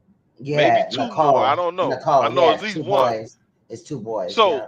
yeah, so they should all be trying to get along. Hey, look, bitch, hmm I got to hook But up on some Gigi and incredible Nicole get along. diapers. Right. Gigi and Nicole get along. Nobody has gotten any incredible diapers out of Whack 100. And I was Whack just joking. 100 actually went live or whatever on somebody's shit. And he had stated that he didn't buy that loose cannon and Sharice's baby nothing. And he didn't get them no diapers. So you ain't no Right, stepfather. I mean, not stepfather, Godfather. godfather. Yeah. Right. I said stepfather time. But they should all be trying to be cool with each other. Like Yeah. I don't get this shit. And the thing to me, like loose cannon, I don't, whatever she is to him, the new one, the light skinned one, she Right. gotta understand one of these days, one of these hours, your son gonna become a man. And when he hear that no jumper interview and the shit you was saying about how you get down, that's not gonna be cool. Like people gotta watch what they say on these Yeah, airwaves. I Like watched that the other day. I was like, wow. your And he kids was gonna right cross. there. He was Yeah. right there. Did you see when Wack kept just, oh, did you sleep with him and his wife? Oh, y'all did threesome? Oh, what was that like? Like, come on, dude. Like, you violate. And then Luce was sitting right there. Like, he violating Luce right there. And And then when then she sat up in there she, with that ninja suit on, child, and she had the hood and the whole outfit with the ponytail coming out at the top, I was rolling. Like, this bitch thought that is you is not not cute. no YN. Right. You She about is 40. 40. No, she is like either between there's a couple because you know these motherfuckers they be lying about their birthdays and shit. But she's Ugh. around about like 42 to I've seen other listings or whatever where it states her date of birth and stuff at that would make her 47. So around about there's Yeah. like a 42, a 45, and a 47 with Cherise, with a sister named Crescent, which is her actual sister. Gigi heard from her sister. Cherise sister Croissant or whatever Crescent went up there and put her sister on blast, child. I Oh, was shit. like, what? And that's what I'm saying. Gigi be having that shit sometimes, bro. Like for real. I gotta check her out then. But, I just did that, just rubbed me the wrong way. Like, you letting Wack No, I feel you. I really feel you. fuck with, manipulate shit That when was you a should red just, flag to me because she instantly was just like cool with Wack. And I'm like, girl, you have no clue who Wack is right. for real. Like, girl, your best bet is to stay the fuck in your own lane far as Wack goes Right. because you cannot trust them. Now she did fine on her own, Yeah, yeah, exposing loose cannon and all the shit she had on him. She could have, but I get it. She wanted Wack to get her more exposure, which he did. But right. I just didn't when that tactic when she said that man said something about her and he didn't. That I was like looking at her like, look, you taking this too I'm gonna far have to go now. back and listen to that, but I She will texts admit him. that I think that that's when the anger just came out because I'm just listening to his tone of voice, but I can't say that Right. I heard an actual threat. But there She was aggression yeah, involved. she was texting him the whole time. And I'm pretty sure Wack put her up to doing it, played the Hmm. whole play. And You then talking she about Wack said was in the texting him no or no, texting her? Gigi was texting IBM Hoodlum. I'm just Okay, saying I'm pretty sure Wack was telling her what to do. right. So she texting him and then she put in the text, or I got somebody in Houston that'll handle you. And for Mm, some reason, and this is the stupid part on him, he calls her instead of ignoring the text and yeah, blocking her. He calls her like, "Where they at? What's up? What's happening? What they gonna do?" He called her with the rah rah. So yeah. she Then he went turned the live. audio down. Yeah, she Yeah. turned the audio down and then got to spin in her narrative. And that's where, I saw it, I peeped it. And I went back over it 2 times to make sure that I was right, that he didn't threaten her. She just said that out of nowhere. So I was looking at it like, okay, you sensationalized this. I get what you doing, but you don't have to do it this way. Cause there ain't no good gonna come out of doing wrong. Now, you put loose cannon on blast, which he deserves, go ahead.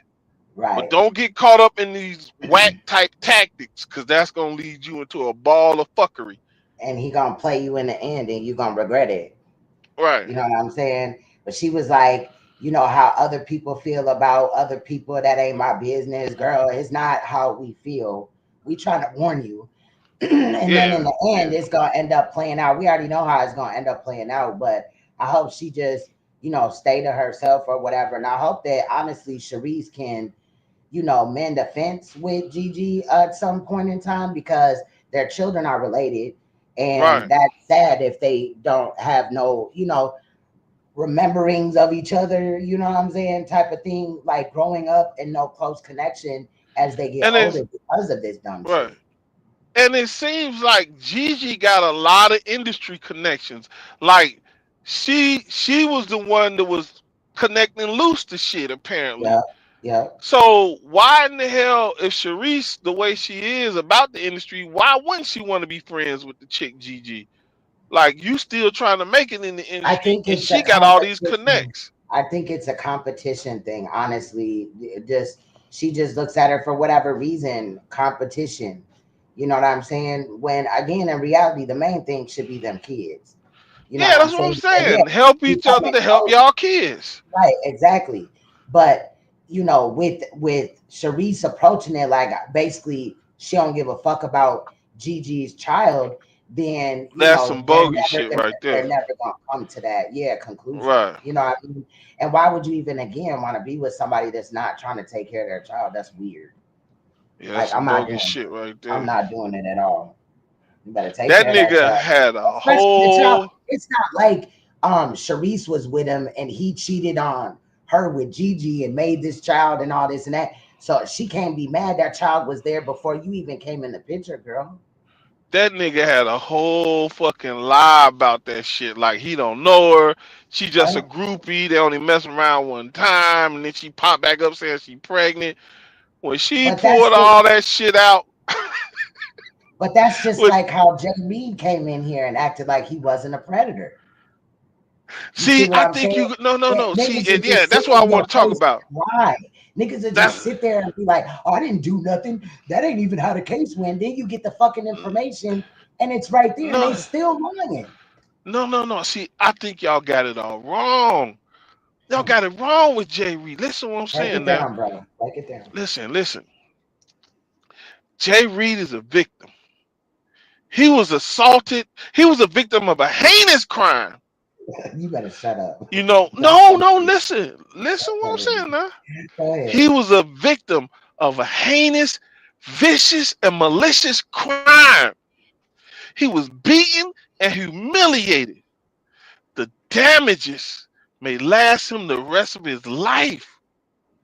Therefore, I say he should be financially compensated for getting beaten and humiliated like that handsomely.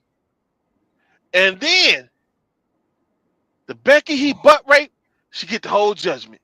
Oh, that would be a Get the whole plot judgment. twist. That would be a plot twist for that Get the ass. whole I judgment. was over here like, all right, he better come on. I know he tried to get you because I wanted to interject about 39 times, child, in that little And ass I voice. already know shit. I know where you come from. I know what you would say, nigga. You done lost your motherfucking mind. No, but I know you better than that. I knew you was spinning around, even though I said you better shut up. I knew that you was, Right. finna spin it one way or another. But ooh, that would be a plot twist, right? Get the If he whole sued No judgment. Jumper, got all that money, and then the woman that he raped turned around and sued him and won it all, I would fucking die. I Get would the be on the whole floor. judgment. That would be, that's karma for your ass. That is Then karma if that ever happens. I'm just. I don't want to keep going because I can keep going, but it's gonna be funny. But I don't want to make funny, a bad situation funny. Yeah, but But you gotta laugh at it sometimes, bro. It's like we be listening to some fucking crazy ass shit. And I remember you always saying, like, Queen, I don't know how you strong enough to just keep covering these type of things. Like, because at the end of the day, like after this is done, I'm gonna go look at some comedy and clear my soul and my spirit of this bullshit. right, But at the end of the day, you gotta end up learning how to like state what you state, get it out there in the universe or whatever, and right. then kind of just like find some type of relief at the end of the day. Because when you laugh, that shit good for your soul, bro. You For right, real. you right. That But shit yeah, I good. think that should happen. Like, listen, this man was beat like that. He should be rewarded handsomely. Spare no expense You got on me right with motherfucking that. No Jumper. Get everything you can get. And I hope the check look like 10 million. I hope Jay Reed with all them yellow teeth. I thought there was a grill in his mouth, but it wasn't. But I Did hope you he get see this it? smiling like yes. And right before he put his hands on the check, yoink. I have never seen somebody's teeth look dusty like that. Betty Lou, she was injured too, Right. And she's requiring this whole amount to get over her pain and suffering. Right. And I did Yeah. see, bro, where remember you were saying that Marciano is paralyzed Yeah. on half of his body. I did see that. But then I'm He went scared into a to be coma like, too. yeah, but I'm scared to be like, well, shout out to him or really ride for him because dude, he got some sick shit in his past. You know Well, what I'm saying? I don't you know. should. But it's still crazy. I wouldn't be scared to say, hey, look, get better. Y'all didn't deserve that shit or whatever. I wouldn't be Right. scared to say that. But at the same time, I think that check should get yoinked from Jay Reed. And yeah. No, I Yeah, you agree. need to get compensated for getting your ass whooped like that. Yes, you do. Yes, you do. But you did Yeah. some whooping. You did some ass whooping yourself. You talking about So reversing his case. What's good, Shug? you What's got good, to Shug? pay up. I'll drop the link just in case he want to come up. I don't know what he doing. I ain't expecting him to, but just in case. What's good, Shug? But no, you got a point with that. That would be the ultimate karma Hell for yeah. him to sue No Jumper, get money for almost getting fucking killed. Did you see that video where him and Marciano got beat up and Marciano got stripped? Yeah, I seen that shit. Boy, did you see how? Okay, first of all, Marciano was on the ground. That shit wasn't funny and shit, right? But Jay Reed getting boinked all in his fucking head, and that nigga was like stunned, like he was dazed and confused, like he almost lost his equilibrium, but he You didn't. know, you But know then what at he the look. same time, think about it, bro. When we was younger and we was in the motherfucking hood, you ain't see crackheads get beat up by niggas on the block and they be dazed and confused like that, but whole time they ain't really dropping like that. And they That's the what I'm main finna ones that say. made it out. But they can't, We we like they took we an think ass whooping alike. that a normal human being that wasn't on crack or some type of drug would have been half dead. Look at Marciano, he We is motherfucking paralyzed on half of his body. we think alike. Cause I was just gonna say he got that ass whooping like a hype and kept on ticking. Right. Like he did. Right. He was just oh shit. Oh, but he was still going. Marciano was out. I Like, wanted to edit that video, but like censored like the certain parts because the way that nigga was stumbling from when he went to the building side to the other side or whatever, bro, that shit was classic crackhead type of right. motherfucking movement. Bro, I've seen that a few times in my life before. Okay, then I used to serve, so I know a crackhead when I see one. I know a drug addict. And I Right. thought that even in the video, but I'm like, okay, maybe he was on drugs and he changed his life. I knew something wasn't right, but I never would have thought that that man had sodomized a fucking woman and Did went you to prison see for 8 years. Like, that is ridiculous and crazy. it was a female out there recording that shit with them? Mhm. Like th- to me, like there's no they was recording before it happened, so Yeah, it they was knew. premeditated. Yeah. They knew. They knew. I think they did it just to get clicks and views. I don't think that they Right. thought it was gonna be, as big as it was or whatever. But then you got Wack in the background, like, no, as soon as like the straps come out and they get aimed at dude, like, cause them niggas was Right. gonna shoot that nigga. So, to me, I think they knew who to do that to. Yes, that part. You And not then finna do no nigga. It's certain niggas exactly. you could look at and know you can get away with, and it's certain niggas they ain't going. And But I think also, if you go back to that video, right, the jumping at no jumper, right, and you mm, look at it, Jay Reed states in there the whole time while they on the way to no jumper, Loose Cannon is hitting him up. And he like, when is you getting here? You here yet? Like that shit. I would have been in my first mind would have been like, nigga, I'm not going over there, bro. Fuck these niggas on. right. Like, don't nobody this a nigga now they claiming that they wasn't cool with, but there's pictures of them in Vegas together. And then if you slow down that fighting video, well, really where them niggas was pistol whooped and shit, right? You can see the guns and everything. You can make out people's face and everything. Remember the one who Like, the said, "Go shit to is sleep, crazy. Yeah. go to sleep." Them niggas He's was doing supposed to get baptized. He a Christian what? now. Oh, what? Yeah, they running from Yeah, them you know charges. the the feds coming. That shit's Yeah. going to be a problem. And then if in my opinion, if the hoodlum YBM hoodlum don't, I mean IBM hoodlum or whatever, don't chill, they gonna fuck around and get indicted as well, because some of the shit that's going on with Gigi might end up being some shit. Right. Because I think he also beefing with Wack too. So I Yeah. don't know. I don't So the know. whole thing is supposed to started over Hoodlum. Now, from Wack's perspective, is once he told Luce and I keep And forgetting the other Brittany. girl name. Once he told them to get him and make him stop, and they didn't make him stop, so he looking at it like, okay, y'all telling him what to do, and Right. that's where it all started. But Hoodlum started saying what he was doing it because he was all that bullshit. I don't have no sympathy for none of them. I'm just watching it play out, and I'm just saying, like, listen, now just look at this now. Everybody involved in this shit is 40 years old or older. And look at what the fuck they doing. Right. This shit is wild. Everybody is over 40. And look at what the fuck is happening. Like, this is some goofy, and we got the nerve to talk about YNs. Look at this goddamn Right. shit. True. Good point. And also, I would be surprised if we get around to next year and Wack ain't going through his own motherfucking indictment or charges or something, because there's a lot. And then for him to be on there talking with Hocus for a Fifth and all this, and him trying to get him to retract the statements that he made about, everybody beefing with Wack and all this shit, like that shit's strange.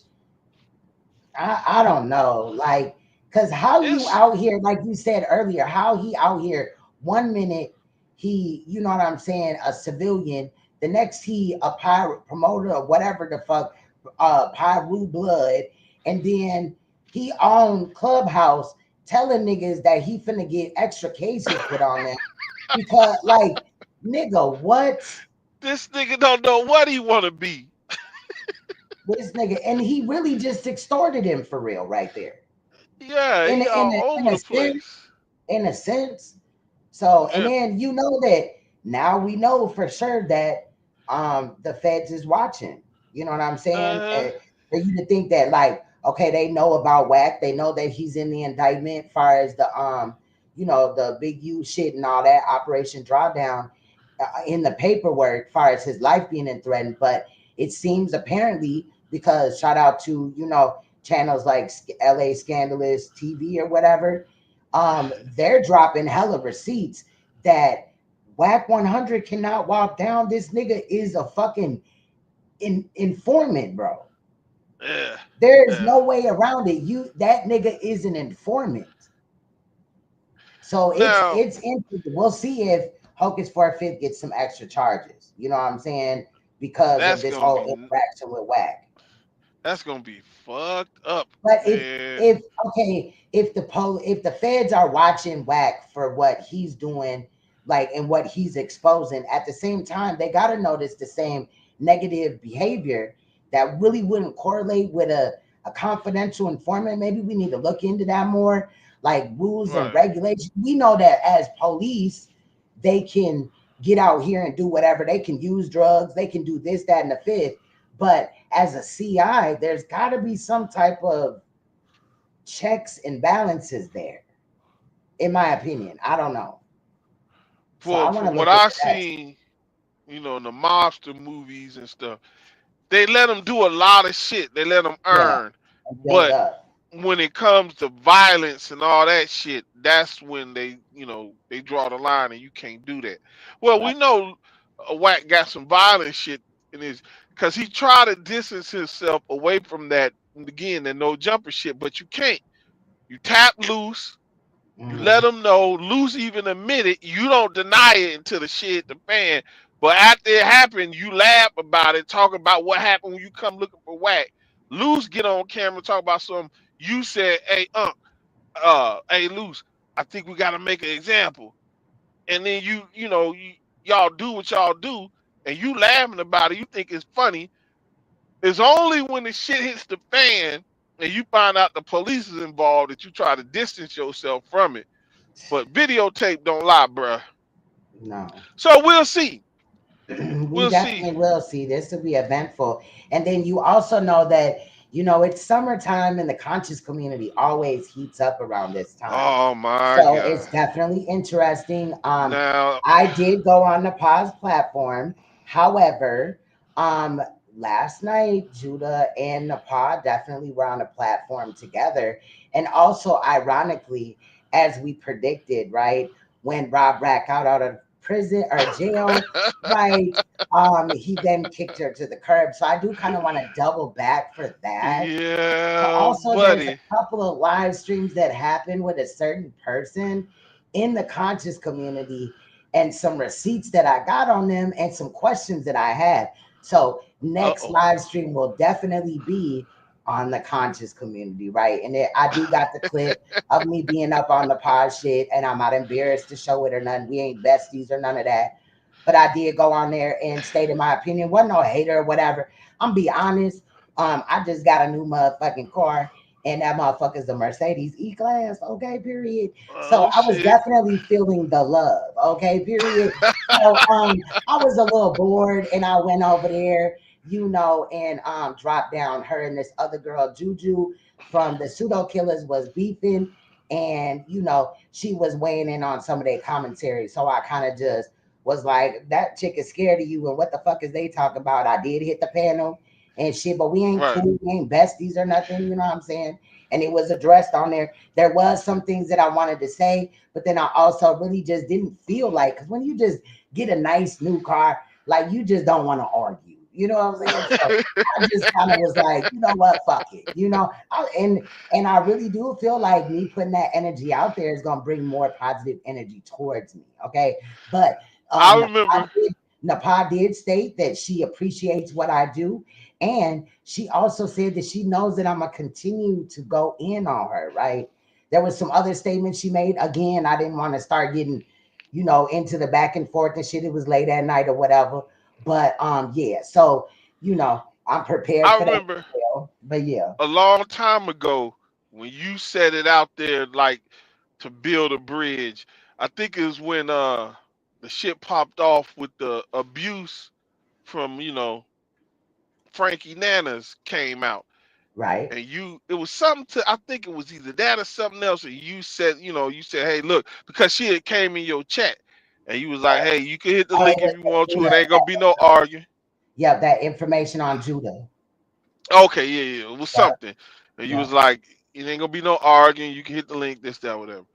Hey, the way I look at that is I don't see like, there can't be a forever back and forth between you and her. I mean, everything that needs to be said has already been said. Right. Now, of course, like I guess she has got to know that when they fuck up, you're gonna be right there on their ass. I And mean, she stated that's that. just gonna happen. Yeah.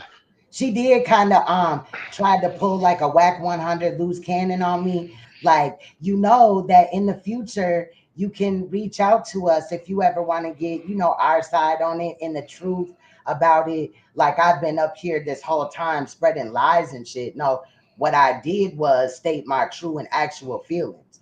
But I removed some of the anger and the personal shit out of it and just kept it to that, video far as the recent videos or whatever, because we've been talking about other things. And I addressed that as well. And she noticed that, but Sonetta got mad because she said, keep doing your thing. And when I was over there, Son tried to address me. Now I thought, because I asked the question, like, when is Nepal? And I wasn't talking to him, but I said, when is Nepal gonna debate the girl with the braids or whatever?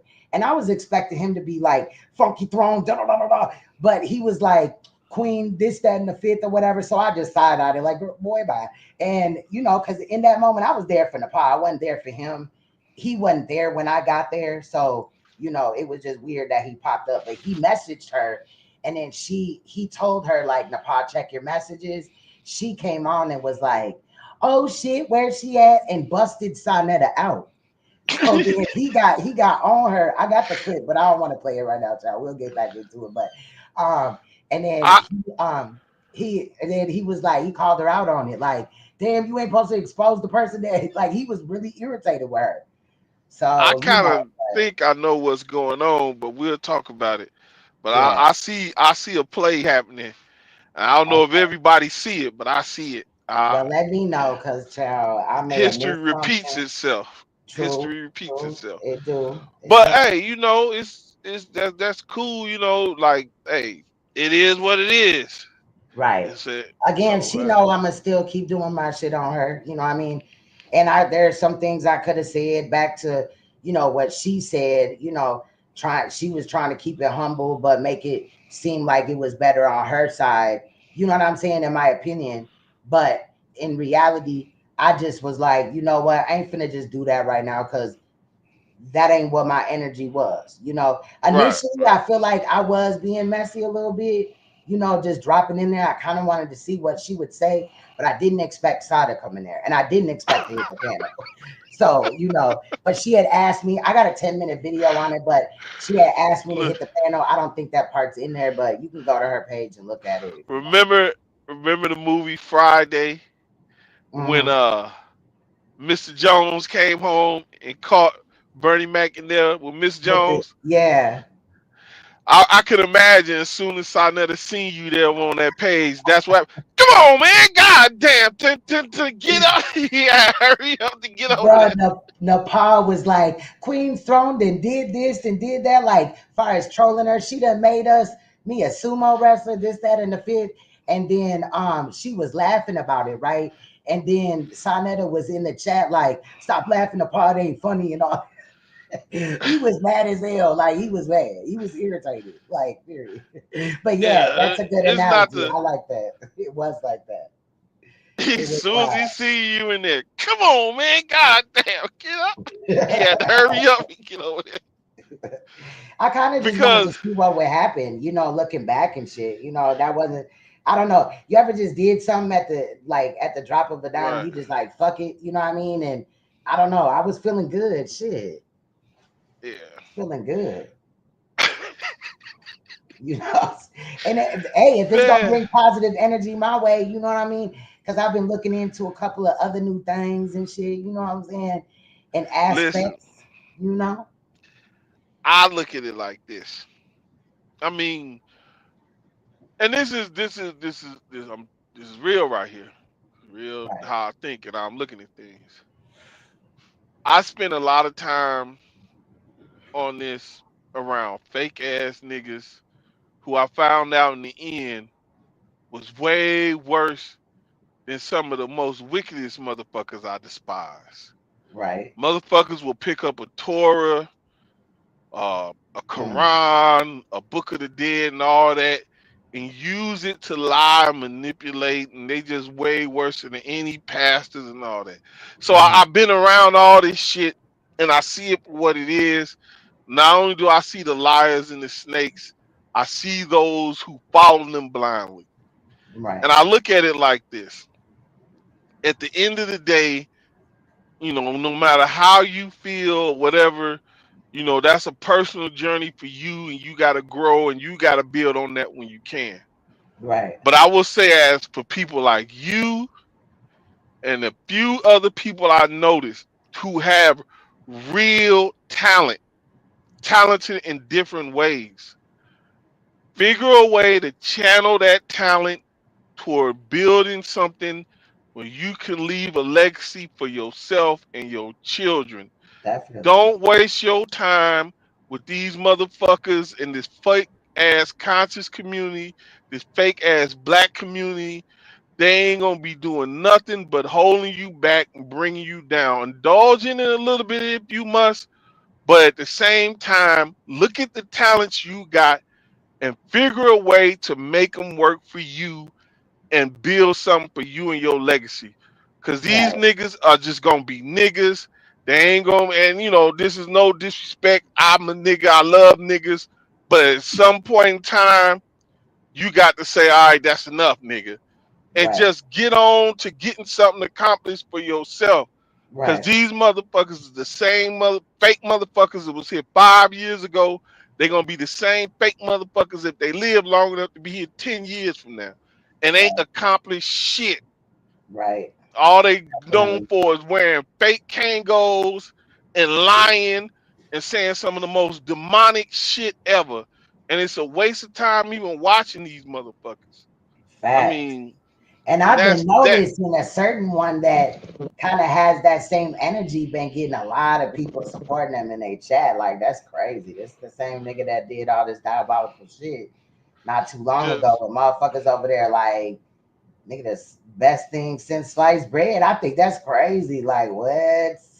well, just know I all don't the know. That's receipts is personal. there when they time come, and just Hmm. leave that there. Yeah. Because at the end of the day, these motherfuckers ain't did shit they whole Facts. time on here. No, you're right. You're And right. like I'm saying, people you got talent like that, that when you was doing the dog shit, that was comedy, you be rapping, you fun, all this stuff you can do. Mhm. Like, and I get your passion for doing your true crimes and all that, but Queen, do something that's gonna get you got the ability. I noticed you, this white Thank you. girl, to be in the black sector. Mhm. It's about 5 people I identify that look and say, that's talent. That's real talent right there. Thank Do you. something with it before, you know what I'm saying, you get caught up in something and a lot of No, time I'm pass doing by. some things, but what I'm doing just ain't on YouTube. You feel what I'm saying? To align them up Right, for right, my right. kids. You feel what I'm Yeah, saying? okay, I So, got you. and I also at the same time I got a career, so that shit take a lot of fucking energy and time and shit like that. You know what I'm saying? Then the kids, and then I got you, I Queen. I edit got most you. of everything here. So, but no, I am doing shit. You know what I mean? And I also shake and move. In a legal way, right? Right. Doing You know, edits and shit like that. You know what I'm saying? For other people, or doing right. brands and shit like that. So like it's things, but I feel what you're saying though, because part of me been wanting to leave true crime alone for a while now. Like it's fucked up, but I feel like obviously nothing's gonna change just because motherfuckers is speaking on it. You know what I'm saying? Man. But every time I do, then I get faced with another situation that's fucked up or whatever. I don't know. So I'm just on the fence about that because I want to kind of have shit a little bit more lighthearted, Right. over It's here. You like know what I'm saying? I watched that dude, Big Jaw. I was around Hmm. when he first came around. Hmm. I watched him go from like, what was it, like 8,000 or whatever when I first saw him, to now well over 1 million. He Right. did that in a year. Now, granted, he's around comedians. Those people are comedians that tour and all that. I Right. granted that. He's But funny as hell. when you look at the stuff he doing, I see talent like I told you, 5 people. You, this dude named MK Specs, this white girl in the black sector. I see the talent in certain people, and I say, I hope they get something done. Me personally, I'm gonna do it hard about 5 more months doing what I do, my hustle, and then I'm gonna take a break. I'm gonna take an extended break. I'm gonna buy equipment and all that, and I'm gonna put something together, like, because I just it's too I see too much talent. Maybe it's I wish me, I wish but I I lived see it. closer to like certain people or whatever that I see on the internet, you know what I mean? Cause I be having all type of like parodies in mind and shit, That's what I or was finna say. just That's what I skits was and finna shit. say. And I wish that like it would just pan out the way, you know what I mean? When Like it'd right be hard. when I saw what you was doing with them dolls, I was like, she can write some funny shit. She I even want to if get back into it it too. probably come off the dome or whatever, but that's some funny shit. And if you get motherfuckers like that, you don't need many, just Yeah. about 4 or 5, and y'all create some funny ass skits, Me and my brother and his man. homeboys and shit used to do that shit, skits and shit like that. You know what I'm saying? And shit, that shit was fun. It's fun. I got all type of like props, like Yeah. them wigs, like just Ford parody type of shit, like not a lace front or whatever. I got fake blood. I got all type of shit. All like anything you could imagine. Pretty Well, much. I'm like I said, I'm about to invest in some equipment, and I'm gonna take an extended break because all this stuff like is cool, but I see the underlying thing. I see funny people. I see talented Right. people, and I wouldn't want it to go to waste. All this other shit is a distraction. It's a strong delusion, and Mhm. some of these motherfuckers is caught up in it. But Right. when you see real talent, and then another thing, you gotta watch that because just because I see it, don't mean other people don't see it. And you True. got some motherfuckers who see it, and they the total opposite. Instead of encouraging it, they try to tamp it down. Like it's a funny, tricky game, but listen, I get I'm you. I saying get it. this: I get you it. can make it. I identify 5 people that can make it that I see y'all could do something with with what y'all do. Right. And hey, and I think too, because I was thinking about this, Mhm. rappers gave up hip hop. And what I mean by that is I agree with what's the boy name from Mississippi? Uh shit. David Banner. Right. When rap went to streaming, when music went to streaming, that was it. We had already had it to where we didn't need nothing. You had them Mhm. CDs, you can burn your own CDs, Yeah. sell your own CDs, all that, get all the money. Even though it's Once they illegal, but they made it so easy. once they killed that and went to streaming, now artists don't even, before artists got 3 cent a record, 5 cent a record, shit like that. I think Mhm. Michael Jackson was the highest, getting 35 cents a record. Mhm. Now with streaming, you get a fraction of a penny. A fraction of And a then they penny. keep game, like a lot of these artists that are coming out, they're not even really getting that much play. It's like ever since Rona happened or like was done or something. I don't know, because I'm noticing that like niggas like the baby and other people and shit, right? That they're not doing numbers like that. And why? Because people are doing podcasts. A lot of Because they rappers and shit are doing podcasts or going live now and shit. And right, that's because they music. know money in music. They Hmm. killed that. All the money goes right to the companies. They killed that shit. But Now that's these kind of rappers, scary though, because eventually will we have no music right? Now besides what's already out? these singers and these rappers, now if they're not selling something, they're not making no money. You got to be Mhm. touring and selling merchandise. Right. You're not making it off just your royalties from your songs because you're not getting shit off that. You Right. got to be on tour or selling products. That's why you see a lot of these rappers doing podcasts and all this shit. And then the same shit with the rap game. Once they saw the shift, oh, these what these niggas running to the podcast.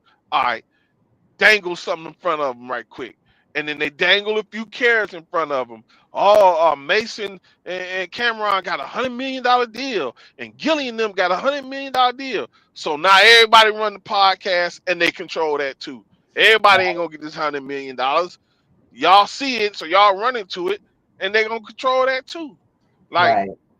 so, really, motherfuckers fuck that shit up. Now I see an opportunity that I'm not gonna say I will chop it up later, but I Mhm. see an avenue that motherfuckers that creative can make it. And that's one thing I noticed. Out of all this shit, you got a lot of these motherfuckers who ain't creative. They spend Right. their whole goddamn day on the internet trying to be creative, starting bullshit, spreading Yeah. bullshit.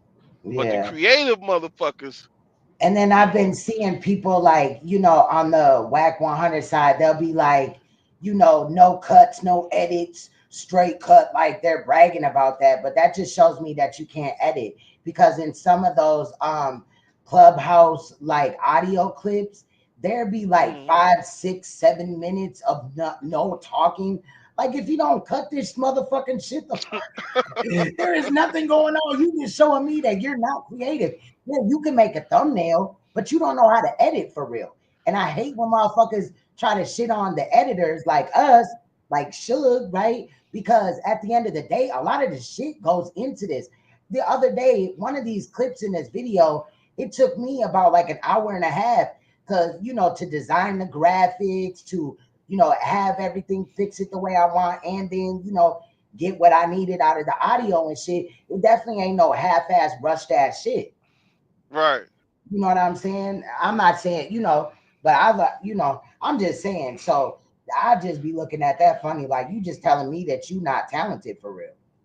Right. You don't know, and you're not even interested in learning. So, like, we not in the same league, child. But see, and this is the dangers of it is you get what you get with Wack. Right. Wack has zero fucking talent. But every time you turn around, this nigga, we got content. We got Yeah. content. What And is I'm your so tired of content? hearing the word content. I know I said it Right. earlier once, but they call everything content. They'll be like, Exactly. somebody got shot in the head. This We content, got pull up the content. content. Like, what the fuck? A kid gets murdered and shit. That's content. Like, what? Right. Nigga, We what? got. Come on, man. Like some of these motherfuckers don't. All God. those. God should have never gave you niggas internet. I swear, it feel Cause like some some of of these. these niggas should have stayed on Facebook or something. Right. Cause MySpace, some shit, some shit. The fuck? the shit Fuck they you brought call this shit over content. here. Yeah. And then And, the and half-ass video creations, but then calling yourself a content creator. I mean, you know, you see some people who trying to grow and do it, and you see Yeah, and I progress and all. applaud that if you see But them then you trying. see some motherfuckers ain't giving a fuck. Right. They call it content. Now, hey, ain't nothing wrong with like every once in a while if you hanging with your friends and you want to, you know, go live and you're a little tipsy, they a little tipsy. Y'all joke around and play, okay, cool. But to go live drinking every goddamn day, talking about you got the clout, you got the content, and this is something that what? Come The on, nigga man. Like, does a morning show, an afternoon show, and all that, and he on No Jumper. Like, then he God be in other damn. motherfuckers' clubhouse at the same damn time. I'm like, are you just everywhere, fam? This nigga got a What plan. happened? It's an actor that his wife is messing with. He's from damn, I can't remember this guy's name. He used to do a lot of shit in the 90s. You talking He about used his to do real like, life? yeah, shit. I'll find that video again because I gotta look for that one with the 9-year-old. But Mm-hmm. yeah, it's Hey, she Miss got with that Lasandra. Go ahead, she got mama. with that actor dude. He used to do pop up in little sitcoms here and there in the 90s and shit. I forgot his name. He looked like Cuba Gooding Jr. brother, I believe. But I don't once know. it, Oh yeah, once Cuba. You talking about Cuba Gooding Jr.'s brother? it might be him. I'm gonna find it and show you. Like well, I think you already seen his real. Well, his wife was soon to be his ex-wife, Yeah. and that's why he was hiding all that shit he was doing because you know he got married in California. Mm-hmm. You know how it go out there. Right. You know how that shit go. She gonna take Ray Kim across the coals. Yeah, she Like gonna get all that that, money, and then he all talking that about shit that he he owns hid. Incredible Diapers or whatever. But She child. know the shell companies and all that. But All it that was shit he him tried to do with going the to game. Congo for me. It was him going to Congo for me. And even if he was like, even if he was just talking out his ass to like geek the other people up or whatever, it's just weird that out of that came an alleged child sacrifice, like, or the topic of it, of somebody offering their child up and all this and that, and he seemed like he cool with it. Then when you match that with what we've already seen in videos on Wack 100, proof that this nigga ain't shit and he a creep ass nigga. I'm just saying, bro. Like, because I seen some, she looked like she had to been all but 20. And she was documenting how he was all in her DMs and shit, and he Right. was tricking off on her, and he was Yeah. supposed to be in. And then he found out that she was playing him and shit, and he got in his feelings and he went up on her ass. I'm like, damn, bro, this nigga just out here cold. He ain't got nothing. And then I don't know. He talk about sister wives and shit. That's Nature Boy. That's Nature Man, Boy. listen. It's like I was telling well, attempting to tell these females maybe it's a week ago or whatever. I came on a platform and I was saying that women, Western women, and they tried to say, come at me, and was like, that's what you mess with and all that. But I started my thing off with saying not all. I'm just saying like it's a lot of these Western wise women who trade in their feminine power chasing masculine power. And I was like, y'all don't need to do that, because even when you look in the Bible, you had angels left heaven to come down here and violated God to get with y'all. That shows you how strong your energy is. Stop chasing a man's energy and harness your own power, your own energy. And what I'm saying that with Wack is, you see when the divorce shit started and they separated, is when this niggas just started spiraling and all kind of retarded shit. Once a woman who's solid, who got you, holding you down, and she done had kids with this dude. She had to hold him down through some most horrendous circumstances. Once she Right. pulled that away, look at that nigga. Right. Look at him. True. I bet you every major accomplishment in his life came when he was with her. And when she separated from him, this nigga, in my estimation, has been going on a downward spiral. You ain't never heard him talk about nobody he managing no more. You ain't never heard him talk about that studio he's supposed to got no more. Now he a paid co-host on No Jumper. Now he got a boss now. Now you see now he's in a 1-bedroom apartment with R&B. You see all this shit happening. Now look at the damn jewelry he wear. No disrespect, but that shit look like it came from a flea market.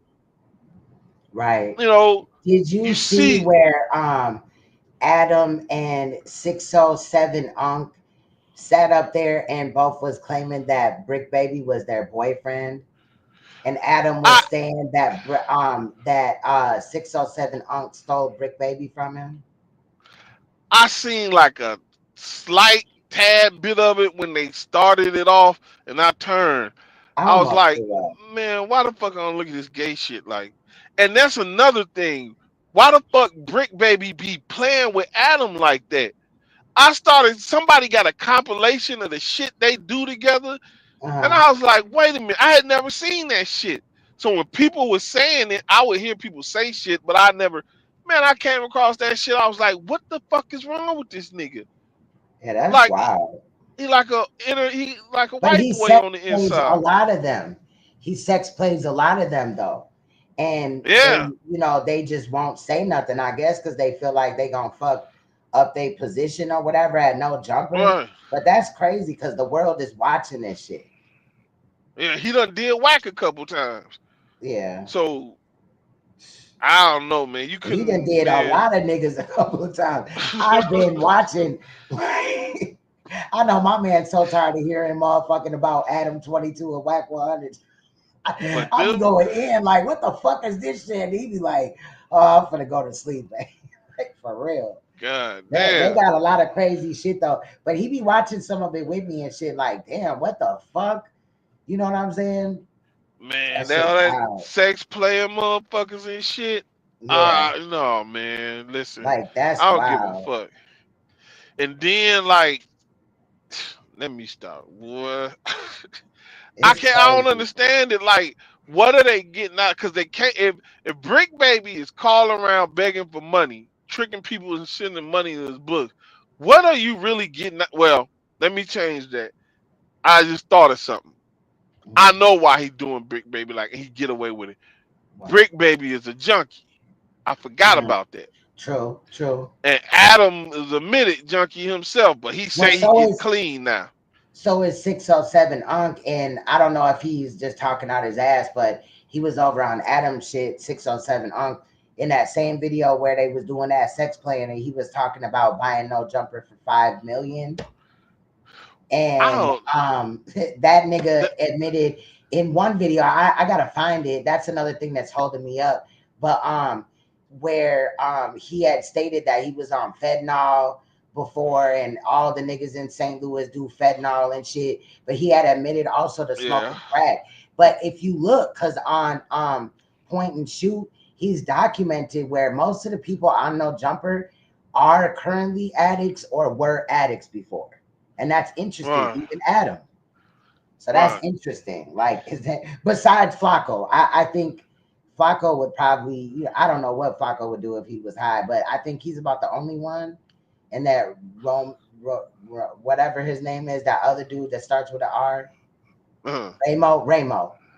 I think he, he ain't, weird like these other niggas, but Flacco is weird, but I don't think he doing drugs. I don't think Ramo doing drugs, but damn near everybody else is over there. I ain't talking about no weed. He was right. St. Louis, no disrespect, but a lot of them is on, them pills and, like I said, that dog food, that heroin, that brown. That's like a lot of young motherfuckers. I think I told you back in the day when I used to go down there, they used to do dog food like it was weed, like niggas in Chicago was doing weed back in the day. It was just that. So, and now that the pills run around the circuit, they doing both pills and that. So I would never need that shit. I like weed too much. Like, that's it. That's all. St. Louis is, I'm cool. And another thing he was telling the truth on, the back door, like that's how they get down in St. Louis. Nah, like, but he said some crazy ass shit, dog. I cannot let ride. It's that nigga hard said that he said that he sacrificed his son whole time his son alive. Yeah, that's He a liar, and that pissed me I don't off know because what it the pissed fuck. his son off. Him and his son ain't cool right now because of that kind of. You know what I'm saying? I don't think that that's right. It's other things, but yeah, that's my next target though. That motherfucker be talking and he'll freeze and just look in the sky with his eyes wide open, and then he'll just start talking. He'll do that for like 6 seconds, and then start moving like nothing just happened. Like, yeah, but he faking it though. He doing that shit just to get attention, and then also the nigga still looks like he does drugs because from the mugshot that I got of him, he don't even look like the same person that's in there, but it's him. It's him, bro. It's definitely him. What caught my attention and made me look at things is I believe he did write that song for Nelly, or write that song for because Nelly had to acknowledge it. Yeah, Ali or whatever. And they changed it to make it sound more commercial, but because he had it sounding gangster, but Nelly had to speak on it. And when Nelly spoke on it and acknowledged he knew him and knowledge about that song, I was like, damn. But it wasn't allegedly only the song, it was allegedly the whole album, Country Grammar. Okay. That's what 607 Unc is claiming. Now it very well may be, you know what I mean? Because he does do music too. But I don't know, just some things I get it, all attention could be, quote unquote good attention or whatever. But I also think at some point you gotta draw the line. Like you could have got your point across or whatever without having to say that you sacrificed your son. Man, was that shit right there? No. Did you see when 607 Unc knocked King Yellow tooth out his mouth? No, I heard about it. After they manifested that shit. Cause whole time King Yellow was in there and he was like, this nigga knocked my tooth out or tried to knock my tooth out, right? But that part hadn't even happened until the end. And then one time when King Yellow said it again in the interview, this nigga tried to knock my tooth out. Then you see 607 Unk pointing at him and making a motion to the face like a punching motion, right? And then Yella like was playing, but he like went towards that nigga, like like he was gonna jump on him, but he was playing, and 607 Unk bowed him in the face. And like I don't think folks tooth like broke. I think he got veneers and that motherfucker cracked or whatever. Fell off. Yeah. There, yeah. So, but it was blood and shit. Folks was mad as hell after that. He was like, "This motherfucker nigga, and I'ma fuck you." playing with a hype, nigga. Yeah, playing with that. What your ass get? Playing with a hype, for real. You know the motherfucking crackhead strong. Hell yeah, for real. Strong to the motherfucker. But I just thought it was crazy that they spoke up this event and it happened for real. Like unless that was a blood pack or something, you know what I'm saying? Like he just bit down and they acted like he broke his tooth off or something. I don't fucking know. But I went back to another. Yeah, I went to another video and his tooth wasn't like that before. Obviously. I just went there for a refresher. I know his tooth wasn't like that, but I seen it. I don't know. I don't know what that was, child. That's crazy. He put that right out there, and then that shit happened. That interview was crazy. But Yella confronted him about some shit that I also think is interesting too. So I thought that was interesting. We might weigh in on that a little bit. But have you ever seen his son? Like, has his son ever said anything about how he feel about the whole sacrifice shit?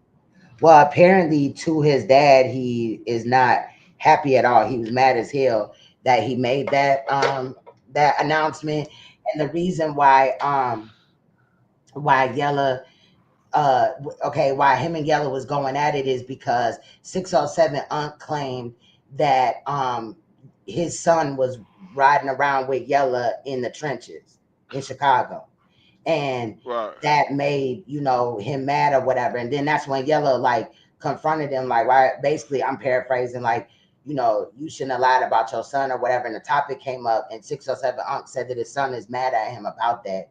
And he said directly, like, to the camera, like, if you see this, that, and the fifth, or whatever he said. So what's good, Jay? Snake. But yeah, that shit was interesting. What up, though? What's good with it? What's good, fam? What's going on? Shit, I just popping in. I ain't gonna lie, I ain't been paying no attention to what's going on, and then I just popped in. It's cool.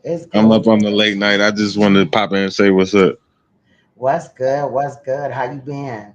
I'm just chilling, working and shit. Just chilling. Me and my guy up late night gaming and shit. You know what I'm saying? We got both TVs going and shit. Both got the night off and shit. We just kicking in and shit. I just decided to pop in and say what's up real quick. Well, I appreciate you. Relax time is definitely important. For sure, from that Detroit area? Nah, I'm from the Midwest though. Oh yeah, you said what up though? I was like, oh, that's Detroit over there. Yeah, I'm gonna go ahead and mute out. I just want to say what's up to y'all, man. All right, sure. Yeah, they say this stuff shit like crazy though. What up though? Out cold. Yeah, they got a lot of slang in Detroit. Yeah. I fuck with motherfuckers in Detroit though. When you look at like the Midwest, especially the upper Midwest, that you go through the major cities, there's something about us that all connects. Like there's a common thread there. Like you can tell the way a Midwest motherfucker move. Like I can't explain it. I guess it's how like California or the East Coast, how they, they understand each other. Yep, all that, yep. Because you could tell a Cali motherfucker from anywhere, especially like the Crips that be like on No Jumper and shit, because they pronunciate their words different. Yeah, a lot of them be nasally too. Yeah. Like that, I've found that funny. But maybe that's related to, remember when they had them fires and the air quality ain't been good either for any state in America. But yeah, they had them fires and shit. I don't know if that caused some type of damage. Like, that's crazy though. Man, I remember I had went my first time ever going out east. Oh Lord. The first place when we leave, right? And we was going to New York, but it was a couple places we was gonna go first. So we go to Virginia first. And I really didn't notice nothing, so to speak. I noticed how the music changed on the radio or whatever when we turned the radio on, but I really didn't pay no attention. We went to a mall, I can't remember. And we didn't go in. We was just picking somebody up from the mall who was gonna ride up to New York with. And that's when I started noticing like the different style of dress. But I kind of thought like perhaps it was because we was around the DC area, okay, it's influenced by white people and all that. So we leave, we going. I'm not really paying no attention. I'm falling asleep, waking up. We make it up there in New York. It's summertime. This is the first time I ever seen this shit. Niggas wearing jogging pants and Timberland boots in the goddamn summer. I couldn't believe that shit. Oh my god! And now, mind you, this is before the dreads caught on everywhere. Right. So now I'm seeing niggas up there with dreads. I'm like, I don't know if this motherfucker a Jamaican. He got to be hot. What is he doing with these boots and these jobs? Where the fuck are we? All I'm hearing on the radio is Wu-Tang and shit. I wasn't used to that. I wanted to leave, boy. I thought I was on another planet. Now I started to enjoy a different scenery after a while. But when it first hits you, it's like a culture shock. I mean, we see it on TV, movies and shit. But when you right there and you see it, that was so different. I was like, God damn, the Midwest, we'll ride old school box Chevys and all that. They was up there riding little Hondas and shit. I was like, not Hondas, child. I mean, but it was just different. And, was they like suited up Hondas and shit, or they was just a Honda? It was like little Hondas with the little exhaust on it and shit, but they got the beats come going down the road and shit, playing Old Dirty and the little Honda. And back then, those days, Hondas, you get that for your girl or whatever, and you get a big body, and then you get an old school Chevy, box Chevy, fix it up, and you get a big body Benz or some shit like that, Cadillac. Had that bitch going down the street sounding like a dinosaur, boy. For real. Oh, I used to love that shit. Up there, though, they was just little Hondas, little Subarus. I had a Pepsi Blue Chevy Caprice, boy. That motherfucker was knocking. It was an SS, too. That bitch was knocking. I'm a Chevy girl, mainly. This is my first real foreign, luxury car, but... I had a Pepsi Blue. I had a Pepsi Blue Glass House Impala. Man, boy, I had that one. I had that was a Caprice Classic. Okay. I thought I had two Impalas. No, that was a Broham. Wait a minute. What was that? I kind of like Chrysler. Either way, though. I like Chrysler too. I like the 300 and the 200s. I like those. Now, the 300s, right? Now, there was the shit. Everybody got when the new 300s came out, it was the shit. Everybody wanted one. I seen these motherfuckers, these white boys out of Detroit, and they got a business up there where they refabricate cars. Man, they took this Chrysler 300, the model Cat Williams was talking about. Right.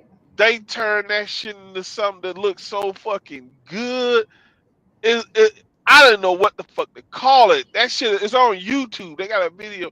It looked like a foreign luxury something. Even they was driving it around, going to gas stations. People was running up to them. Like, what is that? What's the name of that car?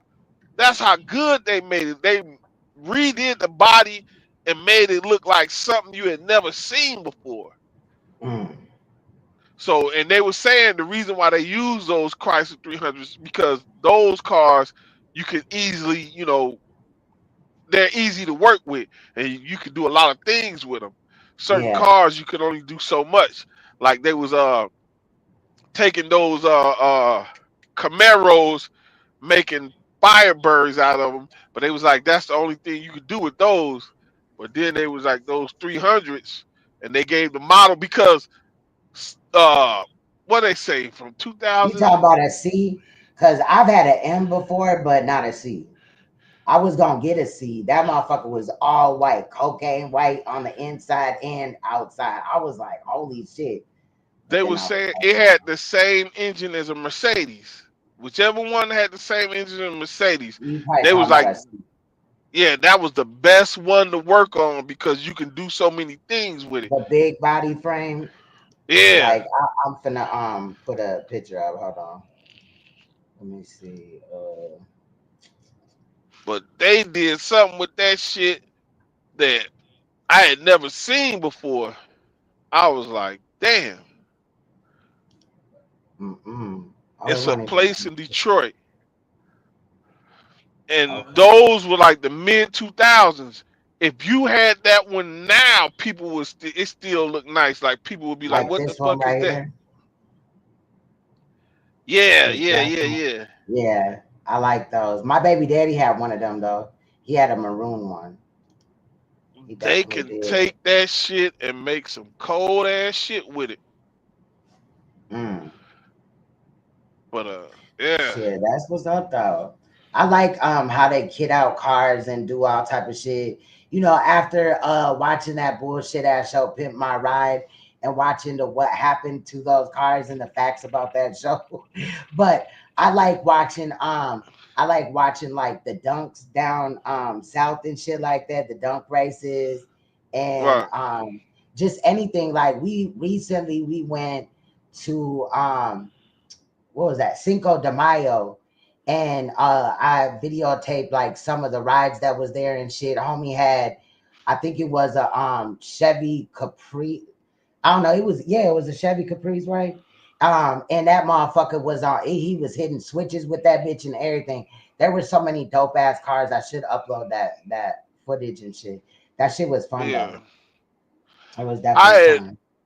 I had been to like maybe 2 lowrider car shows out west.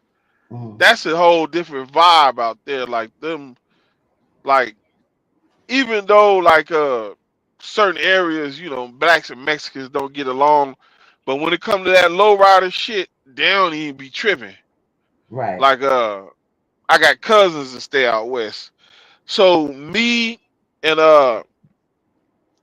one of their homeboys, we had went to the low. He didn't want to go really because he said, "Oh, they might be tripping." I was like, I just want to look at the cars. Right. So we go over there. We looking at the cars. We standing there. They just chilling. We standing around them, standing off. One of them, I guess, they saying something in Spanish, and I guess to break the ice or whatever, they just turned around and like, hey, you want a beer? It was a Modelo. Yeah. So I took that motherfucker, started drinking it, and next thing you know, we on the front line looking at the cars, hitting the switches and shit. So we left, and I'm thinking to myself, like, that was a whole different vibe. They was playing like old classic music from the 50s and 60s, old soul music. Nobody was fighting. It was nice Chill, cars. laid back. Just Yeah. That's how and I this shit was. Like everybody was chilling. There was weed smoke in the air. Everybody was, pulled up with their ride and shit like that. right, Some people was hitting switches. It was no fights, no arguments. It was laughter. Bro, exactly. that shit was fun. I'm the whole time watching though, because I'm like, nigga, I got my kids here. Right. Stop playing with me, nigga. Like for real. I just It want to see kind what's on. But of it. from what experience I've had with Mexicans at those type of events, because I always go to Cinco de Mayo, right? Or even like there's been times where me and my man be chilling or whatever, and then like a Mexican will come, up to like the park, we be barbecuing or something, and he'll Hell come up yeah. there with his friends and shit, and they'll be like, "Y'all want a shot?" And then they'll, out the bottle, you get a shot or whatever. They got the glasses and everything. And they like, no, Right. I meant a shot of each of these bottles. And they chilling. You think that they trying to line you up, right? Right. No, they just Right. chilling. You know what I'm saying? Hell Like yeah. that's happened a lot. So I fuck with Mexicans. My man That swear he shit, Mexican, but he ain't. He swear that he shit black made and me. black or Mexican. That shit made me feel kind of bad. For a minute, I was like, man, why can't niggas do this?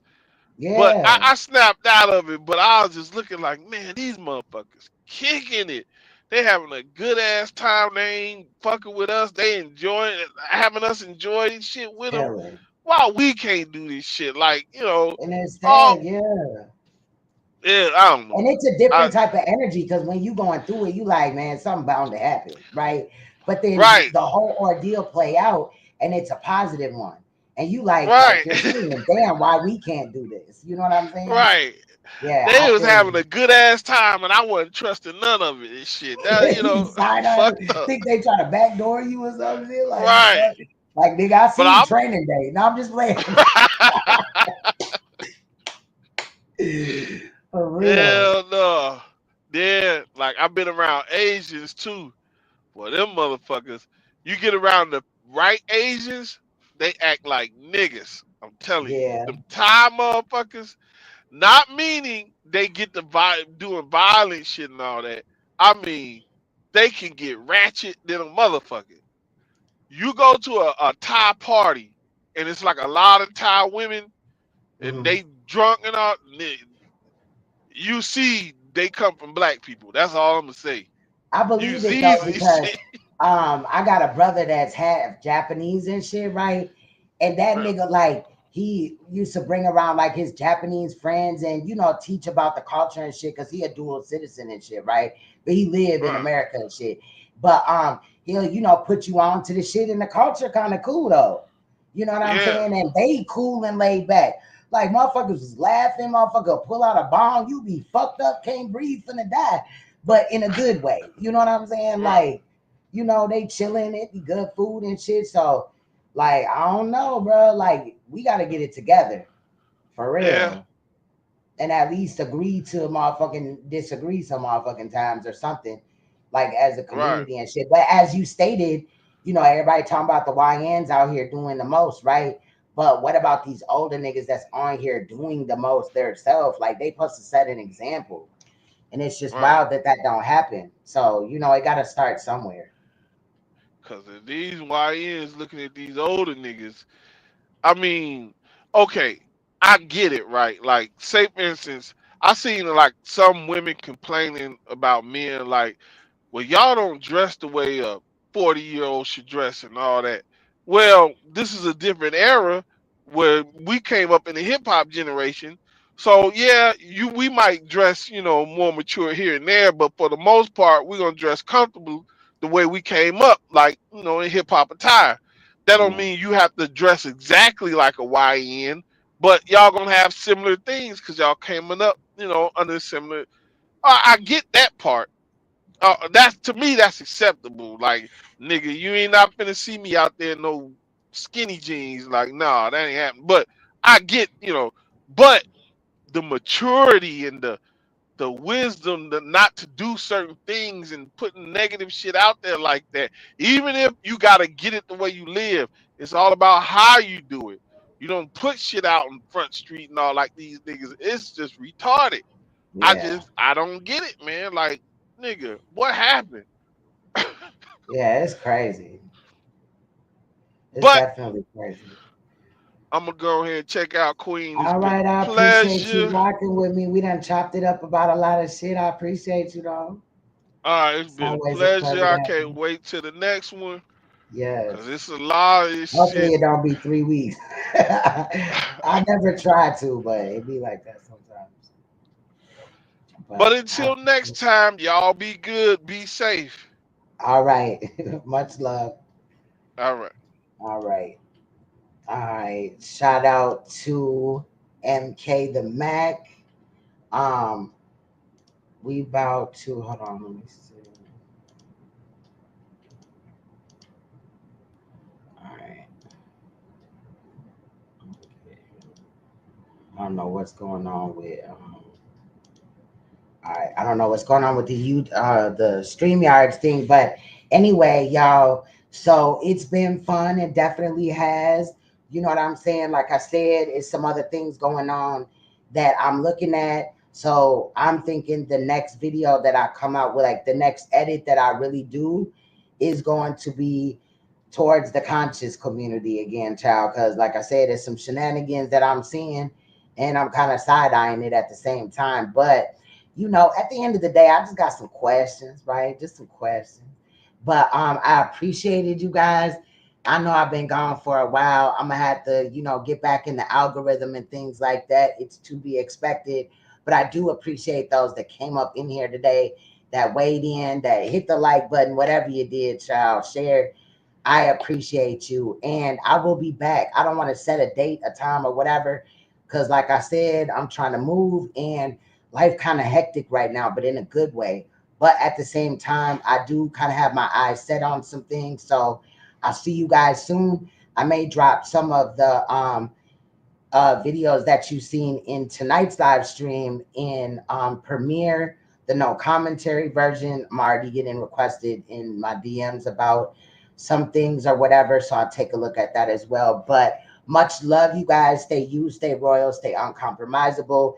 Please stay woke, because you will see me or hear my voice in an upcoming edit or live stream. And I appreciate you guys once again. On the way out, just like the way in, we're going to listen to J Diggs, Where They At. Much love, y'all.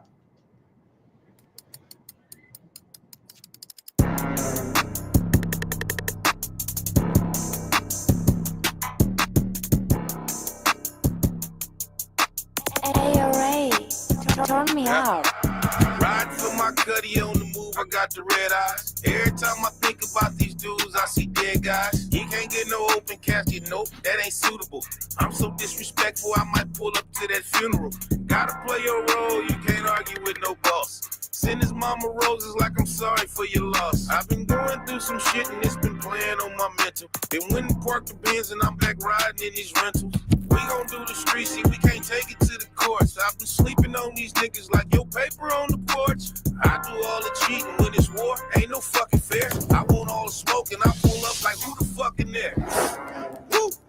Hey, where them niggas at?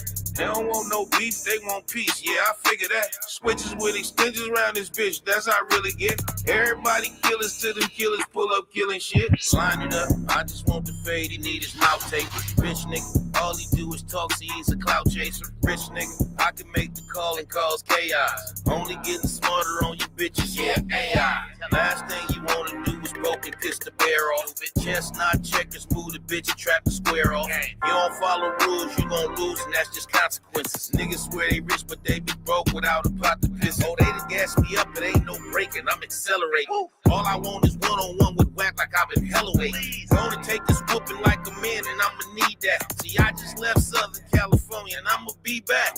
Internet blogger, keyboarder, use a typer. Plus, use a shitty little boy, and use a diaper. I've been trying to catch him in the air, but he ain't coming out. And if I catch him anywhere, then I'm gonna run him out. Woo! Hey, where them niggas at? They don't want no beef, they want peace. Yeah, I figure that. Switches with extensions around this bitch, that's how I really get. Everybody killers to them killers, pull up killing shit. I heard all the talk about your hitters, boy, let's settle it. Look, we both got money and got killers, that's irrelevant. You can pick your poison, you got choices, this is optional. I just want the phase, you want the funk, you get the popsicle. Speaking on these cases and these crimes like you litigate, I can't seem to get it out my mind, you've been penetrated. I just want the truth, but yeah, we know that ain't logical. So I'll be in this booth on your head writing these chronicles. You know who I'm talking to, yeah, I'm flaming all of y'all. You don't get no peace around this bitch unless I call it off. Yeah. And I don't fuck with him. And if I see him, then it's probably gonna go up with him. I ain't got no filter, I'm gonna speak it where I feel it at. Speaking on my dealings on my children, I ain't feeling that. Niggas really clowns, got me frowning at this internet. I can post that spot where he lay down, but I ain't into that. Woo! Hey, where them niggas at? They don't want no beef, they want peace. Yeah, I figure that. Switches with extensions around this bitch, that's how I really get. Everybody killers to them killers, pull up killing shit.